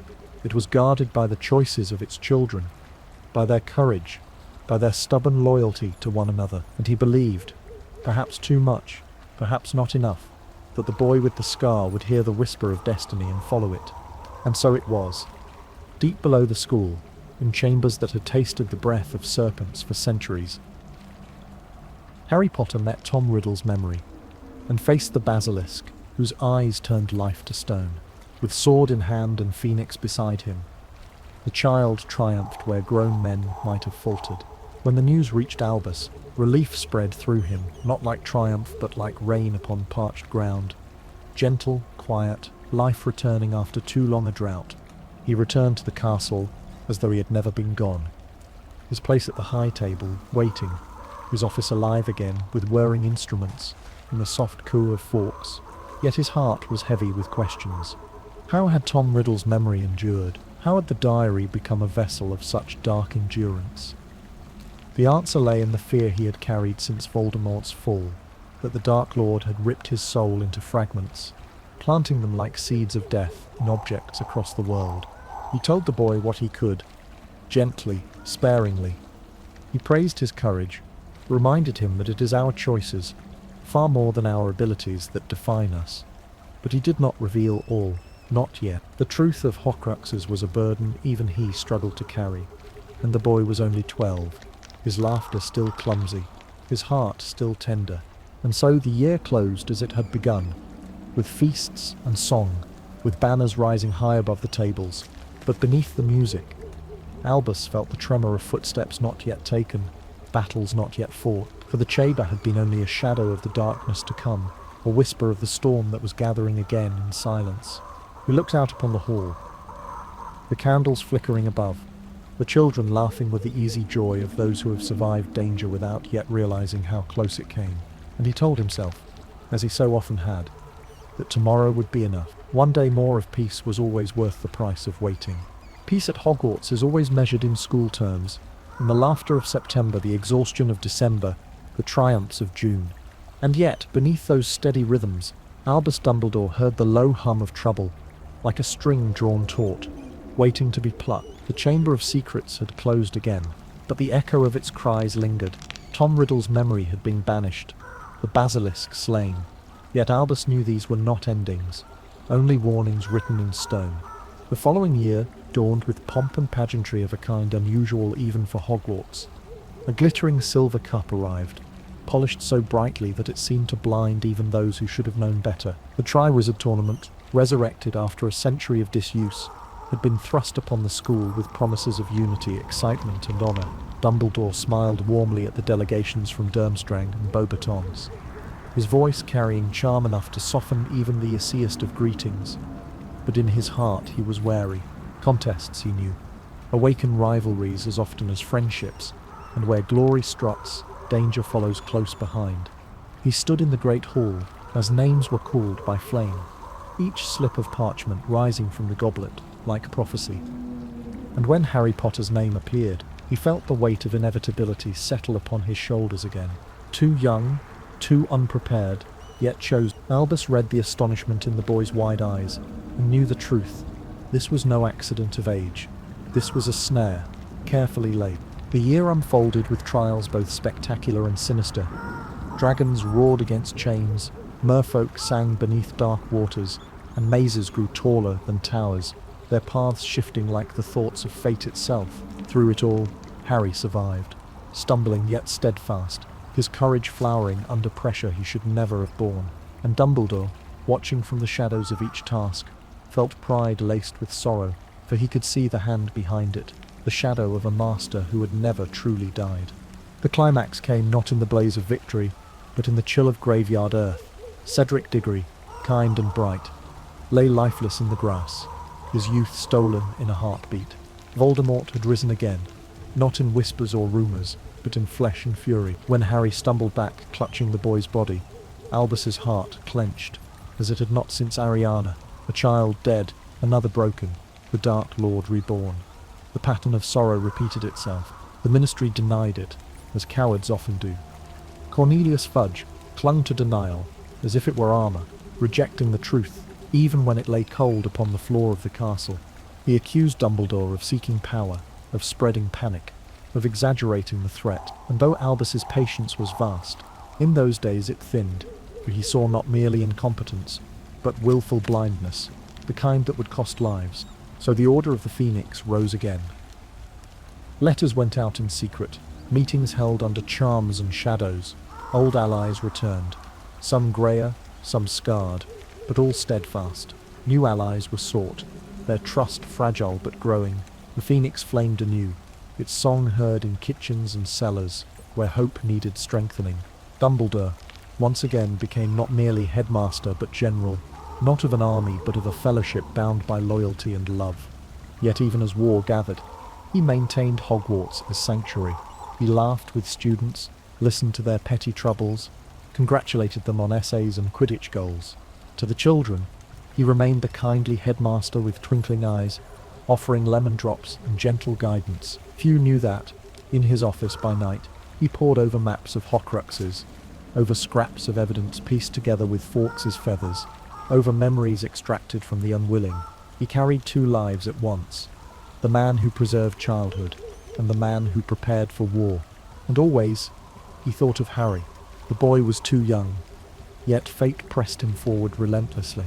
Dumbledore guided him as best he could, giving knowledge in fragments, courage in encouragement, trust in silence. He remembered the prophecy, still only half fulfilled, and feared the day when it would demand its final price. The world beyond the castle grew darker with every passing week. Attacks multiplied.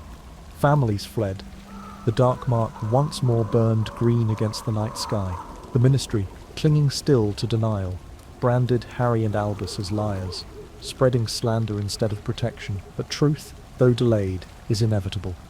And Albus prepared for the moment when the veil of lies would finally tear. For now, he walked the corridors of Hogwarts with robes sweeping the stone, smiling at students, speaking in gentle riddles, while in his heart the storm raged nearer. He had lived long enough to know peace is never the end of the story. It is only the space between battles, and the next battle had already begun. Summer did not so much end as fold itself away, and with it folded whatever innocence the castle had reclaimed between storms. Owls carried headlines that read like disagreements with reality, and yet reality, stubborn as granite, stayed. A boy had returned with a corpse and a warning. A minister had chosen comfort over truth. The wizarding world, that wide, excitable village, resolved its anxiety by deciding to disbelieve. Albus, who had watched many ages make that same choice, and then unmake it at a greater cost, set his shoulders to the year and did the work one does when a river insists on running backward. He built small channels for sense, and hoped the valley would remember water's correct direction. The Ministry did not only disbelieve, it punished belief. A woman pink as politeness weaponized arrived with a smile that knew how to become a knife. Dolores Umbridge walked through Hogwarts doors and the very sconces took a step back. Lace and cruelty have long been acquainted, and bureaucracy when frightened chooses lace. She brought with her edicts written in a hand that scolded even the parchment. She hung plates that clinked when compassion happened near them. She taught defense by refusing to allow it to be defended at all, as if safety were merely a matter of attitude. Albus, who could have thundered, did something that always confuses those who mistake volume for power. He went still. He let her rules bloom like poisonous flowers, and busied himself planting antidotes. Extra watchfulness here. A word whispered to a portrait there. Visits to Hagrid's hut that looked like tea and was strategy kindness dispensed. In corridors until the walls themselves remembered that institutions, when kind, are already resisting. He did not fight every battle because he had chosen a larger one. He would not let her turn his school into a theatre of grievance. He would make of it instead a rehearsal for courage. But courage requires practice, and practice requires a room. It was the children who found the courage, the corridor, the door that does not open unless asked for. Honest, they named themselves with a simplicity adults forget, Dumbledore's army, not because he asked it, but because they needed a phrase that felt like a hand to hold. In the hidden room that recognized need and furnished it, shields bloomed, disarms sang, laughter learned to survive instruction. A boy with a scar who had been asked by history to do larger things, taught them the small, honest moves of staying alive and keeping others alive with you. Albus, hearing of it not by spies but by the quiet way hope alters footfalls, did not forbid it. He asked the castle to keep their air clean and their candles brave. He kept his distance from the boy that term, and distance, like all medicines, cures and wounds. He had reasons that were not excuses. The link in the scar had become a window, and windows can be used from either side. The Dark Lord had learned to stand at that threshold and breathe frost into the room. Albus's presence seemed to widen the aperture, draw the danger. He asked another to teach occlumency, one whose contempt would feel like discipline, and whose past, braided into Albus's own, with old iron, made trust complicated and therefore useful. Severus accepted the task with a look that said he knew exactly which ghosts would be awakened by it. And for a time the lessons proceeded like surgery performed with flint. Distance is not neutral. The boy, who had learned love first as absence and then as astonishment, read Albus's withdrawal as judgment, or worse, as disinterest. He could not see the arithmetic that to come close would be to invite a murderer to sit at the table, so he burned where boys burn, in anger that prefers to be punishment. Letters crumpled, mirrors remained unconsulted, the school felt taller. Albus lay awake in a chair that had learned his shape and rehearsed sentences that would be both honest and protective, and each rehearsal ended with the same refrain, not yet, not yet, not with that window open. The ministry's lace hardened into iron, decrees multiplied, quills were made of blood, detentions taught lessons that had nothing to do with grammar. The castle itself muttered in its joists. In the great hall, the High Inquisitor smiled as if she were tidying a shelf, and then fired a teacher whose subject the world may one day discover it cannot afford to mock. Albus watched the children watch the spectacle, saw how humiliation teaches habits that take years to undo, and leaned slightly toward Minerva, sharp, loyal, brave, who leaned back the precise amount a friend leans when the hour is counting on restraint. Storms love a night when the calendar pretends innocence. It was during exams that the trap tightened, as traps have always preferred to do, while minds are elsewhere, while corridors are dotted with invigilators, while the school pretends that knowledge is a neat list instead of a messy rescue. A whisper arrived in the boy's ear, carrying a scream with his godfather's name inside it. The window in the scar stood open. The Dark Lord breathed. Necessity adopted the voice of love. Children do not ask permission to save their own. They gathered, brave, undertrained, incandescent, and ran away from school, but toward a subject the world keeps refusing to teach in daylight: how to fight without becoming what you fight. The Department of Mysteries is a library that does not label its shelves, rooms devoted to the research we mostly conduct accidentally while living. Prophecy is a room that smells of dust and decision. Time keeps its spare parts. Death's door listens for eavesdroppers. In those corridors the children learned both how much they could do and how much they had not yet been taught. They disarmed men who had forgotten how to apologize. They bled and kept moving. They invented tactics mid-flight. They were surrounded at last, because that is what surrounds do. Albus, hearing the note a castle makes when its children have gone into danger, moved with a speed that would have embarrassed Age if Age had been watching. Order met. Orders opposite under a ceiling designed by a ministry that did not expect magic to become honest in its atrium. Spells braided light into architecture. Statues served the living and learned humility. Glass learned it could be dust, and then, surprisingly, sand again, serious, in whom a boy had found a father that behaved like a friend, fell through a veil that the world to this day has not explained without whispering. The boy's shout broke on stone. Rage reached for something that would break back, and then the Dark Lord himself stood where fountain and law had shaken hands, and the room remembered that language sometimes waits for greater mouths. Albus faced him with the steadiness of a man who has already buried the worst thing he will ever bury. Voldemort cast not only curses but contempt. Albus answered with water, with marble, with a transfiguration of harm into pause. Fire, invited in rage, found itself contained not by power's brag, but by craft's patience. A serpent made of flame unlearned its hunger inside a globe, but asked it to reconsider. Glass became sand before it could become knives, and when green came, the syllable that pretends history is only one word, the phoenix, who had been practicing resurrection as a daily habit, made of its body an answer. Death, finding itself disrespected, passed through feathers and learned about loyalty it could not purchase. Fudge arrived at last, with witnesses large enough to crush his denials. Voldemort departed the way cowards depart, loudly, and then not at all. The atrium, which had never expected to host history beyond speeches, breathed and let reality into its registry. In the hours after, Albus allowed himself no victory. He counted children by name, sent owls in directions grief would travel, and then went to the boy who had broken in the exact way boys break when love is taken, while they are trying to use it to live. The headmaster's office looked as always. Lemons pretending to be jokes, instruments pretending to be idle, but it became a confessional. Harry, whose anger had been asked to carry more than any anger should, smashed what could be smashed, because sometimes we must hear a sound that matches our inside. Fawkes sang the kind of song that remembers a cradle and a funeral equally. Albus did what he had dreaded and delayed. He told the truth that had been a lodger in his chest since before the boy could walk. He spoke of a prophecy delivered in a room above a pub, of a shard of it overheard and traded, of a choice made by a monster pretending to be a mathematician, of a mother's love that had made prophecy into mercy, of a sentence that would not relent, neither can live while the other survives. He admitted the sin a wise man may commit, when he permits love to become an argument for secrecy. He told the boy why he had stayed away, not because he did not care, but because caring had seemed too dangerous. And then because it is the only decent end to confession, he apologized. The boy listened with the maturity grief forces upon the young. He accused where accusation was deserved, and then dramatically and correctly blamed himself for none of it. Albus watched him bear the weight of knowledge, and wished again for an economy where elders could truly pay the debt of the past. He could not, but he could adjust the future.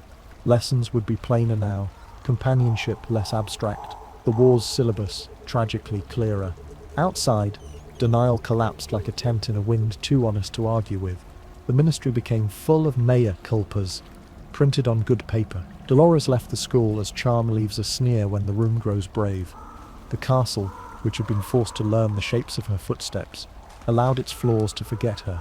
Albus was reinstated with fanfare. He accepted as one accepts weather, politely, and with an umbrella. He gathered the order properly now, with names said aloud, with maps laid flat, with tasks given not in riddles but in directives. Kingsley, and Tonks, and Moody, and so many, who would not see the end, brought their different strengths. Molly made of her kitchen a headquarters, where hope could eat. Arthur lent curiosity the dignity of policy. Minerva set her jaw the way granite sets cliffs. He returned to classes, and changed them. Defense was again taught, as if survival were noble. Transfiguration learned to be rescue as well as spectacle. Detention stopped pretending they could fix a heart, and returned to their humble, useful truth, time in service. He wrote to the giants, to the goblins, to the merfolk, to anyone who had ever been told their future depended on being grateful, willing to form coalitions that did not insult those asked to join them. He went abroad, to a ruin, where a ring's whisper lived. He tracked stories about a locket, had forgotten how to honour a family. It wore like costume jewellery. He asked a house elf's grief for directions, and was given a map, more accurate than any ministry atlas. He followed a diary's ash back through a childhood genius, and forward into a crime. The boy returned to Privet Drive, for what would be the last time under the old arrangements. The blood magic held his 17th birthday, still far but not far enough to relax. Albus placed watchers in hedges, in shining sky. He placed patience in a man who had learned to practice love as penance. He placed his own steady breath beside a plan that would, if executed well, collect the pieces of death's attempted immortality and coax the world back into mortality's honourable bargain. He did not pretend not to be tired. In the tower late he rested a hand upon the sill and let starlight answer questions ink could not. He remembered Ariana, always, not as admonition now, but as companion. He remembered Gellert, and did not forgive him, and did not forget himself. He remembered a graveyard, and a boy carrying a boy. He remembered a song in an atrium, and a bird becoming a shield. He placed those memories like stones forming a path that would lead into the next chapter, where curses would not merely be deflected, but invited to tell the truth about their making, where artifacts would be persuaded to surrender their borrowed souls, where the boy would be told not what to die for, but what to live long enough to destroy. When he slept as one who has put away for the night the tools of a craft he intends to pick up in the morning. The pen set square upon the paper, the wand laid across a letter already half written, the lemon drops counted not because they matter, but because order comforts. Dawn found him as dawn often did, ready to play the benevolent headmaster at breakfast and the architect of a hunt by noon. Fawkes looked at him with the eyes of old companions. The castle breathed, the world tilted toward another season. The war had shrugged off its disguise. The minister would not be able to misname it again, and Albus, accepting the gentlest truth a lifetime can teach, that love is the only spell that grows stronger when divided among many, began to plan in earnest for the journey that would soon take him from classroom to cave, from comfort to curse, from teacher to example. The boy's life had entered the part of the book where the pages turn themselves. The man's had entered the paragraph where a full stop could be a kind of instruction. He straightened stacks. He wrote to a boy with messy hair a note that disguised seriousness in whimsy. He wrote to a spy a sentence whose brevity asked for trust measured in years. He wrote to his own conscience one last line, and folded it away. Make your death do work the living could not. Night closed its ledger, satisfied for now with the entries. The tower clock forgot to scold. Somewhere in the walls, a staircase practiced behaviour, and far from the castle, in a house with a hedge that had learned to tolerate owls, a boy stared at a ceiling and felt, without knowing how to name it, that the next chapter had already placed its hand upon the latch. The school year after the battle in the ministry began with silence, as if even the stones of the castle understood that something irreversible had been spoken aloud. Lord Voldemort was back, and the denial that had cushioned the world was shattered like glass. Children returned to Hogwarts with eyes older than they should have been, scanning the sky for shapes that might not be clouds, listening to the ground as if footsteps were hidden there, and Albus, though his expression remained calm, carried knowledge that pressed into his chest like iron. He had less time than he wished, and more work than one lifetime should be asked to contain, for the curse had already begun its work. It lay coiled inside him like a serpent sleeping after a strike, waiting only for its moment to finish what it had started. The ring, ancient, whispering, deceptive, had not been merely an object of curiosity, it had been one of the vessels, one of the 7 splinters of soul that Tom Riddle had spread like rot through the world. Albus had taken it from the ruin of a house where generations of cruelty had eaten themselves alive, where bloodlines boasted of pride while the roof sagged and the floorboards whispered collapse. The gaunt shack had smelled of mildew and failure, and in its corner he had found a relic that hummed with hunger. The resurrection stone, once a hallow sung of in bedtime tales, now bound within a ring set like an heirloom, had tempted even him, for in its promise he heard Ariana's laugh, fragile and fleeting. He had turned it in his fingers, and for a breath too long, had thought perhaps he could ask her forgiveness, perhaps see her face again in a light not shadowed by that last terrible day. But temptation, however brief, had teeth. He had slipped the ring upon his finger, and the curse leapt as if it had been waiting all its centuries for him. A black fire spread through his hand, rushing toward his heart, death galloping with a speed only magic could muster. Severus had been the one to slow it. He had come when Albus called, and though his words were harsh and his face hard, his hands had been steady.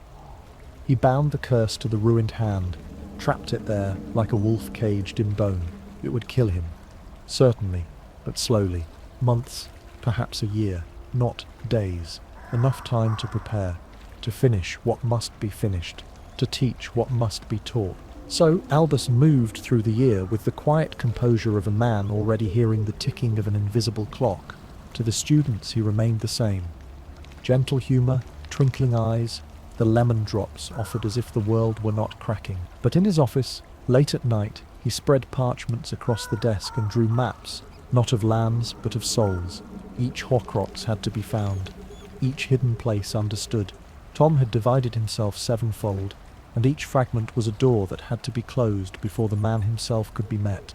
The diary had been destroyed by the courage of a boy in the Chamber of Secrets. The ring now lay cracked, its stones still whispering in his drawer.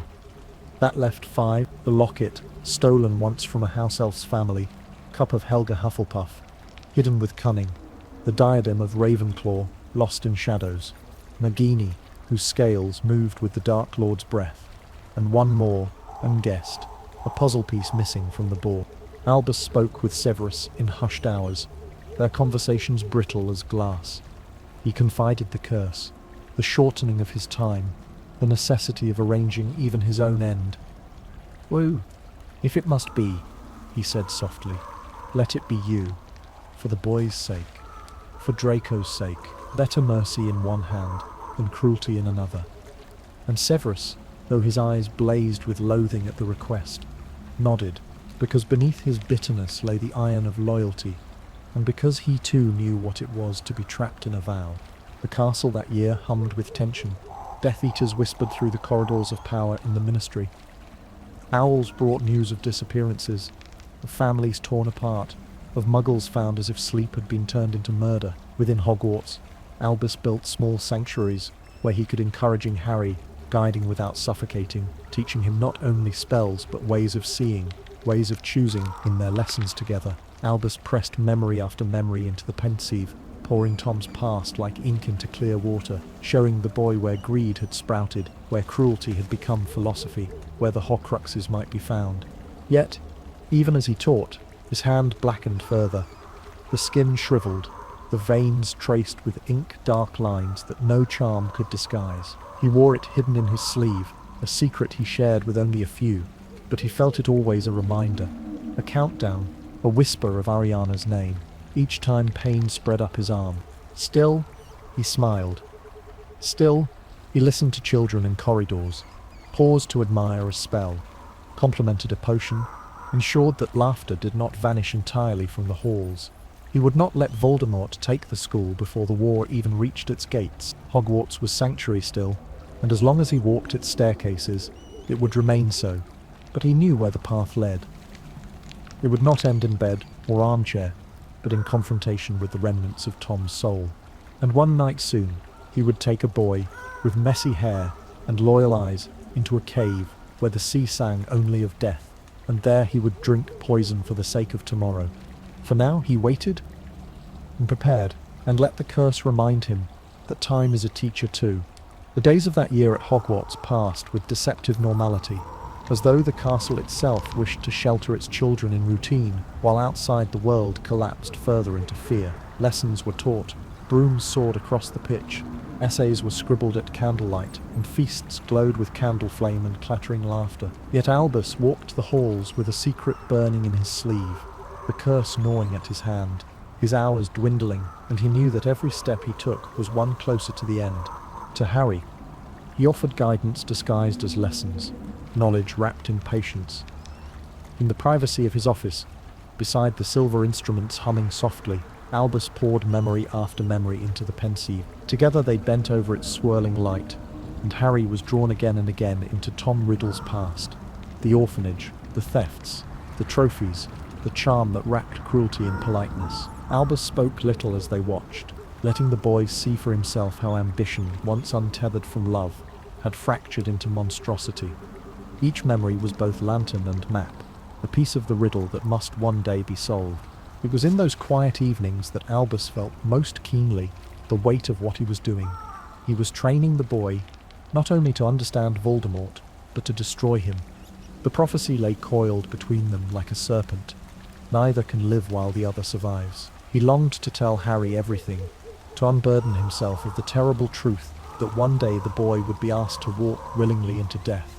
But he did not. Not yet. He feared to steal from him the little piece of childhood he still possessed, however fragile. Knowledge could be as heavy as any curse. Meanwhile, the hunt for Horcruxes consumed Albus's nights. The diary was gone, destroyed by Basilisk Fang. The ring lay cracked in his drawer, its curse his companion. That left more pieces. The locket of Salazar Slytherin, which rumour placed once in the hands of a thief, and then in the depths of despair. The cup of Helga Hufflepuff, stolen from a collector who prized lineage above life. The lost diadem of Ravenclaw, a crown of wit and wisdom hidden for centuries. Nagini the serpent, whose movements were chained to her master's will. And one more, unknown, elusive, perhaps hidden in plain sight. Each clue was followed with the delicacy of a chess move. Dumbledore corresponded with old allies, pieced together fragments from records the Ministry had forgotten, listened even to the bitter mutterings of house elves, for he knew that in their grief lay truths others overlooked. He travelled when he could, his steps slower now, his hand aching with the curse that crept ever higher. But still he moved into ruins, into tombs, into memories hidden in dust. He returned each time more weary, yet more certain of the path. And always he thought of Harry. He must be prepared, not only to face Voldemort, but to seek these vessels of soul, to destroy them with hands young enough to reach where age could not. So Albus gave him courage in small measures, trust in larger ones, and silence where truth was not yet safe. The castle sensed the weight upon him. Staircases stilled when he walked. Portraits grew solemn when he paused. The wards themselves seemed to pulse with concern. Fawkes sang often, not in triumph but in lament, as though the phoenix knew the hour of parting was near. And Albus, though he smiled at feasts, though he laughed gently with students, though he spoke in riddles that lightened the gloom, carried always the knowledge that his time was running short. One evening, standing at the highest window of his tower, he looked out across the lake, its surface silver under the moon, and whispered Ariana's name. He thought of his mother's quiet strength, of Aberforth's bitter loyalty, of Gellert's laughter turned to ash, of Tom's ambition turned to horror. His life, long and tangled, had been one of brilliance and regret, triumph and sorrow, and soon it would end, but not yet. Not until he had given the boy everything he needed to finish what destiny demanded. And so Albus prepared for the journey that would soon come, into caverns where death itself seemed to breathe, where the sea roared like an enemy, where poison would fill his veins, and a boy's hands would be asked to steady him. He prepared not for survival, but for sacrifice, for he knew the truth. His death would be as necessary as his life. Winter loosened its grip on the hills, and the castle learned again the small courtesies of Thor. But inside the school the air held a private frost, the kind that does not glitter so much as it listens. Albus moved through corridors that had begun to collect secrets, the way hedgerows collect wind-blown ribbons, and he felt, as one feels rain before it falls, the outline of other people's vows. There was a boy whose childhood had been pressed into a suit, one size too stern, whose hands were learning guilt before they had learned craft. There was a mother with the ferocity of a hearth. There was a sister with laughter sharpened into scorn. There was a promise sealed by law that respects no pleading. In his office, Severus stood with his jaw set like a door, asked to bear the weight of a house, and spoke in a voice that had burned all the sweetness out of it. The unbreakable vow had been made. If the boy faltered, he must not. If the boy succeeded, he must still be there to decide how failure might be made. To look like mercy. Albus listened and did not flinch. He was already wearing a clock in his sleeve, a blackened hand, a pendulum that never needed winding, and he knew himself to be the hinge upon which too many doors would soon swing.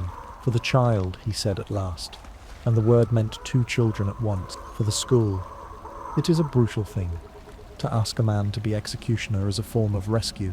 It is a holier thing to accept. Severus did not bow. He did not need to. Agreement is not always a gesture. Sometimes it is a temperature that enters a room and stays. In the months that followed, the castle took up a new uneasy hobby, eavesdropping on carpentry. Birds vanished and reappeared in places that had not asked for them.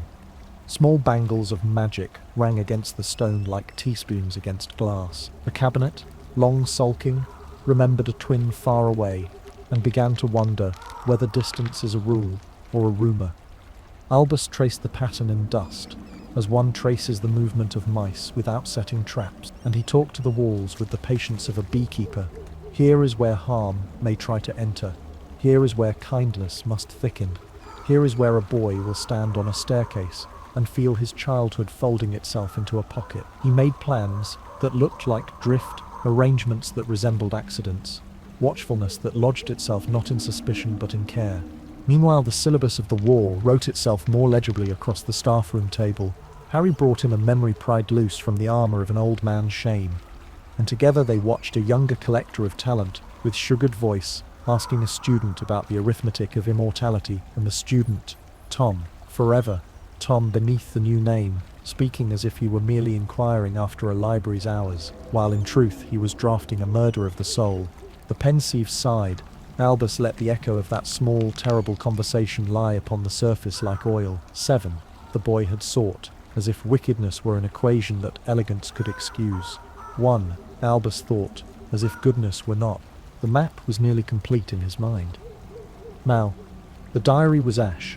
The ring lay cracked in his drawer, and death gnawed slowly at his wrist. The locket hid where pride hides. The cup had changed hands under compliments. The diadem, oh, that clever circlet, was lost where cleverness often buries its own tools. The serpent waited and watched. The last piece hunted the boy, as the boy would one day hunt it. There remained a journey that could not be postponed, a cave where the sea practiced the grammar of endings, a basin that had learned to be cruel, politely, a potion that would test whether love could be made to drink despair and still remember its own name. He asked Harry to come not as apprentice only, but as companion. "We will be away from the school for a few hours," he said with the courtesy that makes commands feel like invitations. The boy's eyes flashed with the stubborn loyalty that had already rescued more than one life, and Albus felt the pain in his hand recede for a heartbeat, as if kindness could be analgesic. Night made itself useful, and they left by a door that has always preferred departures brave enough to be honest. Cliffs like broken psalms rose where the land ended in wet teeth. The sea rehearsed an argument with the rocks. The wind advised retreat with perfect manners.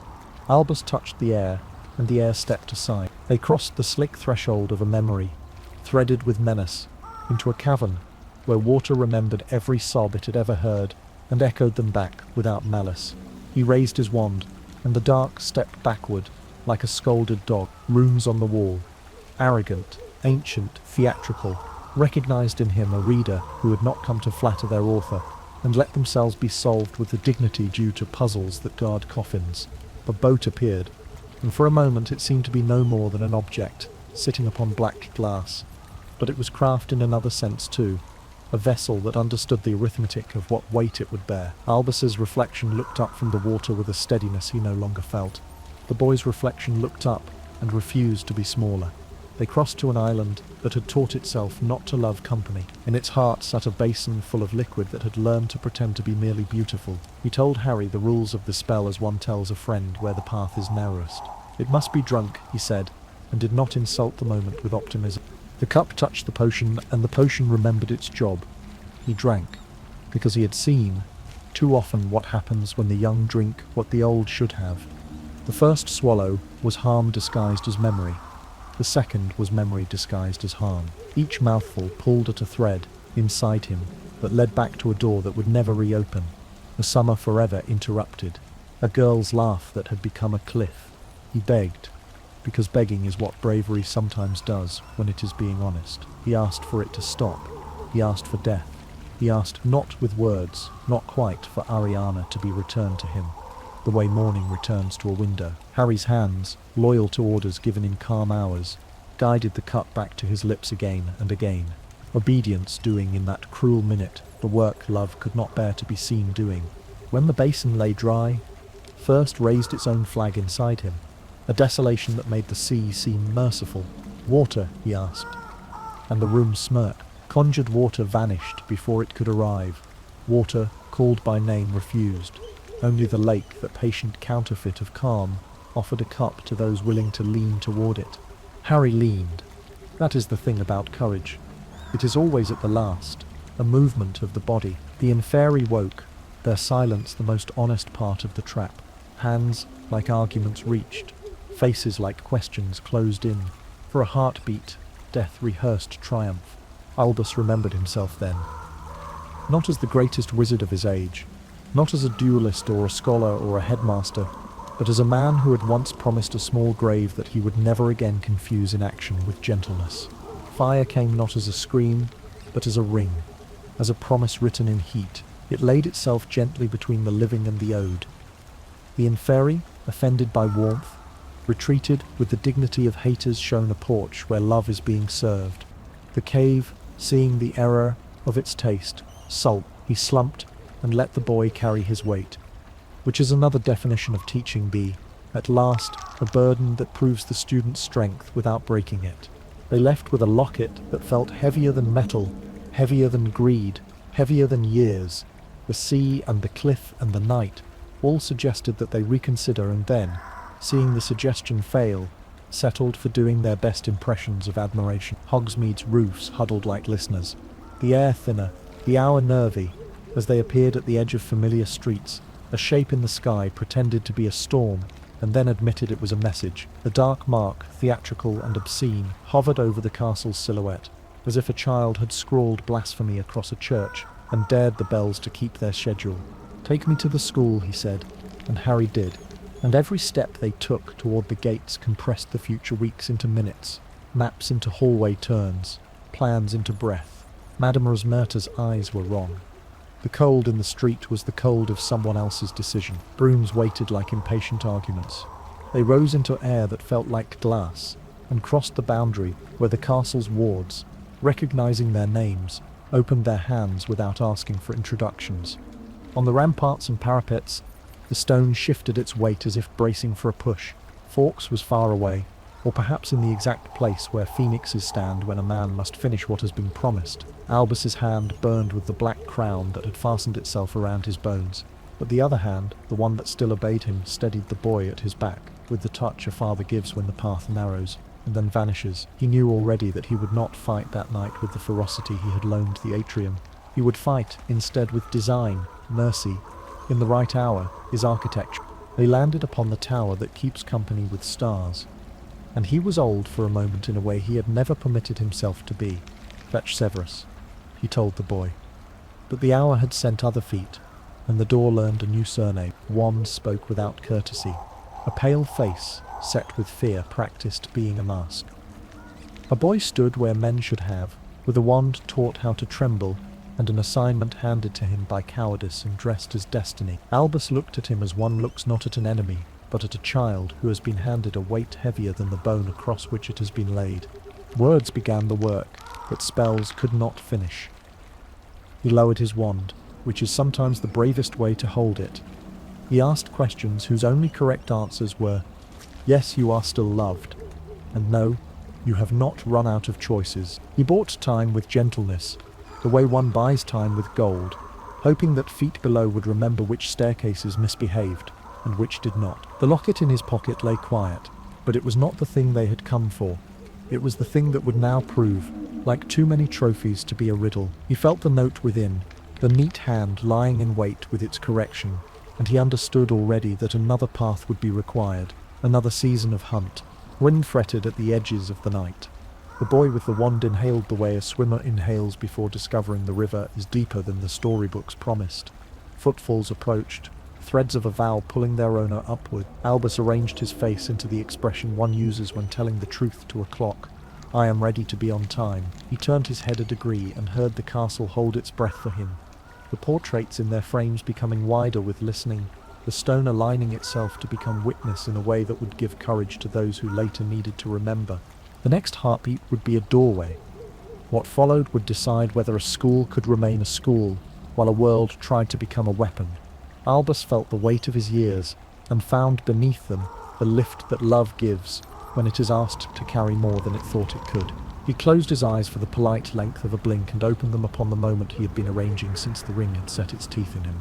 And in that thin slice of time, while the tower adjusted its stones to cradle history, he shaped his last lesson with the same patience he had used on matchsticks and beetles, that a life, if it must end, may still end as instruction, that a death, if it must come, may still arrive as shelter, and that the boy behind him would step into the next chapter, not alone, but escorted by a plan that had chosen love as its grammar, time, which usually minds its manners and proceeds in sensible inches, obligingly thinned to a ribbon he could turn between forefinger and thumb.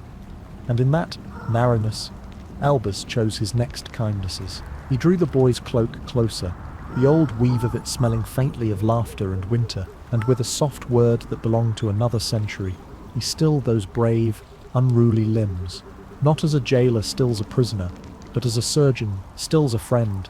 For sometimes the most loving permission is to ask the young not to spend themselves too soon. A wand flick that was more benediction than command fixed Harry where night could keep him. And Albus, who had learned to braid gentleness into even the smallest violences, let his hand linger a breath in empty air, a farewell that hid inside it a promise that this was not yet an ending. The door opened with the fretful sigh of wood that disapproved of its duty, and a boy entered dressed in a man's decision. There was starch in Draco's collar and tremor in his wand hand. His shoes had been polished by someone who loved him, and scuffed by the distance he had had to walk to get here. His face, pale as a page awaiting its sentence, carried two futures at once, and did not yet know which one it would be asked to read aloud. Albus did not raise his wand. He lowered his chin the width of a thought, and let the boy see in the blue that had frightened better men only the unstartled recognition. The teacher offers a student who has brought him a catastrophe for grading.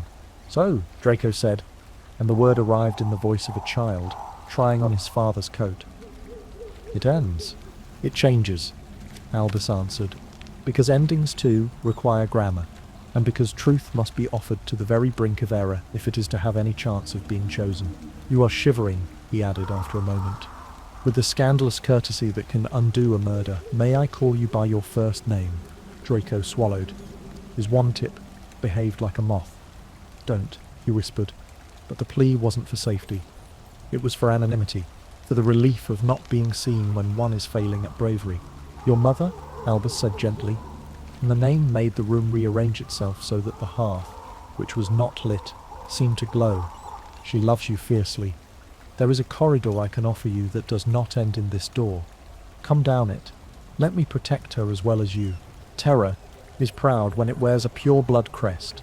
Draco's jaw lifted by a borrowed inch. "You don't know what I've done," he said, and Albus, who knew too well the catalogue of small evils into which large children are recruited, nodded as one nods to a patient confessing symptoms that are already in the book. "I know what you are asked to do," he replied, "and I know what you have not done. That difference is your life, Draco. Keep it." Below, in the throat of the castle, a cabinet remembered its twin with a start. And space, which is usually reliable about boundaries, made an exception for evil. Footsteps unfurled. Masks practiced their smirks. The knight took a step backward to give events room. Greyback arrived first, breath like a cupboard full of damp fur. Hunger wearing the borrowed syllables of ideology. Alecto and Amicus tumbled in behind him, cruelty already chuckling at the punchline. Another silhouette paused with the confidence of a man who had eaten fear for supper so long he had forgotten other menus. Wands shifted the air. Albus did not move. Patience is not passivity. It is the posture one assumes to keep harm from spilling. "Lower your wand, Draco." Greyback breathed, but he did not say it like a rescue. He said it like a recipe. And Albus, with a glance that declined to recognize the werewolf as anything but a trespasser in his school, spoke to the boy over the heads of the intruders. "You see," he murmured, "they intend to steal even this choice from you. Keep it. Keep it until you can give it to someone who deserves the gift." Alecto giggled. Amicus scratched a curse into the night with the nail of a word. The tower stones tightened their fit. Portrait frames, empty for once, listened from their hooks like ears hung up to dry. The dark mark hung above the battlements like a cheap painting of blasphemy, its green sickle slicing the stars into smaller fears. And Draco, feeling the room enroll him in destiny's worst class, took a breath whose end he could not find. Albus let mercy build scaffolding around the moment. "You have done brilliantly," he said, meaning something other than skill. "You brought no blood to these stones. You backed away from murder, even as murder pressed. You made delay your ally, a remarkable piece of magic, Mr. Malfoy, resistance disguised as obedience." The praise pricked pride, where it was not armoured. The wand hand steadied, but inward, like a boy clutching the stern of a boat. "Don't mock me," Draco said, but he sounded as if he were asking not to be fathered. "No," Albus said. I am done with mocking. I would save what can be saved. The gust flapped the great flag of night. The door inhaled again. The air altered its weight, the way it does when a vow enters a room attached to a man's spine. Severus came, not as a surprise but as a solution. And even the masks, which do not often know how to be impressed by anything other than their own reflections, made room for his shadow. The climb had organized his breath into its usual disdain. His eyes, when they rose to meet Albus's, carried a ledger with a single line awaiting signature. But before that closing could open, the lesson had more pages. Albus spoke to the trespassers without raising his voice. Because raised voices are arguments for those in a hurry. You will leave these children untouched, he said to the company at large. And the politeness was so exact, it bordered on threat. Whatever else you imagine you have been sent to do stops at the edge of this parapet. You bring the world's malice here. I accept that. I do not accept any portion of it sliding down one step. Greyback's lips peeled back. Alecto's wand twitched toward the rail. Amicus found a laugh that did not belong to him. Severus did not look at them. He looked only at the man who had given him the most terrible work he would ever be asked to perform, and had had the cruelty or the mercy to explain why it must be him. The wind, which had been writing hurried letters to the clouds all night, stopped scribbling and listened. Albus inclined his head, the width of a heartbeat toward Draco, a bow that returned to the boy his name when the room would have preferred to call him Function. I can hide your mother, he said gently, as if he were arranging a cloak across a chair. I can hide you. There is a life beyond this night that does not require you to be the worst thing you were asked to be. The wand in Draco's grip drooped a fraction, and then lifted because fractions are what pressure eats. They'll kill me, he whispered. And for a breath the blue of Albus's gaze contained not a refutation but an agreement, and then something that looked like simple arithmetic. He might, Albus said, or he might find that you have kept something he cannot take, and be afraid of you for the first time. Below them, the castle remembered the old choreography of battle doorways closing to the wrong feet, stairs deciding to be elsewhere for enemies, tapestries choosing to be thicker. Suddenly, and in that choreographed confusion, a child's foot could have slipped on fear and fallen. Albus's wand did not rise, but a small invisible kindness went out and laid itself along the stone. A hand placed upon a shoulder the world would not see. He felt the locket, heavy as resignation, against his ribs, a weight that announced, like a letter tucked upside down beneath a plate, that news was not as it had been promised, even through metal and charm, even through exhaustion and ache. His fingers recognized the counterfeit politeness of its magic, the way it hummed the key in a minor that did not match the lock. Later, he told the puzzle without moving his lip. I will read you later, and I will be courteous even to your lie. Severus drew closer, and the vow he had accepted walked ahead of him like a standard. The masks parted, content to hand the chapter to a hand that did not shake. Draco, seeing in that pale, set face a future he had not been brave enough to name, flinched as though someone had called out his childhood in public. Severus, Albus said, and the name lay down between them like a bridge.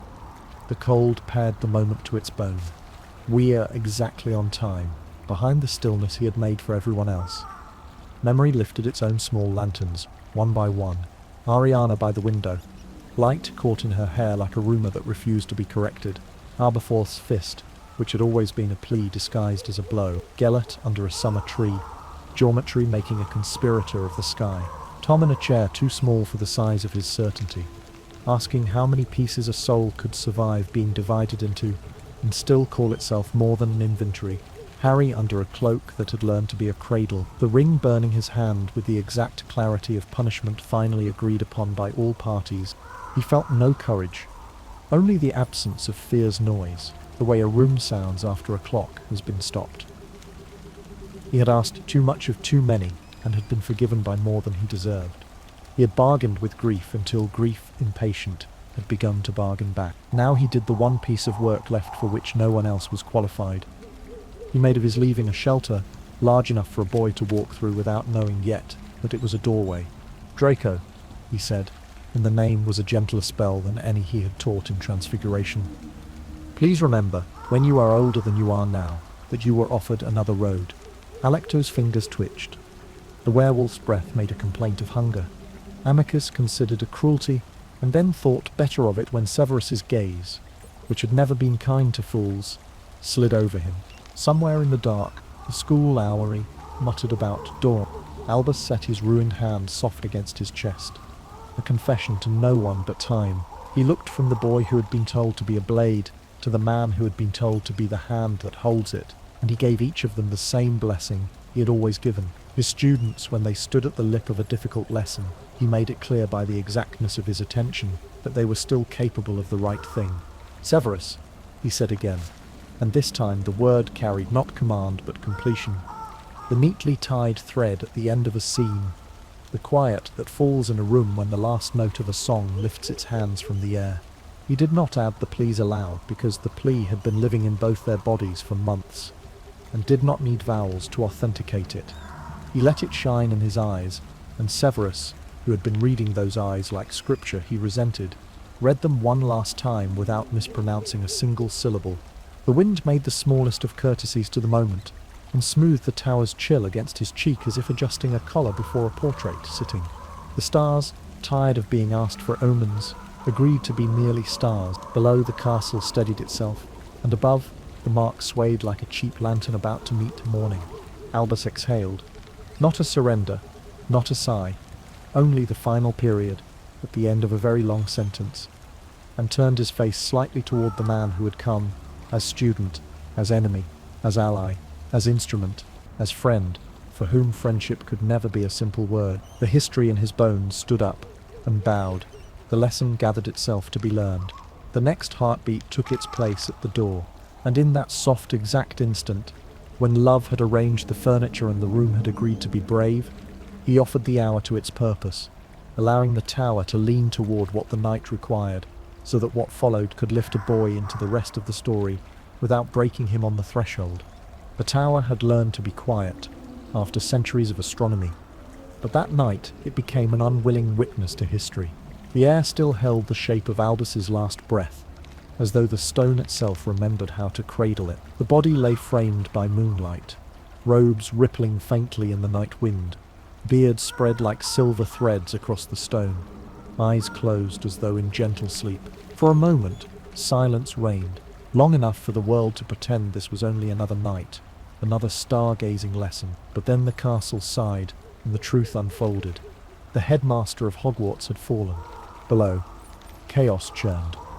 Death Eaters poured through the castle by the cabinet's trick, met resistance in every corridor. Professors fought with wands that sparked and cracked. Ghosts shouted warnings. Staircases twisted to delay pursuit. Students roused from sleep, huddled in towers, clutching blankets, whispering questions that no one dared answer. In the darkened hospital wing, Pomfrey whispered charms against fear as much as against wounds, for the two are often the same. And in the shadows of the tower, Harry Potter stirred, breaking free from the invisible cords that had held him still. His breath came ragged as he pushed the cloak from his shoulders, eyes wide, fixed upon the figure on the stones. Grief came upon him, not as a scream, but as a suffocation, a weight pressing from every direction. He wanted to run forward, to shake the body awake, to deny what he knew, but his heart already understood what his hands refused to believe. Albus Dumbledore was gone. Severus, his face unreadable, turned sharply, cloak snapping behind him as he descended the stair. The boy followed, rage already flooding his veins, grief sharpening into fury. Spells cracked the night, curses spat in anger, but in the end Severus's voice, harsh and shattering, silenced him. "Don't call me coward." And then he was gone, swallowed by darkness and flight, leaving the boy behind with words that cut more deeply than any blade. The castle held its breath. The mark above the tower trembled, faded, dissolved, as though the very sky grieved. Students and staff gathered in the courtyard, faces pale and stunned. And then, slowly, one by one, wands rose into the air. Light blossomed from each tip, warm and golden, defiant against the night. Together, they cast their brilliance upward, erasing the green of the mark, drowning it in radiance, until only stars remained. It was not triumph. It was morning made visible. On the tower, the body was lifted with reverence. No words were spoken, for words could not contain the weight of the moment. Those who had doubted him wept openly. Those who had loved him stood in silence. Even the portraits within the castle bowed their heads, their painted lips still. Fawkes sang from somewhere unseen, his lament piercing the night, a melody so sorrowful it seemed to turn every stone to tears. The song carried beyond the walls, across the forest, over the lake, into the village of Hogsmeade, where shopkeepers paused and bowed their heads without knowing why. It was a funeral before the funeral, a vigil written not with speeches but with song. The phoenix cried, and the world listened. Harry stood apart, his hands clenched, his scar aching with the echo of loss. He thought of lessons in the office, of twinkling eyes behind half-moon glasses, of sherbet lemons and riddles spoken like jokes. He thought of the times he had been shielded, guided, protected, and he thought of the prophecy, of the weight now his alone to bear. Albus Dumbledore was gone, and with him the last barrier between Harry and the destiny written into his scar. Yet even in grief, the boy felt something stirring, a vow unspoken but iron strong. The work would continue. The Horcruxes must be found, must be destroyed. Voldemort must fall. And though Albus was gone, his lessons remained. Not in books or parchments, but in choices, in courage, in the simple truth he had repeated so often. It is love, not power, that marks the measure of a soul. The night wore on. The wands lowered. The lights faded. The castle grew still. But the silence that followed was not emptiness. It was promise. The kind of silence that waits, that steadies, that prepares. For though Albus Dumbledore's life had ended, his work had not. Night broke into pieces and quietly rearranged itself into morning. But the castle did not at first agree to recognize the change, choosing instead to keep a vigil in its stones, to let the corridors murmur with the soft feet of those who had not yet learned how to sleep without a headmaster in the tower. Torches guttered stubborn as sentries who refused to be relieved. Windows gathered the first rinse of dawn with the same absent-mindedness one sees in old hands reaching for a teacup they no longer need. Far below in the kitchens, fires woke early and cooked comfort into bread because house elves understand grief even when no one has told them its name. Professor McGonagall moved through this grey hour with a step that had decided on purpose, before her heart was ready. Decisions are sometimes the only ropes that can pull a body across a river. She gathered the heads of house with a glance that did not waste punctuation. Flitwick came tiny and formidable, with the exact dignity of a bell that refuses to be cracked. Pomona came with soil still under her nails, as if she had been coaxing courage to sprout in the greenhouse before dawn. Severus did not come, and the space where he should have stood behaved like a sealed book, present, heavy, unreadable. In the headmaster's office, the door, which had kept its own counsel during long centuries of pride, opened to her at once, as if the wood understood something about guardianship that policies had yet to write down. Inside, the silver instruments had learned to be quiet. The portraits, grave and grand and sometimes vain, held themselves in the careful stillness of a congregation that has heard a hymn become a eulogy. Only one frame, which had been empty at midnight, was now occupied by a figure sleeping with the cleanliness of a new snowfall. Face composed, eyes closed, a phoenix feather on the sill inclined itself, as if acknowledging that a likeness is a courtesy when a life has gone elsewhere to work. Minerva's eyes rested there only a moment, for grief could not be her first task. She must, before all other things, make the world safe enough for children to do their crying later. They spoke in low voices, the kind that know the ceilings are listening. The castle would remain closed to intruders. The students would be gathered by house, and told what could be told without asking the young to carry the motives of adults on their tender shoulders. Classes would be suspended for the day, not as a holiday.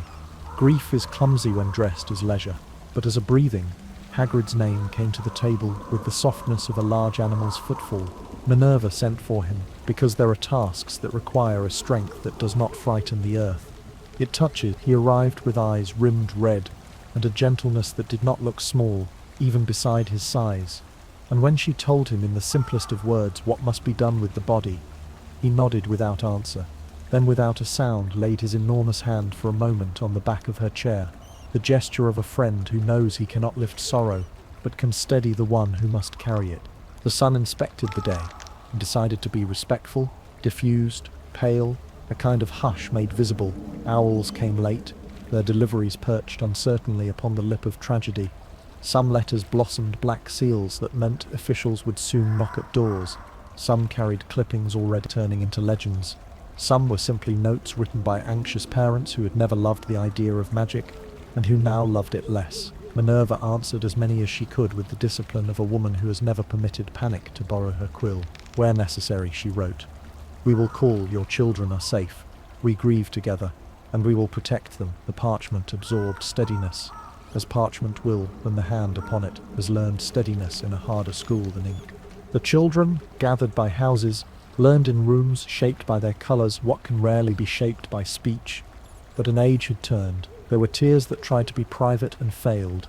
There were questions that had no correct tense. There were older students who practiced awkwardly and bravely, being pillars for the younger to lean upon. At one table, laughter broke out like a sneeze, and was at once ashamed of itself, then forgiven by a prefect who understood that grief is untidy and does not always arrive dressed properly. In the courtyard, a few first years looked up at the tower as if the sky might be persuaded to reverse itself.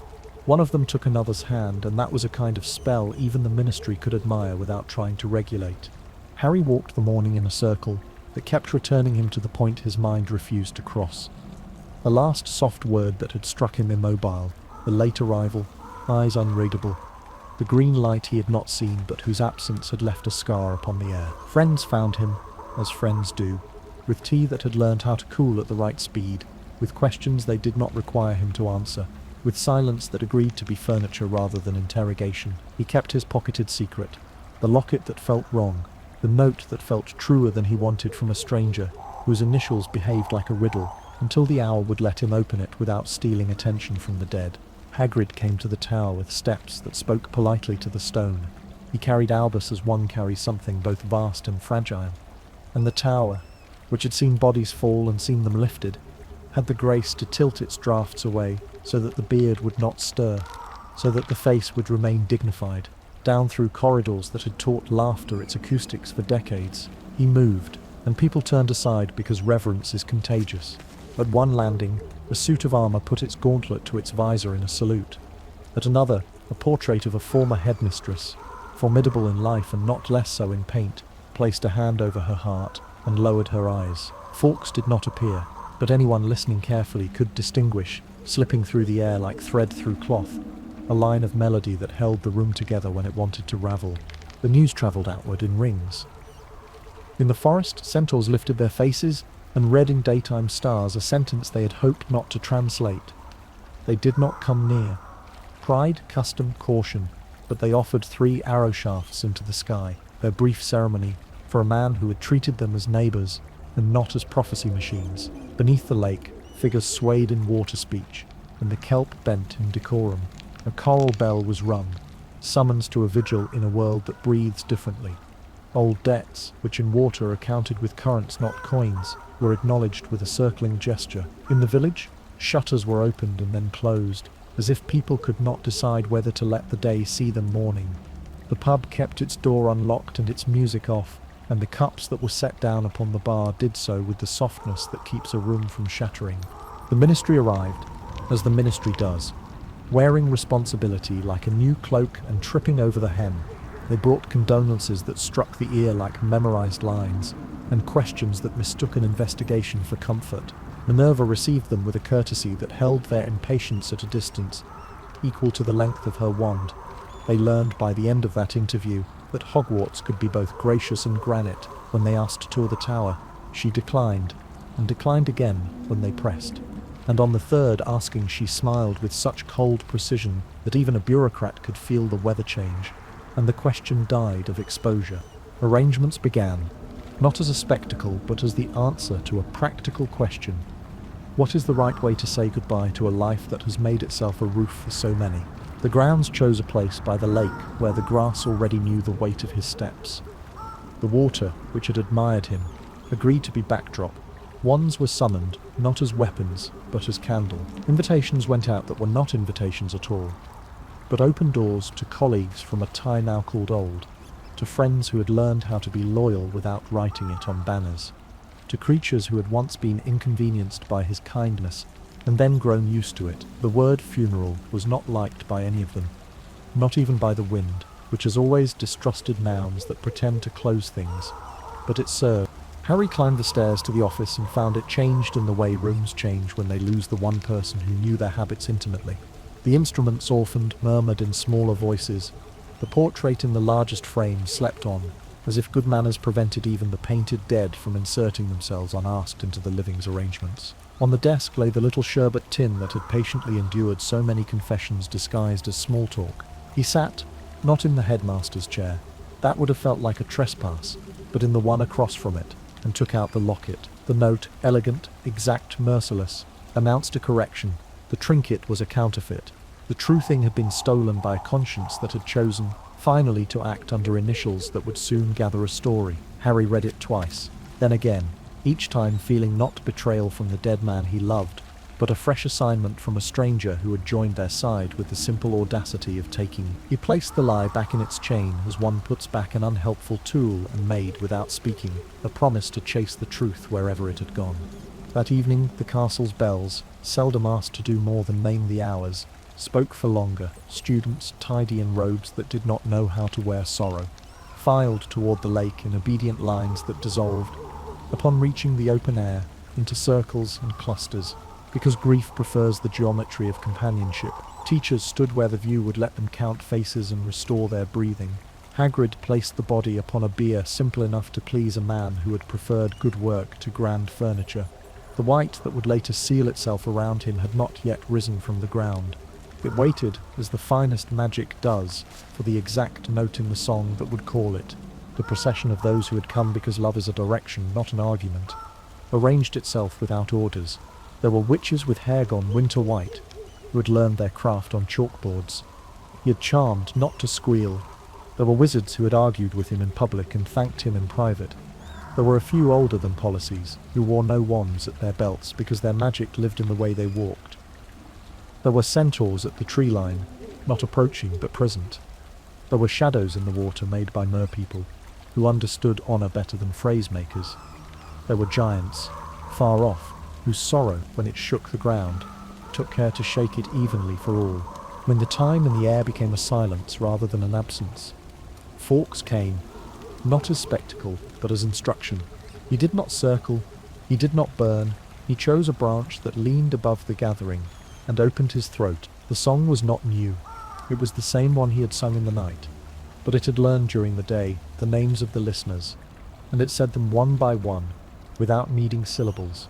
It said, "You, whose courage is quiet. This is for you." It said, "You, who are angry because love was taken when you were using it.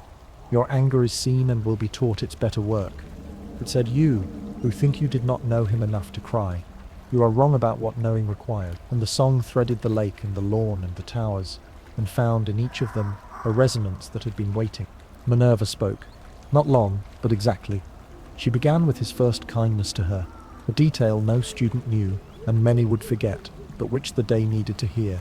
That a great man, before becoming great, had noticed a junior teacher carrying too many books, and had wordlessly lightened the load. That leadership, long before it places itself upon a stage, practices in corridors, the smaller chores which, done consistently, keep a house from being cruel. Flitwick said, a thing about the way Albus had taught power its manners, making it bow before it entered a room. Pomona told of a winter when the greenhouses had cracked, and he had mended glass while telling a story that had taught seedlings to become stubborn. Hagrid tried and failed to make his voice small enough for the company of delicate sobbing. His grief came out as weather, and no one scolded the weather. Harry did not speak. His presence was speech enough. A boy standing straight inside a promise. When his eyes met the white on the bier, he felt the absence of twinkling in the air as one feels the absence of scent in a room where tea has just been drunk. A gentleness that has finished its use and gone on. He thought of hallways, walked in the confidence that a larger wisdom was keeping pace, just behind his shoulder, and of how, now, the hallway would be the same length, but feel longer. He did not weep then, or rather, he did not weep in the ways that make witnesses comfortable. Inside, something flowed, and was not finished. When at last the song reached its quiet, the lake did a thing it rarely bothers to do for land creatures. It became unruffled. Like a sheet pulled smooth, from that stillness rose a radiance, neither heat nor cold, only a brightness practicing how to be stone. The tomb lifted from the ground with the dignity of a last sentence. Finding its full stop, it settled around the body with a hush that argued successfully with the breeze. No lid banged, no seam squealed. The white simply was, enclosing without erasing, visible enough to satisfy the living's need for a place to visit, distant enough to free the dead for other tasks. The wand was placed upon the marble by hands that had learned a lifetime of courtesy. Whether it was his own or a symbol did not matter. What mattered was the gesture, the angle, the care. The crowd did what crowds always do when too much tenderness has been asked of them. They shuffled and swallowed and stared at their shoes, and then they found something useful to carry. Some picked up benches, some gathered cups, some took the hands of the young who had used all their bravery and had none left for the walk back. Minerva stayed until the last student had turned away, then touched the tomb with 2 fingers, as one touches a friend's sleeve in parting when words feel ridiculous. Fawkes launched once, twice, his wings describing a benediction, then disappeared into a height that did not need to be measured. Night returned with a more honest darkness. In the Gryffindor common room, the fire forgot to pop at its usual intervals. In Ravenclaw's tower, a riddle was set, whose answer was memory, and several first years, exhausted, guessed it in unison. In the dungeons, Slytherin students discovered that cunning can hold grief politely. In Hufflepuff's basement, biscuits appeared without having been asked for, and no one pretended not to want them. In the office, the portrait slept on, but not unhearing. Painted eyelids trembled with the business of transferring responsibilities from life to likeness. The instruments gave a small chime, as hours do when counted by someone who has learned to love them. On the desk, Minerva laid the list of tasks that follow sorrow like a neat shadow: letters to be sent, an announcement to be made about examinations, a schedule for departures should parents insist upon early retrieval. She paused before leaving and spoke a sentence not intended for an answer. "We will keep your house, Albus. You built it for the weather." Across the grounds, Harry sat for a time by the lake alone, as boys sit when they have been told by fate to practice being men. He took out the false locket and the true note and let both lie in his palm, each cold in its way. He did not yet know R.A. Boon's name beyond its initials, but he knew the shape of the work. Find what remains, unmake it, walk without a map, until the right door offers itself. The knight agreed to keep his secret until morning, and the dew arranged itself on the grass, according to a pattern that would not be visible to anyone in a hurry. The castle, which had been brave all day, allowed itself one long shiver, and then steadied. Somewhere in the old stone, a stair decided to be kind in September, when first years would arrive. Somewhere in the walls, a passage that had been sulking forgave a prank, played on it in 1843. Somewhere in the roof beams, an owl told another owl the brief story of a man who had asked birds to carry hope, and paid them well, in crumbs and gratitude. And in that soft deepening, in that shared decision to breathe again, the school placed its lamps where the darkness could see them, and made ready, without fanfare, for the next undertaking, the one that would require fewer timetables and more trust, fewer speeches and more walking, fewer answers and better questions. For a life had ended, yes, but a lesson had not, and there are lessons, as every child eventually learns, that continue past the bell. The grass kept the marks of the feet that had stood upon it, the way a page keeps impressions after the ink has dried. The lake resumed its practice of being lake, which is harder than it looks. The tomb watched without looking, and the sky, having kept its appointment with sorrow, began, as skies do, to think about stars again. Evening came in low upon the grounds, as if the sky itself were tired of height and had chosen to sit close to the earth for a while, knees drawn up, chin upon them, thinking. The white tomb kept its pale attention on the lake, which had resumed the courtesy of rippling only when wind asked politely.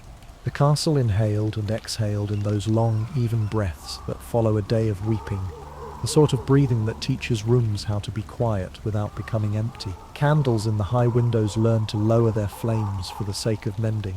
Staircases, those notorious improvisers, decided to be literal for one night, carrying feet without comment. Portraits, who so loved to supervise the young, practiced instead the discipline of looking away.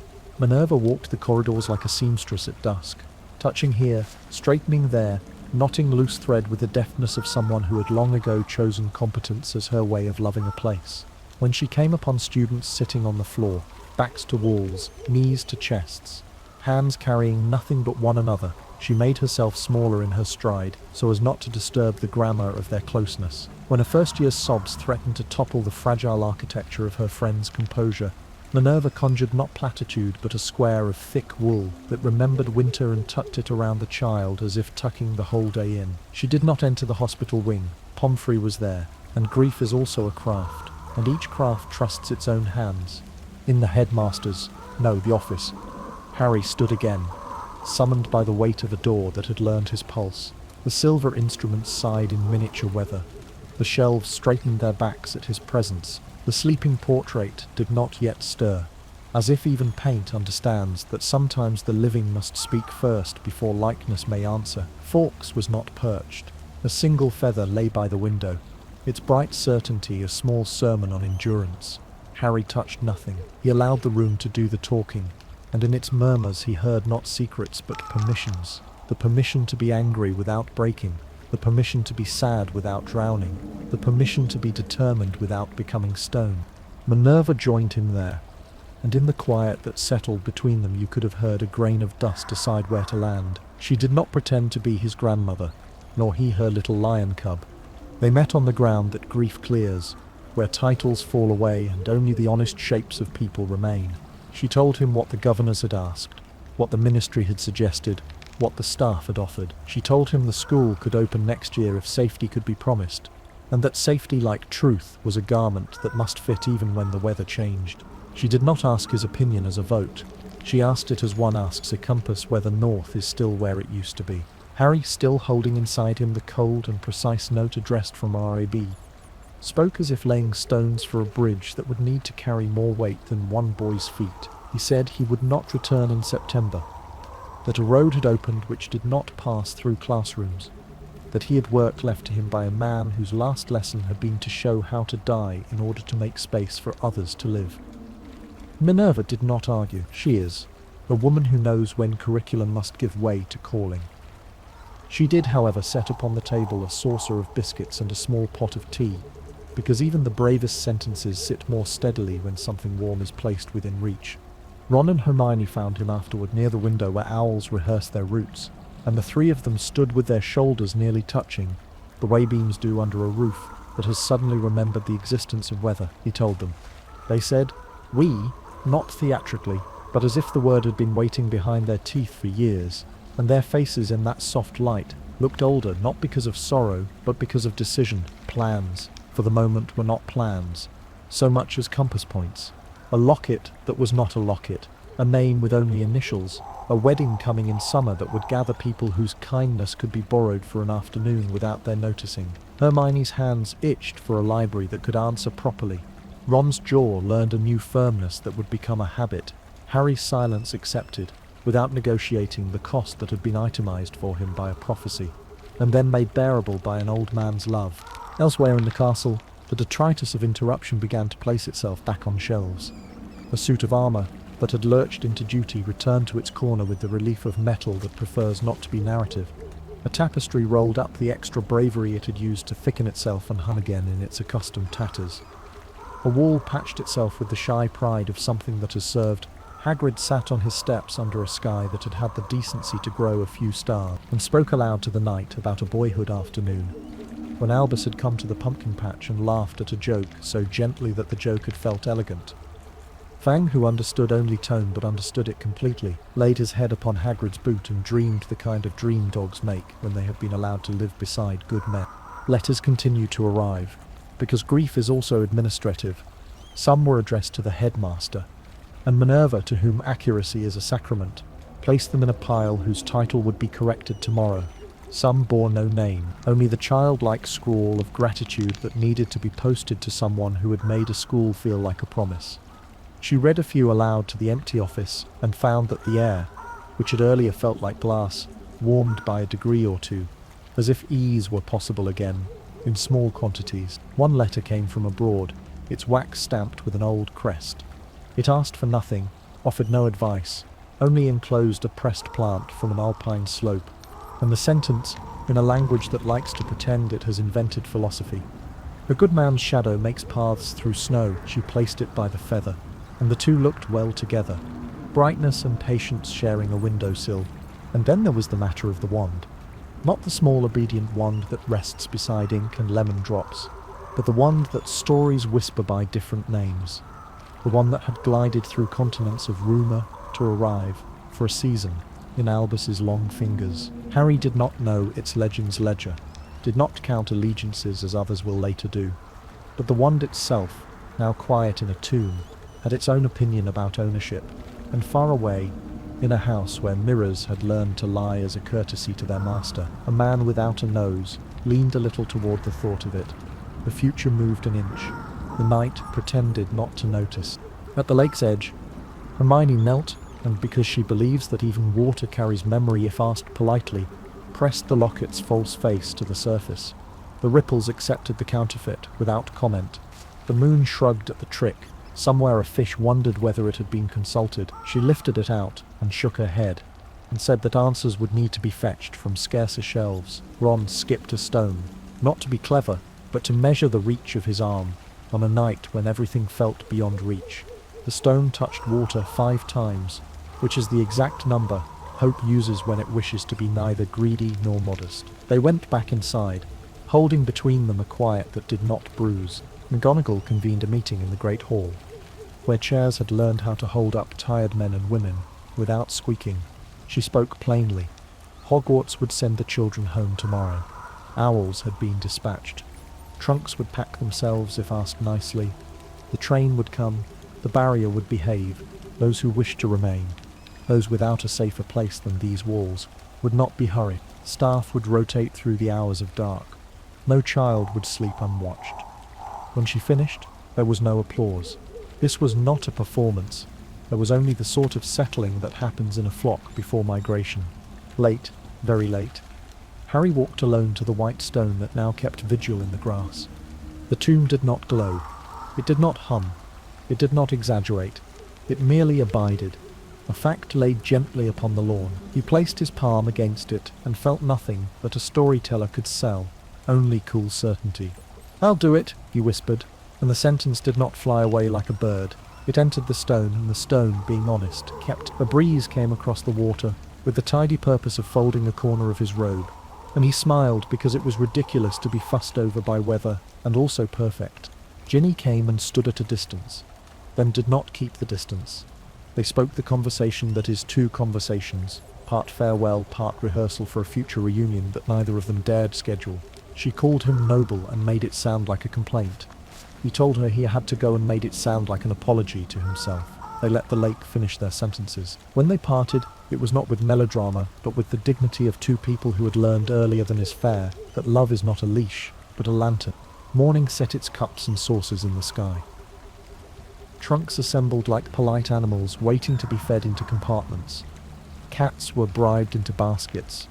Toads were negotiated with. Owls looked superior. The train breathed its familiar exhalation, and the platform rehearsed its usual farewell.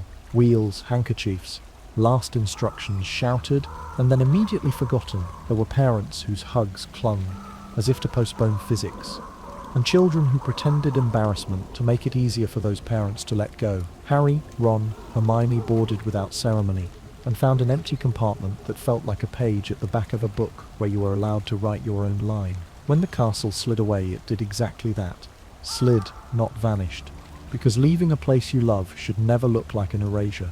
On the ride south, they spoke of Ryby and of grim old houses with portraits that sulk, of lockets and caves and cups and crowns, of a snake that was also a sentinel.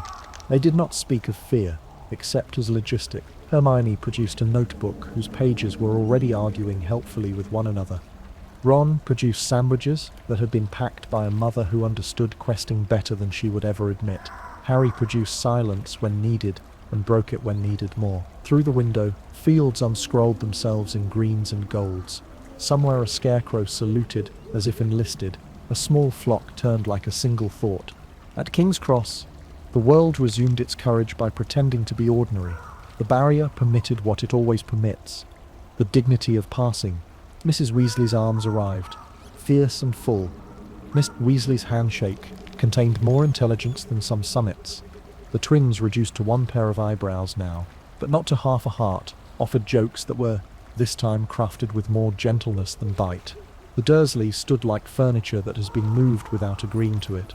A few careful words arranged the next hour into something survivable.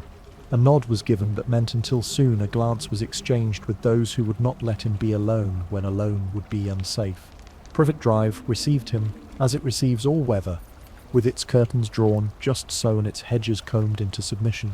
He slept without sleeping, and woke to the labour of an afternoon that pretended to be about chores but was in truth only waiting. Hadrig preened her wings into something like resolve. The trunk sulked amiably. The cupboard under the stairs remembered a boy and ticked a little louder, as if a clock had been left in it years ago, and had just noticed the time. He wrote 2 letters he did not send, and one he did. He stood at his window and looked up, as if homework might have been written upon the sky, and he found, instead of instructions, a feeling readiness, the kind that does not mistake itself for eagerness. On the second night he took the false locket into the small backyard, where grass pretends it is a field, and held it up to the moon as if asking for identification. The chain swung with the tidy arrogance of something that believes it still matters. The locket's face reflected, not the moon, but his own outline. Inside, the note lay like a bone cleaned by time. "I have stolen the real Horcrux, and intend to destroy it," said the handwriting that did not waste adjectives. He folded the paper again, and placed it against his heartbeat, and thought, not of revenge, but of gratitude for a stranger who had chosen, somehow, to push the boulder a pace downhill for those who would come after. In the village, where wands are weighed in stories, a house began to think of a wedding. Bunting figured out how to be hopeful. A garden rehearsed being a church. A half-giant mended benches using kindness as a hammer. Plans were made and unmade and remade. And in the space created by those plans, the trio could meet eyes and tilt their heads fractionally, and know that maps, not vows, would be their next paper. In another place, far colder in its mind than in its weather, a man stroked a snake and thought of a wand sleeping in marble. In another, a portrait stirred in its paint and looked out upon a chair it had once warmed with a living body, and very softly breathed. The season turned its page with 2 fingers. The last evening before departure for the longer road found Harry again at the tomb, where the grass had already learned to grow forgivingly around the white, where small flowers had begun to audition quietly for the role of wreath. He did not speak this time. Words felt like school clothes laid upon a task that preferred work trousers. He stood, and that was a sentence. He bowed his head, and that was another. He turned away, and that, too, said what needed saying. The castle, far north, lifted its face to feel the late light one last time before the year's work was truly over. If you had been there, if you had put your ear to the stone, you might have heard what sounded like an old man's chuckle, or perhaps a phoenix wing, or perhaps only the kindness that buildings learn when they have held so many sorrows and still agree to hold more joys. The lamps in the corridors bloomed for a moment as if to applaud nothing in particular, and then dimmed to their usual modesty. The white tomb kept watching the water, and the water kept being water, and the sky, having practiced grief with some skill, returned to its study of stars.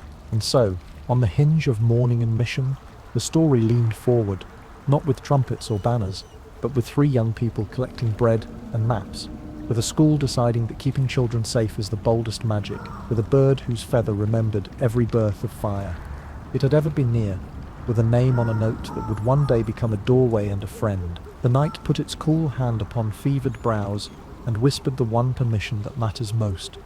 At the edge of a long road, go and keep going, and bring back what you can.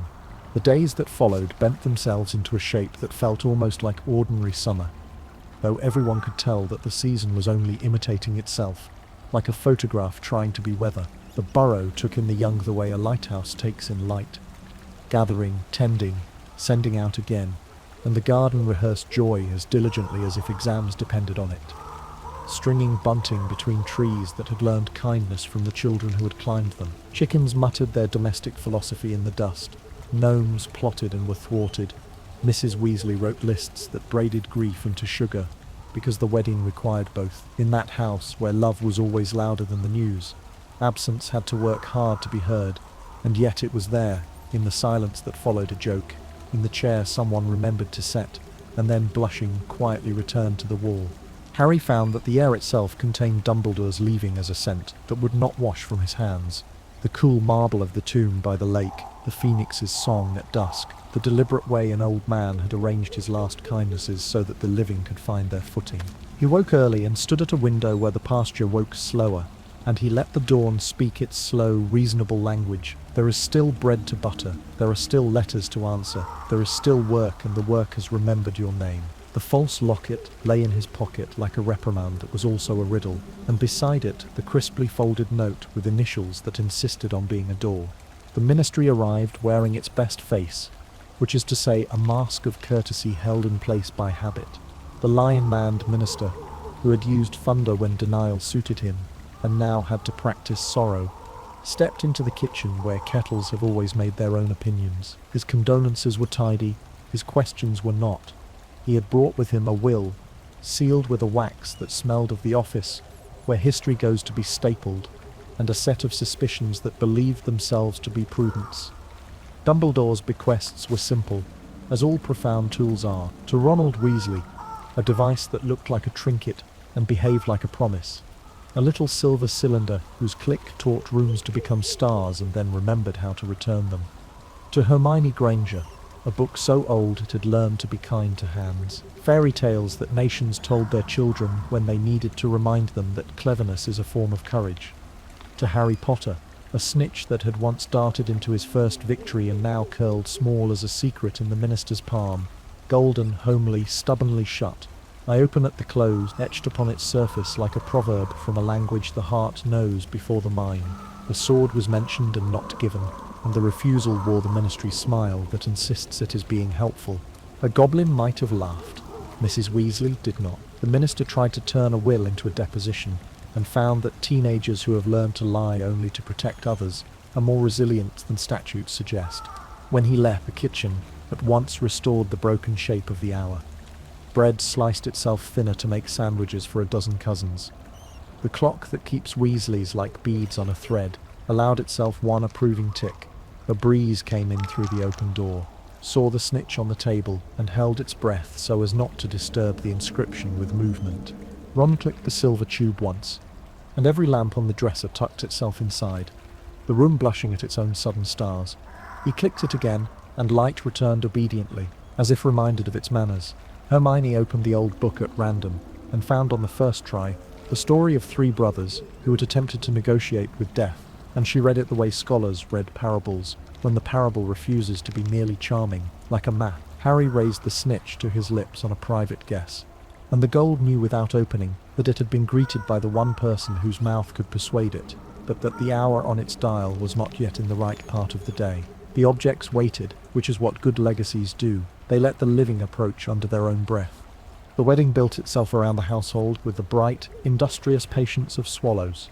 Tents learned to be churches, chairs learned to be pews, Uncle Murdoch's suit relearned fitting, Aunt Muriel's tongue sharpened itself on family trees, and looked forward to being irresistible. The Delacour arrived as if glamour were a polite way to say good morning. The Weasley men squared shoulders and taught Bouties to obey. Somewhere in a top room, George laughed, and the laugh was one piece instead of two, and the whole house, hearing it, learnt again how to carry something gently. Bill and Fleur, beautiful and brave, stood even before they had stood, and the garden, understanding their vow before the officiant, laid its light upon them as a blessing. Xenophilius Lovegood came with hair like an exclamation, and a symbol draped on his chest that seemed too simple to be safe. A line, a circle, a triangle. Hermione made a note in the small pocket of her attention, to become larger later. Harry recognized in the drawing the geometry of a whisper he had not yet been taught to hear. Ron decided it looked like something one might win at a fair, and then grow to regret. Keep music, with fiddles that had learned to be joy, with drums that had been raised on laughter, spelled the afternoon into an evening, and for a little while even memory forgot its posture. Harry danced with a girl who refused to let doom stand on his toes. He ate cake that had been startled into sweetness by cinnamon. He watched across lantern light as Mr. and Mrs. Weasley rested their heads for a moment against one another's temples like two birds agreeing upon the wind. It is the habit of darkness to admire lanterns very closely. The Patronus that arrived did not ask permission of the aisle. It leapt white, and urgent across the field of celebration, and spoke in a voice that had not yet learned how to be dead. "The ministry has fallen, Scrimgeour's gone, they are coming." The music collapsed into its instrument.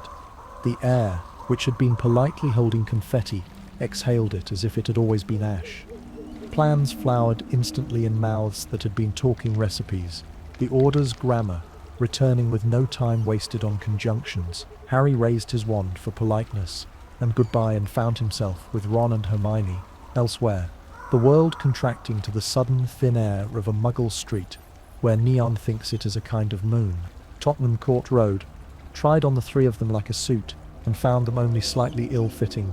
Grief did not ask for theatrics. Danger did. Two men came with faces that had been taught to forget, and with hands that remembered everything. And the cafe learned what spells do to cups when cups are obstructive. Hermione was quicker than fear and neater than panic. Ron discovered that courage prefers targets it can see. Harry learned, again, how the skin of the world wrinkles when one tears at it to leave. They left, not triumphantly, only intact, which is its own victory when night believes itself the author. Grimmauld Place accepted their return with its customary offended sigh, and then understood who had come home. Dust retreated to the usual aristocratic corners. The portrait behind the curtain rehearsed an insult, but remembered the last time it had cost her anything.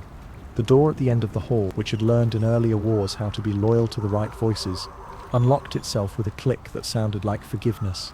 They shut the layers of charms behind them, as carefully as one closes a book whose pages still smell of smoke. The house contained a museum of old enmities and one soft, unexpected story, creatures, which is to say Reguluses, which was also in a way that surprised even him. The houses from the elf they learned to name R.A.B. with human syllables. And the initials stood up, straightened their cuffs, and became a boy who had been raised on pride and then had been clever enough to be ashamed of what pride asked him to fetch. Regulus Black, loving a brother badly and a house too well, had changed clothes into courage with no witnesses. He had followed a master to a cave and taught obedience to become a new word, sabotage. He had swapped one future for another and had died with the efficiency of a sentence without clauses. Creature remembered, as the faithful do, each step and each pain. He remembered the fake locket that had been honest about its purpose. He remembered a thief with a smell of tobacco and panic, Mundungus, who had lifted family from mantelpiece and taken it to market. The elf told his story with the precision of a ledger and the ache of a lullaby. When he finished, Harry saw in the small, large face, not servility but the dignity grief grants to the devoted, and he did the courtesy Albus would have done. He said thank you, and meant it, and gave an order that was also a gift. Find the thief, bring him, help us. Something in the house shifted, minutely, as if one picture frame had at last fallen level. While they waited for Creature's hump to return, the three made of the great, gloomy rooms a sort of map room for hope. Hermione cleaned dust from spines and discovered that the past keeps its prejudices in footnotes. Ron prized up a floorboard and found a trove of Weasley jokes left by the dead, who still refused to be solemn. Harry walked the corridor where a tapestry showed black blood cooling itself elegantly, and thought of Regulus's last hot decision. In a drawer whose darkness had not been visited by light since a happier century, they found a moth-eaten copy of the Tales of Beedle the Bard, and tucked into its margins in a careful hand, a rune Hermione translated as Hallows, the old triangle with its single upright, the circle within, the line that divided and joined, the simple geometry that had hung at a wedding like a charm, now pressed itself upon the page like a thesis, deciding to become a pilgrimage. Hermione frowned the way she frowns when threads wish to pretend they have nothing to do with one another. Harry, hearing Dumbledore's voice as one hears a remembered tune, felt only that the book was not childish, and that its story of clever brothers had ceased to be a story and had begun to be instruction. The thief was brought, wriggling in excuses. The locket was confessed, gone into the kitten-pink clutches of a woman who had made cruelty into stationery. Dolores, who had taught the school that lace can strangle, now wore a gem that hummed with a stolen soul, and with the awful satisfaction of having been made respectable. The ministry, under new management, had become a maze whose walls were papered with lies. At its heart purred a persecution that called itself registry. Hermione's quill scratched, drawing a plan in layers. Polyjuice brewed in a kitchen that disapproved but cooperated. Entrances learned by watching back doors where cigarette breaks turned men into informants. Exits arranged in case improvisation wished to pretend it was strategy. Night folded itself into the house's heavy curtains. In the room where Sirius had once been kept from running and had learned. Briefly, comfort, Harry lay awake and took inventory of legacies. A grave by a lake that the moon still visited in a tone of respect. A snitch that kept its secret patiently. A story that now felt like a map printed in invisible ink. A silver lighter whose click felt like being called home. A school that had decided to stand quietly, daring the world to tell it could not open and be safe at once. And the larger testament that does not fit in a will at all. A vow that the old man's death had made. Not to varnish evil with explanations, not to confuse brilliance with goodness, not to mistake policy for care. He rose and clicked the deluminator once, and every lamp in the old house tucked its flame into silence, so that the dark could be listened to properly.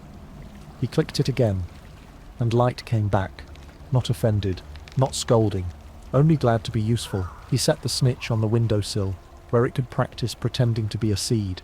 He slid the book beneath his pillow, the way children hide instruments they mean to learn. He placed the false locket and the true note together for a moment, so that the lie could feel what correction is. Outside, a fox considered the street and made the clever choice. The city, which has always been good at harbouring fugitives and saints alike, adjusted its shoulders to make room for 3 more. In the morning they would enter the place where documents were being taught to persecute, wearing borrowed faces and carrying borrowed voices. They would follow a corridor that did not appear on maps. They would find a woman whose smile bit and a locket that had forgotten anything good about heartbeats. They would discover that escape requires choreography when bravery has to dance with chance. But the morning had not yet arrived, and the night, which had learned something of lullabies from Fawkes, laid its soft hand over their eyes, and whispered the only preparation anyone was ever granted before a great task. Rest, and be ready to stand when standing is asked of you. And somewhere far away in a school that had folded itself around a white stone, the grass remembered the weight of farewell and practiced how to welcome footsteps again. The lake copied the sky and made of it a promise.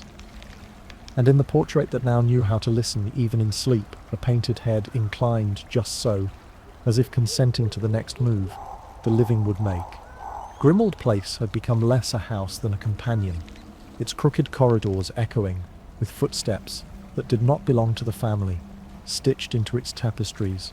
The trio lived among shadows and dust, each room a mixture of memory and mission, the air flavoured with secrecy and old grief. Yet even here, in this refuge that smelled of age and defiance, the absence of Dumbledore was felt. His presence had always been like the quiet stability of a tide, sometimes distant, sometimes storming, but always now the tide was gone, and every decision felt as if it could tumble them into depths without bottom.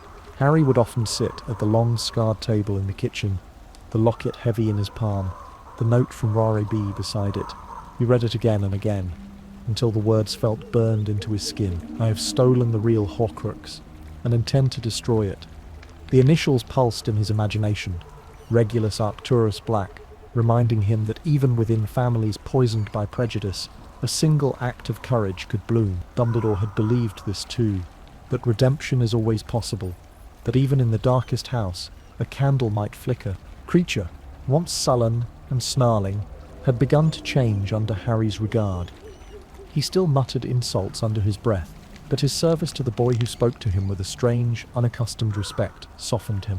When Harry thanked him for food, Creature bowed low, confused but pleased. When Harry asked for his help, Creature obeyed, not as a slave obeys, but as a servant beginning to understand honour. It was Dumbledore's lesson again, kindness as magic, love as the deepest spell. The Horcrux hunt pressed forward, ragged and relentless, disguised in faces not their own. They infiltrated the Ministry, where cruelty now wore pink cardigans and smiled with too many teeth. Dolores Umbridge, clutching the locket as though it were a badge of righteousness, became the symbol of everything twisted and false. In the chaos of spells and shouts, Harry tore the Horcrux from her neck. Feeling its malevolence pulse against his chest, it hissed with Voldemort's hatred. Yet in that moment Harry thought of Dumbledore, of the cracked ring in the drawer, of the sacrifice already made. He whispered to himself the words his mentor had once spoken. "It is our choices, Harry," and the locket was his choice. To take, to destroy, to deny Voldemort another fragment of immortality. But possession was not destruction. In forest after forest, by tent light and whisper, the three struggled to undo what Dumbledore had explained, but not fully solved. The locket resisted every attempt, filling the air with voices that spoke to their deepest fears, Ron's insecurities, Hermione's doubts, Harry's guilt. All became weapons in its poisonous tongue. They quarrelled, they fractured, and when Ron left, Harry felt not only the sting of abandonment, but the echo of Dumbledore's absence, all over again. Had the old man foreseen this? Had he known that without him they would stumble? Nights grew colder. Snow crept into the seams of the tent. Hermione wept quietly when she thought Harry slept, and Harry stared at the snitch Dumbledore had left him. "I open at the close," the words were a riddle. He could not solve, yet he carried it like a heartbeat, certain that within its tiny golden shell lay something Dumbledore wanted him to know, something that could not yet be revealed. The trust of it was almost unbearable. Then, on the banks of a frozen pond, another legacy revealed itself. A silver doe glided through the trees, ethereal, impossibly real. Harry followed it into the clearing, into the cold that bit deeper than any curse. And there beneath the ice lay the sword of Gryffindor. He plunged into the water, nearly drowned, nearly ended, but was saved by Ron, returned and repentant. When the locket was destroyed at last, the scream of the soul fragment echoed through the forest, and Harry, gasping on the snow, felt again Dumbledore's hand on his shoulder, not literally, but in memory, in faith. The old man's plans still guided them, even from beyond the grave. The story of the Hallows came soon after, drawn from the pages of Beedle the Bard. Hermione read it aloud by candlelight, her voice carrying the weight of old fairy tales. 3 brothers, 3 gifts, the wand that cannot be defeated, the stone that summons the dead, the cloak that hides from death himself. Harry listened, the snitch heavy in his pocket, and thought of Dumbledore, the Elder Wand. Had it been his all along? The resurrection stone. Was that the ring that had blackened his hand? The cloak, Harry's own inheritance.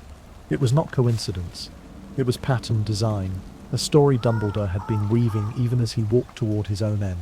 Hermione warned against obsession, but Harry understood now what Dumbledore had taught through action, not words.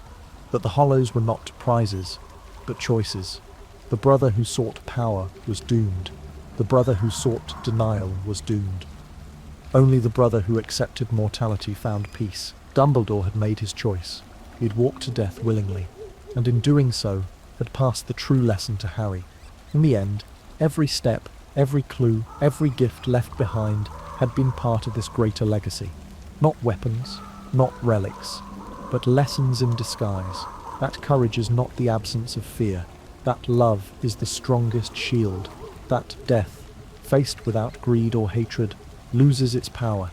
The night they realized this, Harry dreamed of the lake at Hogwarts. In his dream, the tomb stood luminous under the moon, and he heard Dumbledore's voice, not speaking riddles, not cloaked in laughter, but simple, quiet, steady. "You are ready, Harry." And for the first time since the tower, the boy believed him. The march of days became the rhythm of exile. Forests for walls, rivers for corridors, stars for chandeliers. The trio learned to live inside a silence thickened by secrecy. Each dawn was the same question written on the horizon: where next, and how much longer? Yet threaded through the weariness was a sense of invisible guidance, as though Dumbledore's hand, though gone, still traced faint lines upon their map. Hermione kept the tent steady, her spells stitched into the seams like prayers. Ron carried the weight of regret and the stubborn courage of return, and Harry bore the scar, not only on his forehead, but now in his heart, an echo of every word Dumbledore had left him. When despair pressed in, he would draw out the snitch, roll it between his palms, whisper to it in the hope it might answer. "I open at the close." It remained silent, but its silence was patient, and in that patience Harry felt the presence of the man who had chosen to trust him above all. Cruch's tale, Regulus's sacrifice, the locket's destruction. These victories stitched a fabric of faith from tatters. Still, the Horcrux hunt was unrelenting. Infiltrating the ministry had nearly broken them. Stealing the sword had nearly drowned him. And now, each new laid unravelled into dust. Harry thought often of the pensieve lessons, of Dumbledore lowering him again and again into Tom Riddle's past, making him see, not simply know. Each memory had been a lantern. Each clue had been part of the puzzle. And now, though the old man's voice was gone, Harry began to hear it inside himself. You already have what you need. Trust what you have seen. The Hollows hovered at the edge of every conversation. Hermione resisted their allure, reminding them that Horcruxes were task enough. Ron, fascinated, leaned toward them as one leans toward a campfire on a cold night, and Harry felt a pull deeper than curiosity, as though the tale of the brothers had been written not in fable but in blood. The cloak was his, unquestioned.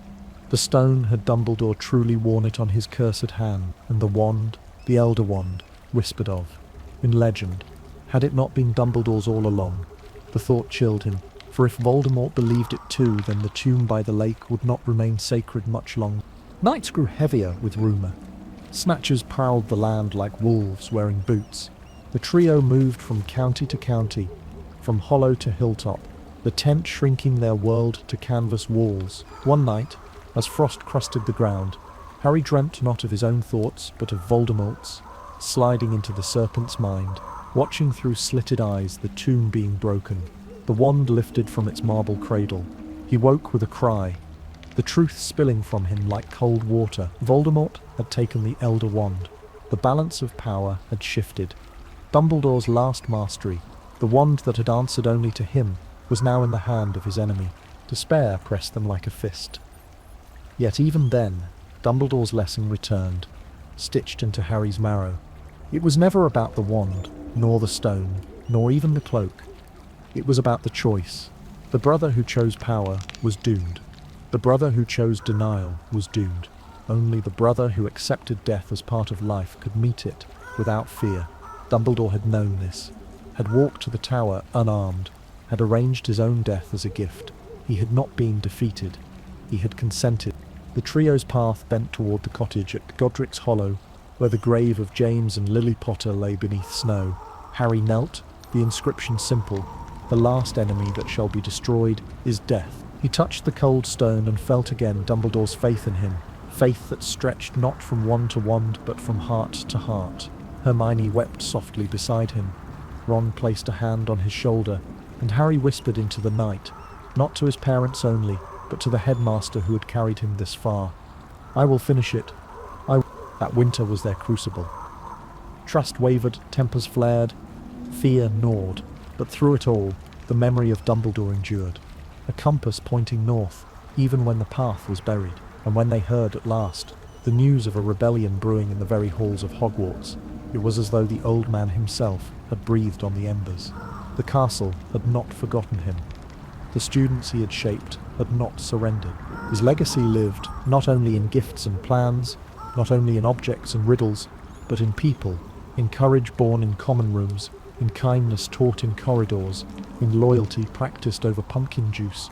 The world mourned Albus Dumbledore, but in truth he was not gone. He had simply passed his task to others, and those others, young and stumbling though they were, would carry it until the end. Harry turned his face toward the horizon, the locket destroyed, the snitch still silent, the Hallows beckoning, and the prophecy whispering its final demand. The war was not over, but the man who had once been a teacher, a general, a guardian, and a guide still walked beside him in memory, in trust, in love, and in that invisible companionship. Harry felt something like strength.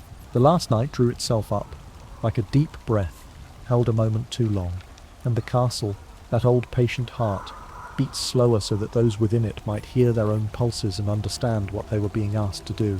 Windows smouldered with spell light, banners hung stiff as thoughts that have finished arguing, and the staircases, faithless when mischief is fashionable, and faithful when the hour is grave, carried children and teachers and ghosts to the posts they had chosen. Somewhere a clock gave up counting, somewhere a portrait put down its gossip and stood to attention, somewhere a phoenix feather trembled in a draught as if remembering a song and making room in the air for its return.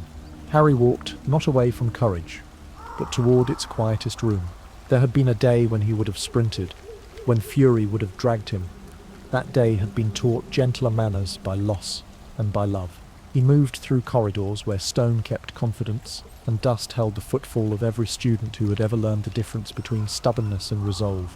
In his pocket, the little golden ball lay asleep with the shameless innocence of something that has already promised to wake at the exact right moment. He felt its weight the way one feels a sentence before speaking it, perfectly formed and refusing to be hurried. He passed under arches that had learned his shape, and out into air that had folded itself thin for stealth. The grounds had changed their tone from playground to parish. Trees that afternoon had been content with shade now practiced shelter. The lake, which prefers to keep other people's secrets under glass, had arranged no ripples against the shore as if not to interrupt him. He turned toward the forest. And the forest, which has scared the silly for sport, but respects the serious, moved its branches aside with less malice than usual. Every step he took allowed the world to strip itself of spectacle, until only necessity remained. A boy, his breath, the path, the work. He took out the snitch. The inscription had been a riddle, and also a clock. I open at the close. He had turned that phrase over like a coin, until the daylight on it had dulled. Now at last the light was correct, not bright, but exact. He pressed the little globe to his lips. Not a kiss, not worship, only recognition. And the gold yielded, petals remembering how to be metal, and then how not to be. What lay within was small, not dramatic. Mysteries rarely bother to be grand when they are true. A stir as plain as any pebble in any lane, and yet carrying the hush of fables rolled out into his palm. It felt cool behind the coolness, something like patience.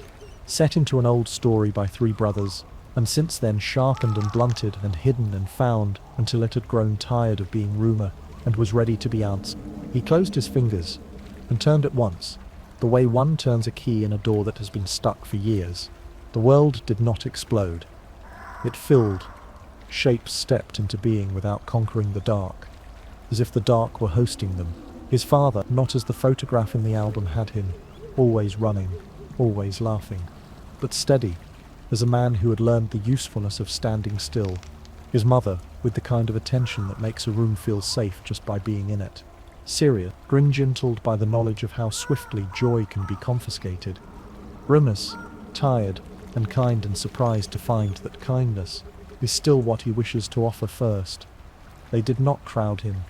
They arranged themselves like a memory designed for use, leaving space enough for his breath to pass easily. He asked nothing elaborate, no apologies, no explanations, only whether this road was in fact the right one, whether the love that had led him this far would lead him across the last field. The answers came not in words but in expressions that had practiced honesty for years. A nod, a look that said you have been enough, a half laugh that admitted fear and dismissed it gently, a hand not placed upon but near his shoulder, permission without pressure. When he asked them to walk with him, they did, and it felt less like walking and more like remembering, which is a kind of forward motion that does not disturb the ground. He did not count the minutes. When time is behaving properly, it does not ask to be noticed. The forest thinned. The clearing arranged itself like a stage, not interested in audience. And ahead the circle of the enemy opened as politely as a mouth forming a practiced syllable. Wands turned, masks tilted. A serpent lifted its attention from the confident quiet in which it usually rides.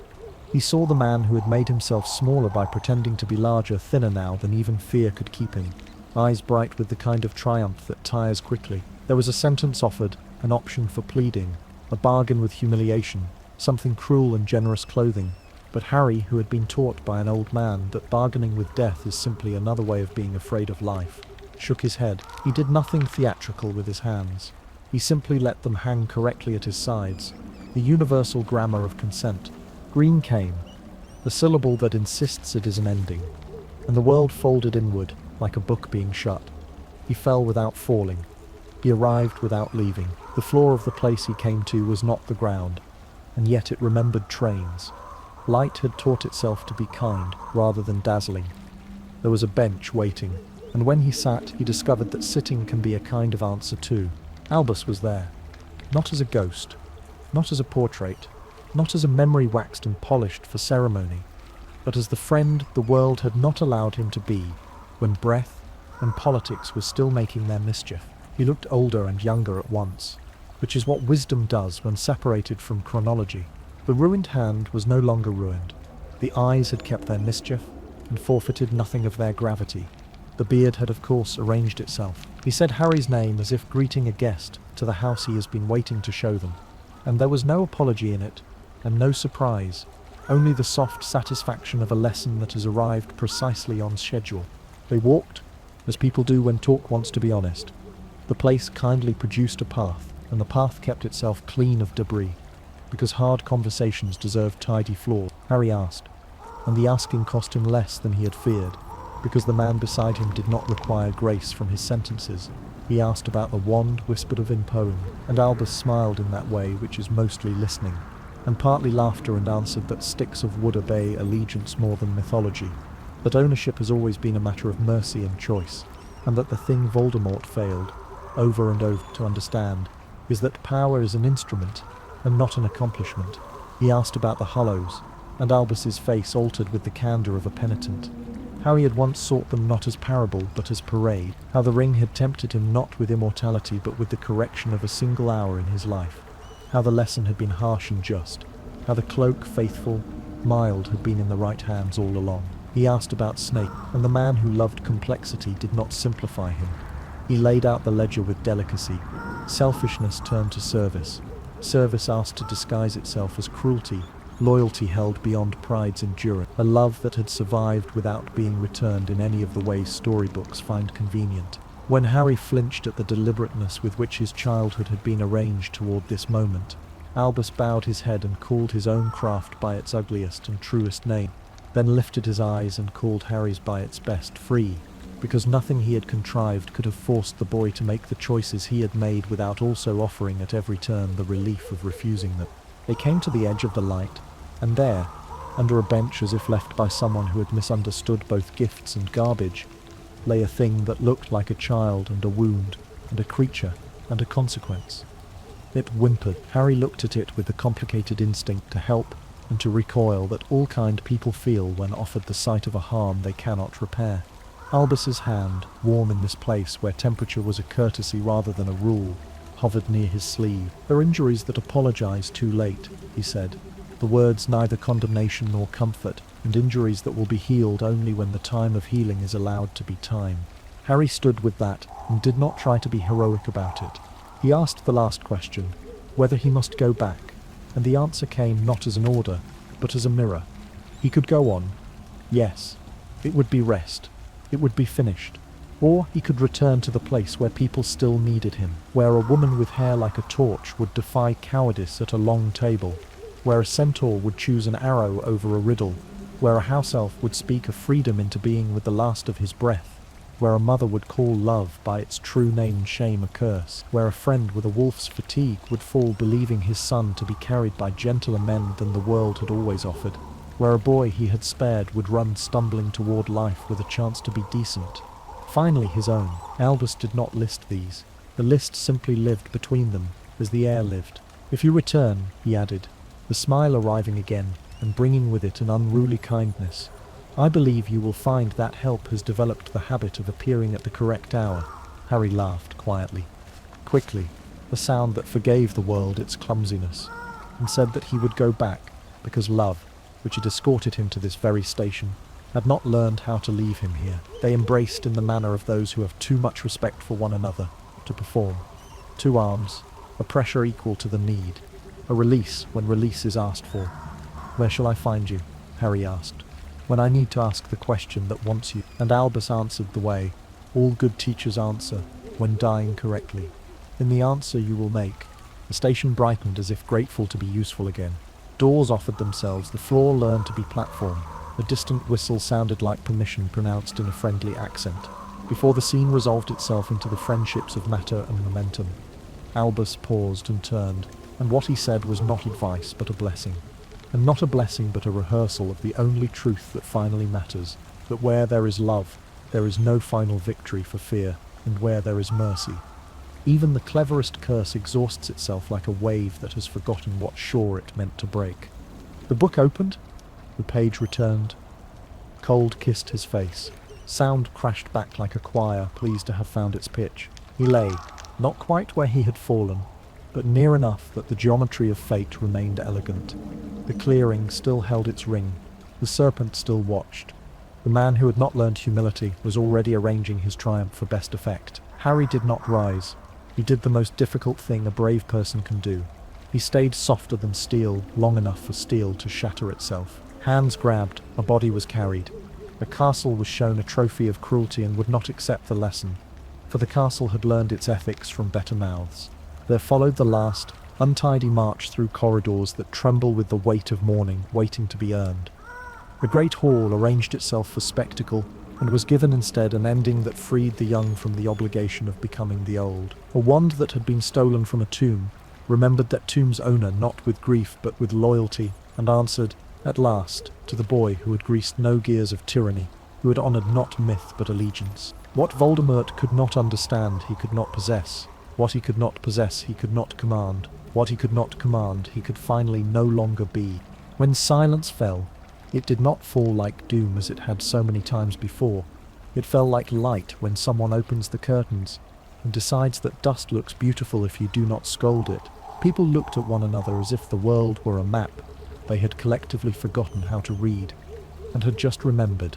Harry left the hall because some victories cannot be managed in company.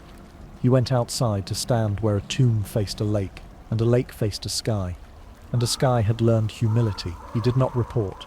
He did not request. He simply stood and allowed the ache to come, and to do its work without being complicated by cleverness. Albus did not arrive. He did not need to. The air along the grass, practical as always, was already full of sentences the two of them had said to one another for years. That power must kneel before compassion, if it wishes to be welcome. That intelligence is a gift that needs a chaperone. That courage is not an event, but an appetite. That death, corrected by love, becomes less like an enemy, and more like a boundary. That good work happily trespasses in story and song. Harry placed his palm upon the white stone and, because he had learned to be precise with his promises, told it only what he was sure of, that he would try to live in such a way that no one who had died that night would have to regret their own generosity. Behind him the castle made the small busy sounds of a house after a storm. Pots, cloths, mending, lists, portraits, negotiated who would carry which memory where. Owls hesitated, and then took up their rounds. The great hall began to understand how to be both refectory and sanctuary at the same time. On the lake, a little wind played like a child, not yet called in for bedtime. The morning had not quite decided what colour to be. It waited, polite, until the living remembered how to lift their faces into it. And at the exact edge where grief and gratitude borrow one another's shoes, there, on a strip of grass haunted gently by footsteps from 100 years, Harry breathed once, then again, and turned back toward the doors, ready to begin the work that victory always presents as homework: to rebuild without forgetting, to forgive without pretending, to keep vigil without ceasing to sing. The path to that work, unrolled with soft authority, it would lead through names, carved into stone and letters written to mothers and fathers and friends, through rooms where children would be taught to be brave before they ever learned to be brilliant, through days that would insist upon being ordinary and therefore holy. It would, as all good paths do, past a tomb whose silence was the opposite of absence, and into halls where a portrait would, when asked the smaller questions, raise a painted hand and send the student back into the corridor with that same old smile, half laugh, half faith, until the corridor itself remembered how to answer. And as the sun at last pushed its patient face above the forest and threw its first simple gold across stone, the white tomb looked out over water that had agreed to keep reflecting sky, and the sky, much relieved, returned to the meticulous business of being beautiful for no reason other than that it could. The castle wore its scars like jewellery, not proud, not ashamed, only honest. Towers leaned a little where curses had tried to teach them to kneel. Stone shone faintly where healing charms had fused cracks into veins of silver. The great hall smelled of smoke and soup at the same time, because rebuilding and remembering are never separate chores. The war was over, so people said, so newspapers wrote, so children repeated. But endings are never abrupt. They fade into beginnings with a hesitation, like dusk learning how to become dawn without waking anyone too roughly. Harry walked the grounds in silence. The grass had grown forgivingly around the white tomb by the lake, and in the reflection of its marble, the water carried two skies, one of clouds drifting in the ordinary way, and another of memory, the faces of those who had left. He touched the stone, not seeking reply, only giving thanks. He thought of Dumbledore, not in the grandeur of prophecy, but in the smallness of shared sweets, of riddles that taught without scolding, of patience that endured even when silence had been an answer. Children returned in September. They came with trunks lighter than before, with laughter sharpened by the memory that laughter can end suddenly, with eyes that carried questions they dared not ask. Hogwarts opened its arms anyway. Minerva presided, firm and kind, her tartan robes brushing against the floor as she spoke of courage not as battle but as kindness, not as fame but as fairness. Portraits nodded approval. The Sorting Hat, tired of war, sang a song about togetherness so earnest, even the ghosts applauded. And yet, beneath the lessons and games, beneath the moving staircases and enchanted ceilings, there remained the lesson Dumbledore had left, not in parchment but in people. Every child who picked up a wand learned not only incantations but also the deeper grammar of magic. That power divorced from love collapses into cruelty. That brilliance without humility becomes blindness. That the truest magic is not in charms or curses, but in the quiet choosing of mercy. Harry returned often, though never to stay. He would sit in the headmaster's office, where the portrait of Albus Dumbledore had learned to sleep with one painted eye open. Sometimes the portrait spoke, offering counsel in riddles. Sometimes it said nothing at all, for even paint knows that silence can be the best answer. But always the smile was there, half mirth, half faith. The expression of a man who had trusted the future into hands not yet steady and been proven right. Years would pass. The world would change its furniture. Children not yet born would carry books under their arms and chase each other through corridors that had once echoed with battle. Names would be carved on plaques, remembered in toasts, whispered in portrait, and in all of it, Dumbledore's legacy would persist, not as a statue, not as a myth, but as a current running beneath the lives of those who dared to love in the face of fear, because that was the final lesson, that love, ordinary and foolish and brave, is stronger than any curse, deeper than any prophecy, longer lived than any war. Albus Dumbledore had died upon a tower, but in truth he had not died at all. He had only stepped aside, leaving the door open for others to walk through. And if, on some evenings, when the castle was very quiet, you thought you heard a chuckle drifting from the highest office, or saw the flicker of a phoenix wing against the stars, you would be forgiven, for Hogwarts remembers, and love, once planted, never leaves.